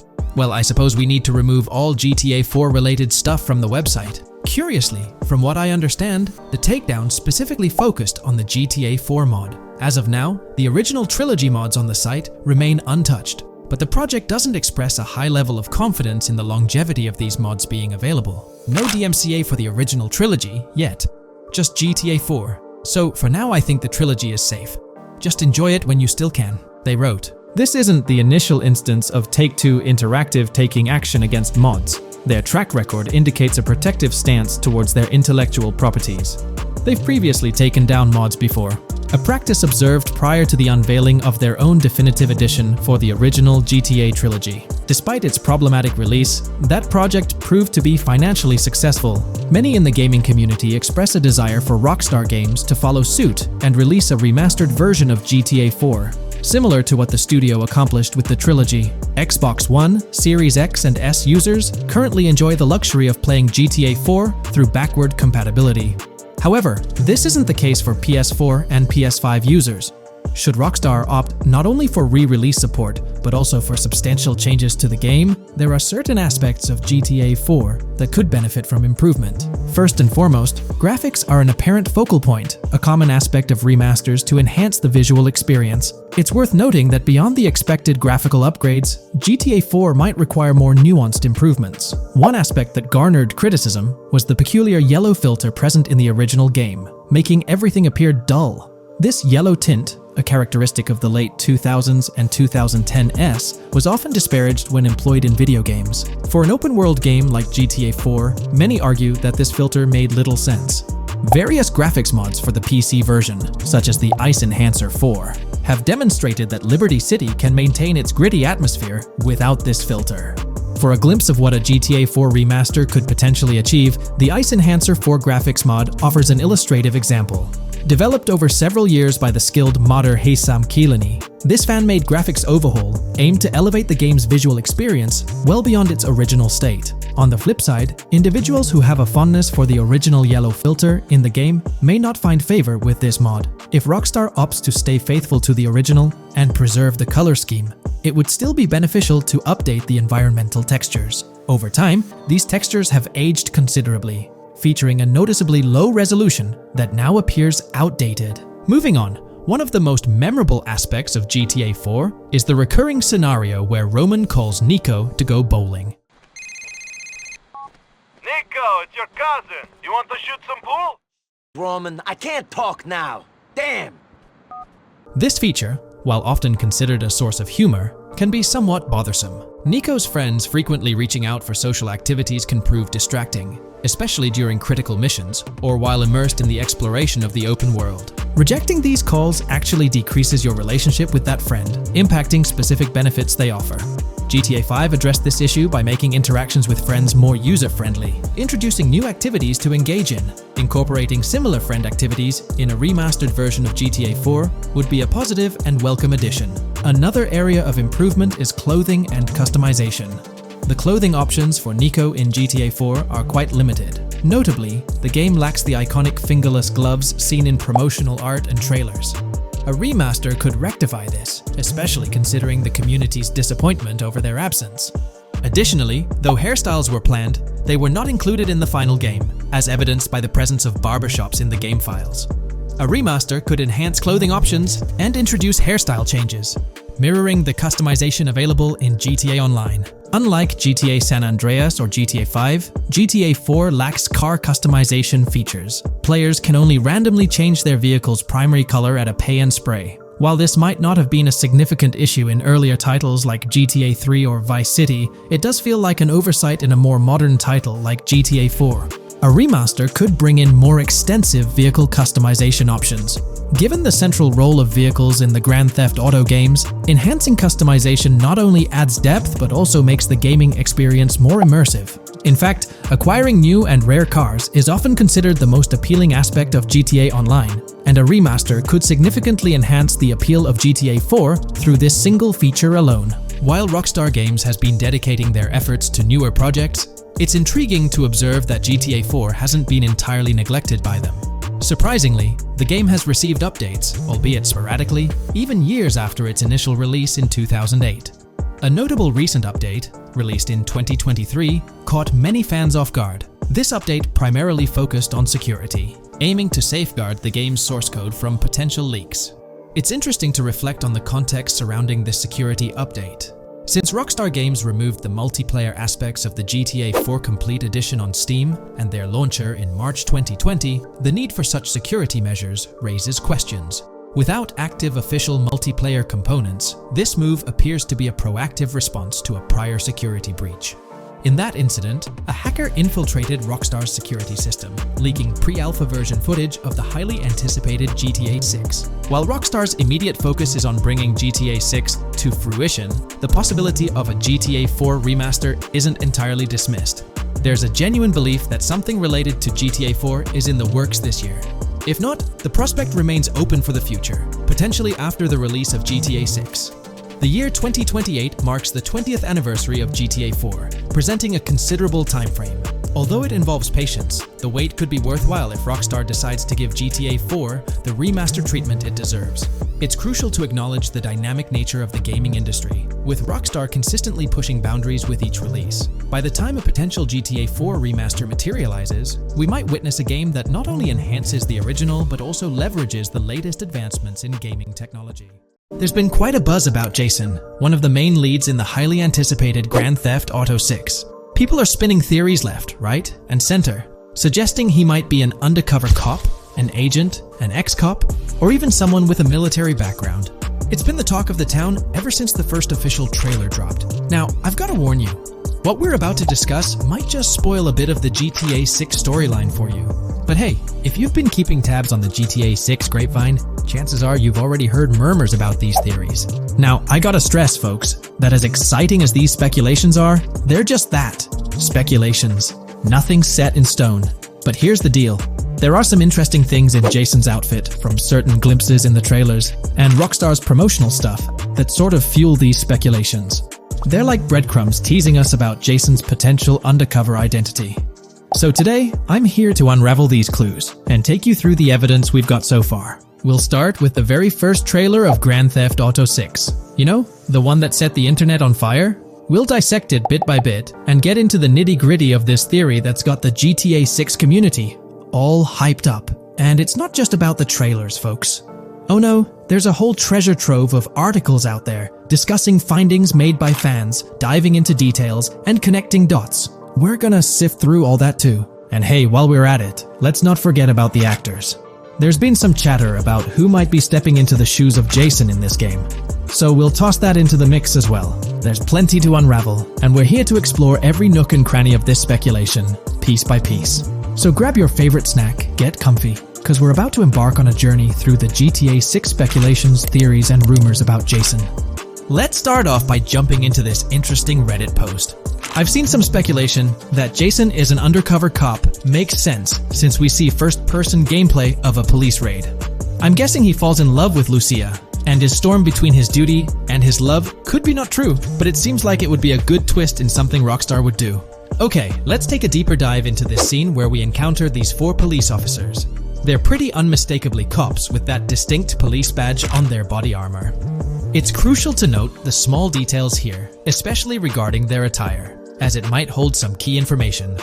Now, among this squad of officers, there's one guy who stands out from the rest. He's chilling on the far right, sporting a casual white tank top, while the others are all suited up in body armor, their caps turned backward. This difference suggests a hierarchy within the group, making us wonder if this dude's perhaps a higher up or holds a different position within the force. The intriguing part, though, is the context of this scene. It feels like a pivotal moment, almost as if these officers are significant characters in the narrative. But let's pump the brakes a bit. It's all speculation at this point. We can't be certain of their importance or their roles in the storyline just yet. Now, let's loop this back to Jason, the main focus of our attention. There's a striking connection here.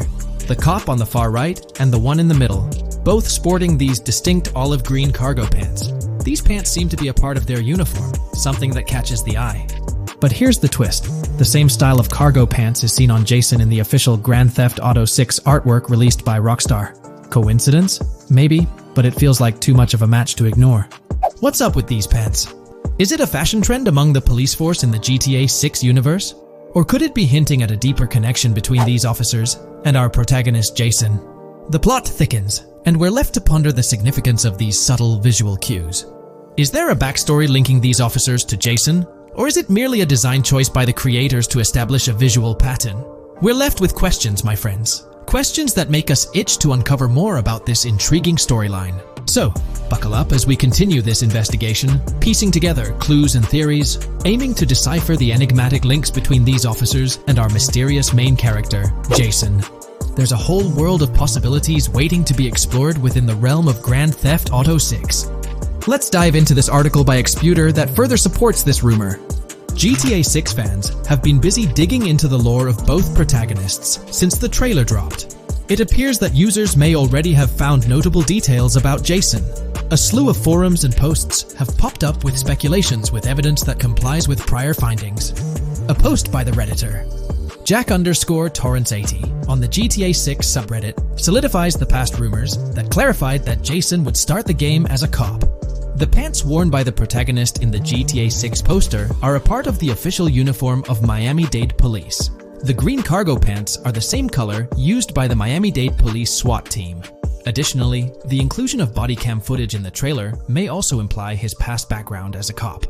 It is speculated that he was dismissed from the service during the events of the game, having to continue his life as a petty thief. In the side-by-side comparison, you'll notice something intriguing.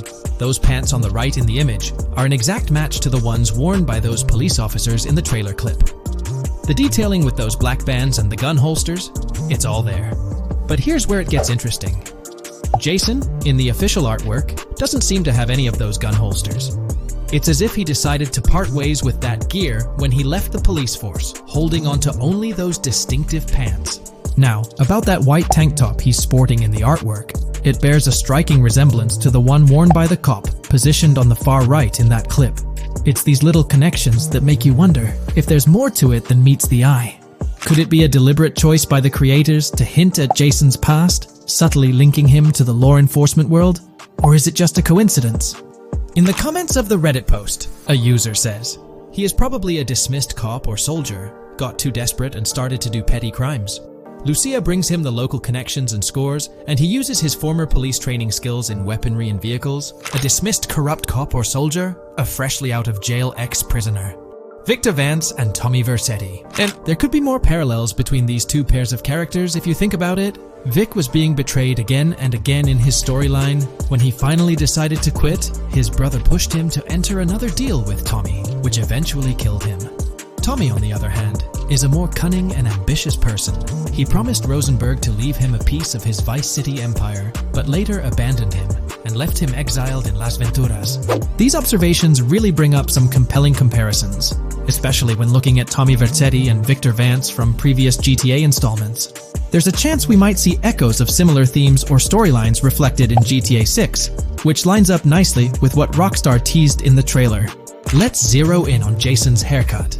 It's clean cut and short, a style often associated with law enforcement or military personnel. That detail might not be just a coincidence.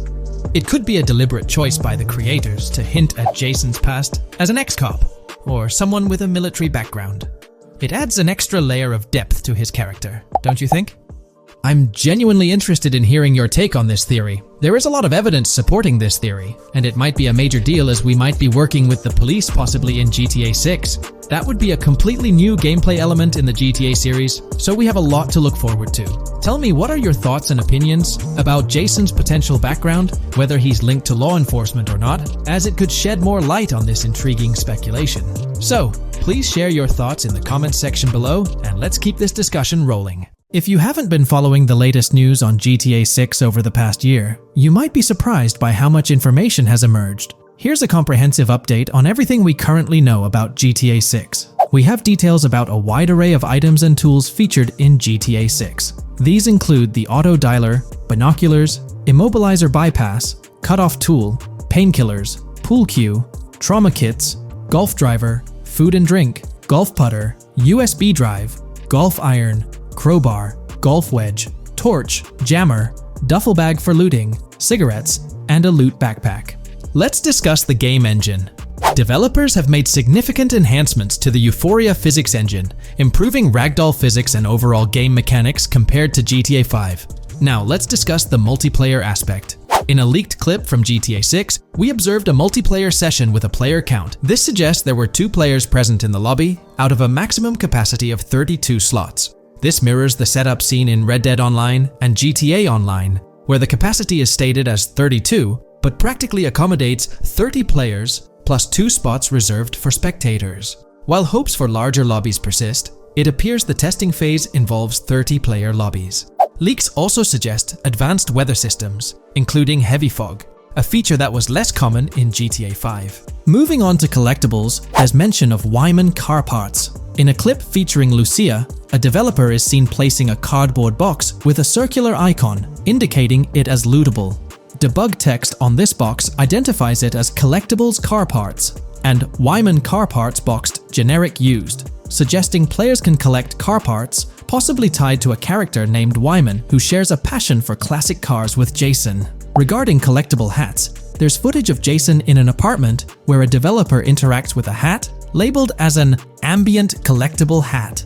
According to debug text, this hints at the inclusion of clothing items as ambient collectibles within the game. Additionally, a comprehensive list of all brands featured in the game is provided. While some brands may be integral to the story, many are included for realism and immersion. The list is displayed on screen for viewers to pause and inspect at their leisure. Similar to Red Dead Redemption 2, the weapon wheel in GTA 6 will be divided into 3 sections: weapons, equipment, and gear. Notably, players can dual-wield different weapons and access a quick item inventory displayed in the bottom left corner of the screen. While leaked recreations of the weapon wheels provide a glimpse, it's expected that the final version may evolve during the game's development. In a video snippet, an NPC is observed shooting at Jason, triggering a health tip to appear on the left side of the screen when Jason's health decreases. Additionally, the game will feature lighting and skybox systems, similar to those in Red Dead Redemption 2.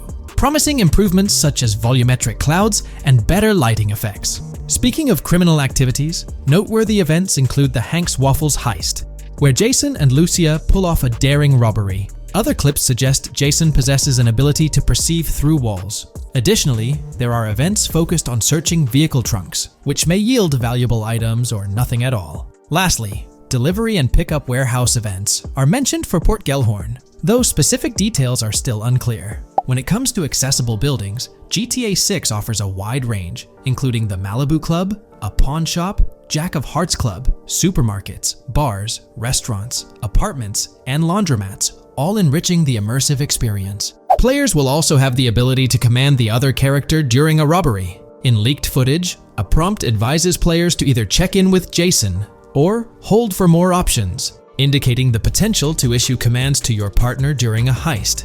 This feature aims to streamline gameplay, enabling effective control of both characters simultaneously. Unlocking doors and gates is also demonstrated, as shown in a video featuring Jason in the San San area. Debug text indicates locked door panels, suggesting the necessity to unlock specific entry points. In addition, a new police system called Time Until Cops Dispatch has been implemented. Now, when you commit a crime, the police won't immediately arrive. Instead, you'll have a brief window to evade capture before law enforcement begins to converge on your location. Security cameras play a role in surveillance, but their function differs from GTA Online. Instead of instant detection, there's a detection meter similar to games like Payday 2 or 3. As the meter fills up, you must break line of sight within a certain time frame to avoid detection. Players also have the ability to restrain NPCs using zip ties, as seen in leaked footage. This feature enhances the realism of robberies, offering greater control over the situation. Additionally, players can loot vehicles, as briefly shown in the Hank's Waffles video. A button prompt to examine SUV suggests the ability to inspect random vehicles and potentially steal valuables from them. A while back, a significant leak revealed a plethora of potential world encounters, random events that occur as you navigate the game world. I've displayed these on your screen, and while I won't go through each one, you'll notice they're quite fascinating. From parking disputes to donut burnouts, protests, and even someone getting a concussion, these events add depth and realism to the world of Vice City. It's exciting to imagine strolling through such a dynamic environment where something is always happening. Take a moment to review them if you like. They're quite impressive. Moving forward, the community has endeavored to construct a map of GTA 6 based on coordinates and locations gleaned from leaks. This preliminary map outlines Vice City situated at the bottom right. The top section of the map remains somewhat enigmatic for now. Nonetheless, this initial map looks incredibly promising, and the excitement for exploring its intricacies is palpable. For the setting, we know about 3 different gangs in Vice City: San San, a Haitian gang, the Guardia Brothers, and the far-right militia. These details create an exciting anticipation for what to expect in GTA 6. Now, let's delve into the variety of confirmed wildlife in the game. Players can expect encounters with snakes, seagulls, skunks, raccoons, alligators, wading birds, squirrels, southern leopard frogs, crayfish, lizards, skunk apes, pigeons, opossums, and even whales. While these are the animals confirmed so far, we anticipate discovering more upon the game's release. These are the species we're aware of at present.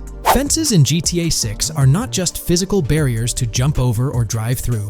They are individuals involved in illegal transactions within the game. Acting as middlemen, these characters buy illegal items from players to resell them to others. Now, let's explore the AI witness system and police recognition feature, which are notably significant. In the Hank's Waffles robbery video, beneath the wanted level stars, there's a mention of full description, suggesting that witnesses can provide detailed information about you. This implies that once identified, the police will recognize you. When Lucia enters a police vehicle, there's initially no vehicle description, but this quickly changes to a full vehicle description. This indicates that law enforcement will possess detailed information about your vehicle. Moreover, the text warns that any vehicle seen entering will be noted by the authorities.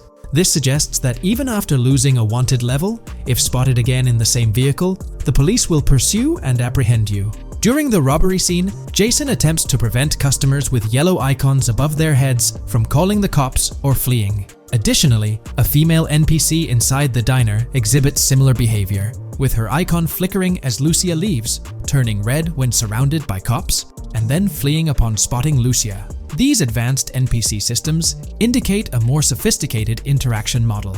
Regarding item sharing, Jason and Lucia appear to be able to share items between them. For instance, in one clip, Jason steals items from containers, keeping some for himself while sharing others. Regarding sound design, it's no surprise that GTA 6 will feature more realistic soundscapes. Weapon sounds are crisper and more authentic, with increased volume for a more immersive experience. The impact of bodies hitting the floor will have a deeper thud, creating a more visceral effect. Police sirens will reverberate off buildings and environmental elements more realistically. while the sound of items will vary depending on the surroundings. For instance, if you're in a shipping container, sounds will echo more, adding depth to the auditory experience. Overall, these sound enhancements aim to emulate real-life scenarios more accurately, contributing to the game's realism. Moving on, we have an extensive list of every confirmed vehicle slated to appear in GTA 6, sourced from both the game files and leaks. I covered these in detail in a previous video, so I won't repeat them here. However, I've provided them on your screen for your reference. If you're interested in exploring the full list yourself, you can find them on page 30 of the document. The game features improved vehicle damage and handling, as seen in clips where crashes result in realistic effects, like splitting front fenders and bending car hoods. Furthermore, car interiors now include a functional GPS and waypoint system, enhancing immersion, especially in first-person driving. Players also have the option to enter a car from the passenger seat, adding a touch of realism to gameplay. These details highlight GTA 6's commitment to intricate design elements, evident in its meticulous attention to detail throughout the game.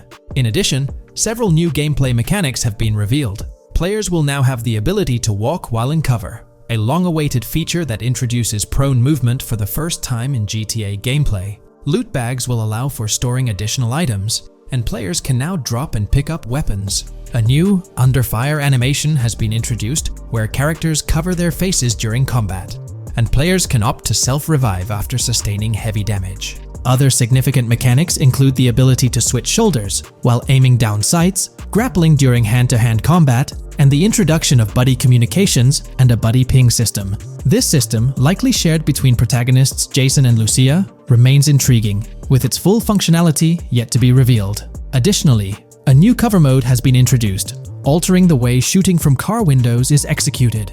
Characters will now fully lean out of windows, enabling full 360-degree shooting. Furthermore, a new ability system has been introduced, potentially exclusive to Jason, allowing for a form of wall perception. Whether Lucia will possess this ability remains uncertain. Players can also interact with a greater variety of objects and NPCs, engaging in actions such as carrying bodies, committing robberies, issuing threats, and conversing during criminal activities. Moreover, the ability to pick up additional items, such as beer bottles and cans, enhances the overall gameplay experience. Let's explore some of the exciting new gameplay systems. Firstly, there's the introduction of money laundering, hinted at during the Hank's Waffles robbery. An icon found near the car wash property featured a washing machine with a dollar sign, suggesting potential opportunities for money laundering. This implies that players may be able to purchase properties with the intent of laundering money, although specific details on mechanics remain undisclosed. Nevertheless, it appears players will once again have the option to acquire certain types of businesses for illicit activities. Additionally, there's a confirmed lineup of weapons, which includes a rocket launcher, assault rifle, baseball bat, polymer pistol, knife, bolt-action sniper rifle, Molotov cocktail, spear gun, which is intriguing, smoke grenade, compact SMG, flashbang, micro SMG, sniper rifle, heavy machine gun, auto rifle, and pump-action shotgun. Moreover, glimpses of Jason in various states, sporting different hair lengths and facial hairstyles, suggest a hair growth system akin to Red Dead Redemption 2. This feature seems highly likely given the game's lineage. In terms of sustenance, players can consume items directly from their inventory. In a scene at a gas station, Jason adds wine, soda, and fruit to his inventory, highlighting the ability to eat and drink on the go, akin to mechanics seen in Red Dead and GTA Online. In GTA 6, you can expect to encounter raccoons rummaging through trash cans and stealing food bags. This is evidenced in the game files, which document 3 world events: raccoon climbing out of garbage, raccoon rummaging through trash, and raccoon stealing food. While there are numerous intricate details to explore, we've uncovered a multitude of confirmed locations spread across Vice City and its surrounding areas. Naturally, Vice City serves as the central hub, encompassing neighborhoods such as Edgewater, North Vice City, Rock Ridge, Little Haiti, Vice Beach, South Beach, Washington Beach, and Key Biscayne. Additionally, there's Port Gellhorn, which appears to be a distinct city akin to Sandy Shores or Palito Bay from previous games. Other notable spots include Yorktown, Ambrosia, Sundown, The Keys, La Pearl, Red Hill, Lake Leonida, Hamlet, Stockyard, Homestead, Grass Rivers, Ikenfaka, various underwater locations, and more. Each of these locales is meticulously detailed, with numerous mini locations nestled within them. It's remarkable how much information we already have about the game's expansive geography. In GTA 6, if your character sustains injuries, health will regenerate slowly over time. To expedite recovery, you can access the weapon wheel and utilize a healing item. Unlike GTA 5, where health only regenerates up to 50% naturally and requires snacks for full recovery, GTA 6 appears to allow for natural regeneration to full health, albeit at a slower rate. While not officially confirmed, it's implied that using a medical item will accelerate this healing process. Regarding open-world activities, there are 7 confirmed activities thus far: dice, golf, fishing, races, adventuring, shipments, and delivery van events. A video showcases a delivery van event near the industrial area of Port Gellhorn, featuring active security cameras that add complexity to potential heists. 2 distinct event types mentioned in the events list are Pragmatic Cool and Chaotic Romantic, introducing a new event type called Cop Trap, strategically placed in various locations across the map. The confirmed locations are displayed on your screen, indicating that law enforcement will deploy different tactics to apprehend you. Next, let's explore the array of new features spanning 2 full pages. Firstly, an enhanced AI system is showcased in a video, where enemy AI targets Lucia once she turns around. These adversaries demonstrate improved decision-making, adapting their shooting tactics dynamically based on the situation. Notably, they adjust their positioning relative to nearby objects, aiming to avoid frustrating head-glitching tactics. Additionally, they display more tactical behaviors, such as lowering their profile during reloads and employing lateral strafing while firing. NPC behavior has also undergone enhancements, with AI groups no longer wandering individually, but moving in clusters, reminiscent of the dynamics seen in Red Dead Redemption 2. This is evident in a video where Lucia encounters a group of tourists engaged in conversation as they pass by. This enriches pedestrian interactions beyond the independent roaming seen in GTA 5, now featuring diverse groups and even couples strolling together, enhancing the game's realism. A new gameplay feature allows players to surrender to the police during a robbery, introducing an intriguing dynamic with consequences yet to be fully revealed. Additionally, players can purchase gumballs from vending machines, potentially serving as a health boost, although specific effects remain speculative. Similar to GTA 5, your character's attire will accumulate dirt over time, adding a layer of realism. Hacking will also be a significant element, with Lucia seen carrying various hacking tools, though it's unclear if Jason will have access to these tools as well. Previous leaks suggested Lucia's role as the designated hacker, but further details will emerge in due course. Expect an enhanced car hijacking system in GTA 6. For example, the inclusion of an immobilizer bypass suggests that stealing luxury cars will be more challenging. Additionally, a tool called a Slim Jim will be used to unlock older vehicles, adding complexity to car theft. Moreover, events such as Steal Car in Progress and Steal Car Fail indicate potential complications during vehicle theft. Events like Carjacking Cat and Carjacking Advanced AI suggest further intricacies in vehicle-related activities. Finally, the document concludes with approximately 20 pages detailing locations found in leaks that correspond to real-world locales in Miami. This inclusion underscores the meticulous efforts put into crafting a rich and immersive game world. Today, let's delve deeper into the scoop we've got about Jason and Lucia, straight from the game's artwork and that initial trailer drop.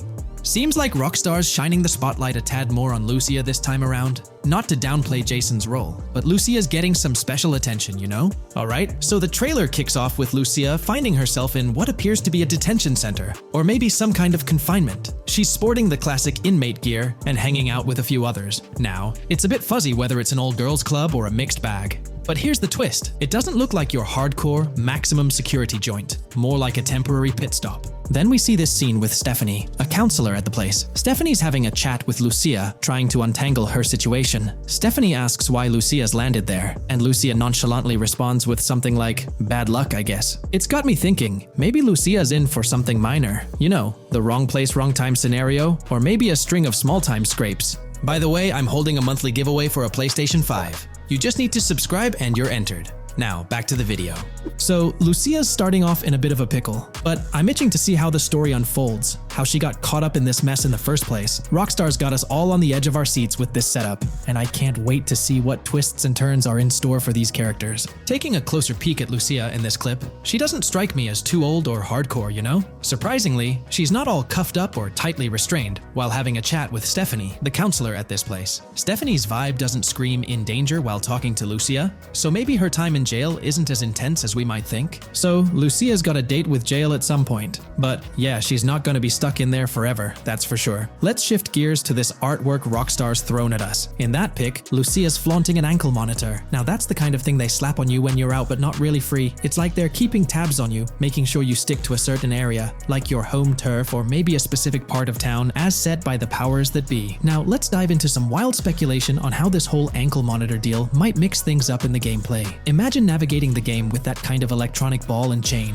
It's gotta influence how Lucia moves around or what she can get into. Maybe it restricts her to certain zones or forces her to lay low in certain situations. The possibilities are buzzing around my head. It's like a marker that says she's out of the big house, but under some major watch. You see, when you've got one of those strapped on, it's like a 24/7 reminder that you're under strict scrutiny. It's like a digital leash telling you, hey, no funny business or else. Now think about how this could shake up the game's map dynamics. Rockstar might play a throwback card to the old GTA vibes, where you're restricted to certain parts of the map at the start. As you progress through the story, you gradually unlock more turf to roam. Picture Lucia, stuck in a zone until she can shake off that monitor, whether she manages to ditch it by some gutsy escape, or someone legally gives her the green light. Fast forward a bit, and we spot Jason and Lucia in a pretty dicey scene. Jason's in the driver's seat, Lucia's riding shotgun, and they're peeling away from what looks like a scene post-crime. A couple of cop cars are hot on their tail, lights flashing, and sirens blaring. Jason's got his hands tight on the wheel, sneakily glancing at the cops as they whiz past. Then, when they're out of sight, he shoots Lucia a glance that screams serious concern. It's crystal clear these two are linked somehow, tied together by that ankle monitor and whatever legal trouble they're entangled in. How's that for a curveball in the storyline? There's this air of suspense and questions lingering. What did they do? And how does it all connect back to Lucia's time in the slammer? The plot thickens, and I'm itching to see where this tangled web leads us. Let's zoom in on Lucia for a moment. You know, it's not giving off that classic jailbreak vibe. When you make a daring escape from the big house, you don't come out with an ankle monitor like you've been given a hall pass. Nah, it's more like you become public enemy number one, constantly dodging the long arm of the law. It's got echoes of that on-the-run feel from Red Dead Redemption 2, where you're always watching your back. Wonder if Rockstar's planning to revisit that kind of storyline here? But here's a thought that's been gnawing at me. What if Jason's got this noble quest to keep Lucia out of hot water? Could be, but there's this lingering sense that they've got some pressing reasons behind these actions. It's like they're in this situation either by design or due to some pressing needs. Speaking of which, let's take a peek at the next scene in the sequence. You've got Lucia holding a bundle of cash that could make anyone's eyes widen, stacks of 20s and crisp hundreds. And what's she doing? Nonchalantly turning away from law enforcement? It's like we're getting a glimpse into the aftermath of a successful heist. And then there's this sight, both of them, dressed up with bandanas and masks, keeping their identities under wraps as they bolt out of what seems to be a rundown corner store situated in the middle of nowhere. There's this air of confidence about them, but choosing a low-profile place like this hints at something. They're not doing this for kicks. No, it's like they're in dire need of funds. Now let's talk about Jason's wheels. It's not some flashy top-of-the-line ride like you'd expect from Michael DeSanta's swanky tailgater in GTA 5. Nope, Jason's driving an older model, something more modest. It gives off this vibe that they might not be swimming in cash. The whole picture seems to paint a story of urgency. Lucia's holding a stash of cash, they're hitting a low-key spot, and Jason's not cruising around in luxury. It's like they're pushed into a corner, perhaps strapped for cash, and pushed into some tough choices. There's definitely more to this tale than meets the eye. Let's dive into Jason and Lucia's ride. They're cruising around, making these slick turns and slides. It doesn't seem like they're trying to dodge cops. You can even hear Lucia kinda squeal. She's gripping the car's side in a way that screams thrill ride.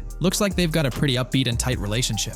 They're heading towards a motel. And guess what? Surprise, surprise, they're more than just partners in crime. Yup, Jason and Lucia are romantically involved. Now, Rockstar's not laying it all out for us, but you can pretty much read between the lines. Now, let's dissect this trust business. Feels like Rockstar's planting seeds for the storyline's ending. Trust can either be kept intact or shattered, right? It's like a pivotal point in a tale of two partners in crime. Maybe they'll face a dilemma where they have to choose between both making it out alive or going for a massive score, but someone doesn't make it to the finish line. Trust seems to be the crux of it all. And here's the kicker, the final scene. They kick open the door of this corner store, all confident, guns out, ready to hit the jackpot. The story concludes on that note. Now, let's switch lanes and talk about the trailer's song choice, Tom Petty's Love Is a Long Road. Interestingly, there's a tweet from Tom Petty's account expressing gratitude for having their song featured in GTA 6's first trailer. The song itself talks about the struggles of maintaining a relationship, how it's not a smooth ride, but worth the effort. So, GTA 6 might just be more than a crime tale. It's shaping up to be a love and trust story. I think Rockstar's aiming for their twist on a Bonnie and Clyde vibe with Jason and Lucia. That's pretty much all the scoop we got about them in the Grand Theft Auto 6 trailer. They didn't spill much, but we kinda got a glimpse into their journey, the hurdles they face, and this theme of trust that seems to run deep in their story. There's this one scene where it looks like they're gaining some traction in their journey. Jason's driving, Lucia's standing up in the passenger seat, and some paparazzi or somebody's snapping their pics. Seems like they've leveled up from their clothes to the car they're driving. So, at some point in the story, they might hit some highs. But knowing how these stories go, it could all come crashing down by the end. So, that's pretty much the lowdown on Jason and Lucia, our main characters in GTA 6. Can't wait to dig into their stories more. What do you folks reckon the GTA 6 plot's gonna be like? Which character are you stoked to play? Drop your thoughts in the comments below. And hey, if you like this video, a thumbs up would be cool. Hit that subscribe button if you're new here and want to stay updated on all things GTA 6. Don't forget to ring that notification bell too. The release of the GTA 6 trailer in 2023 has sent shockwaves of excitement across the gaming community. The anticipation and buzz surrounding this highly anticipated title have reached an all-time high. Fans worldwide are feverishly dissecting every frame, theorizing about the game's setting, characters, and innovative features. The hype is palpable as gamers eagerly await the next chapter in the beloved GTA series, poised to redefine open-world gaming once again. With Rockstar Games' history of delivering groundbreaking experiences, the fervor and enthusiasm for GTA 6 are undeniably at a fever pitch, leaving everyone counting down the days until its eventual launch.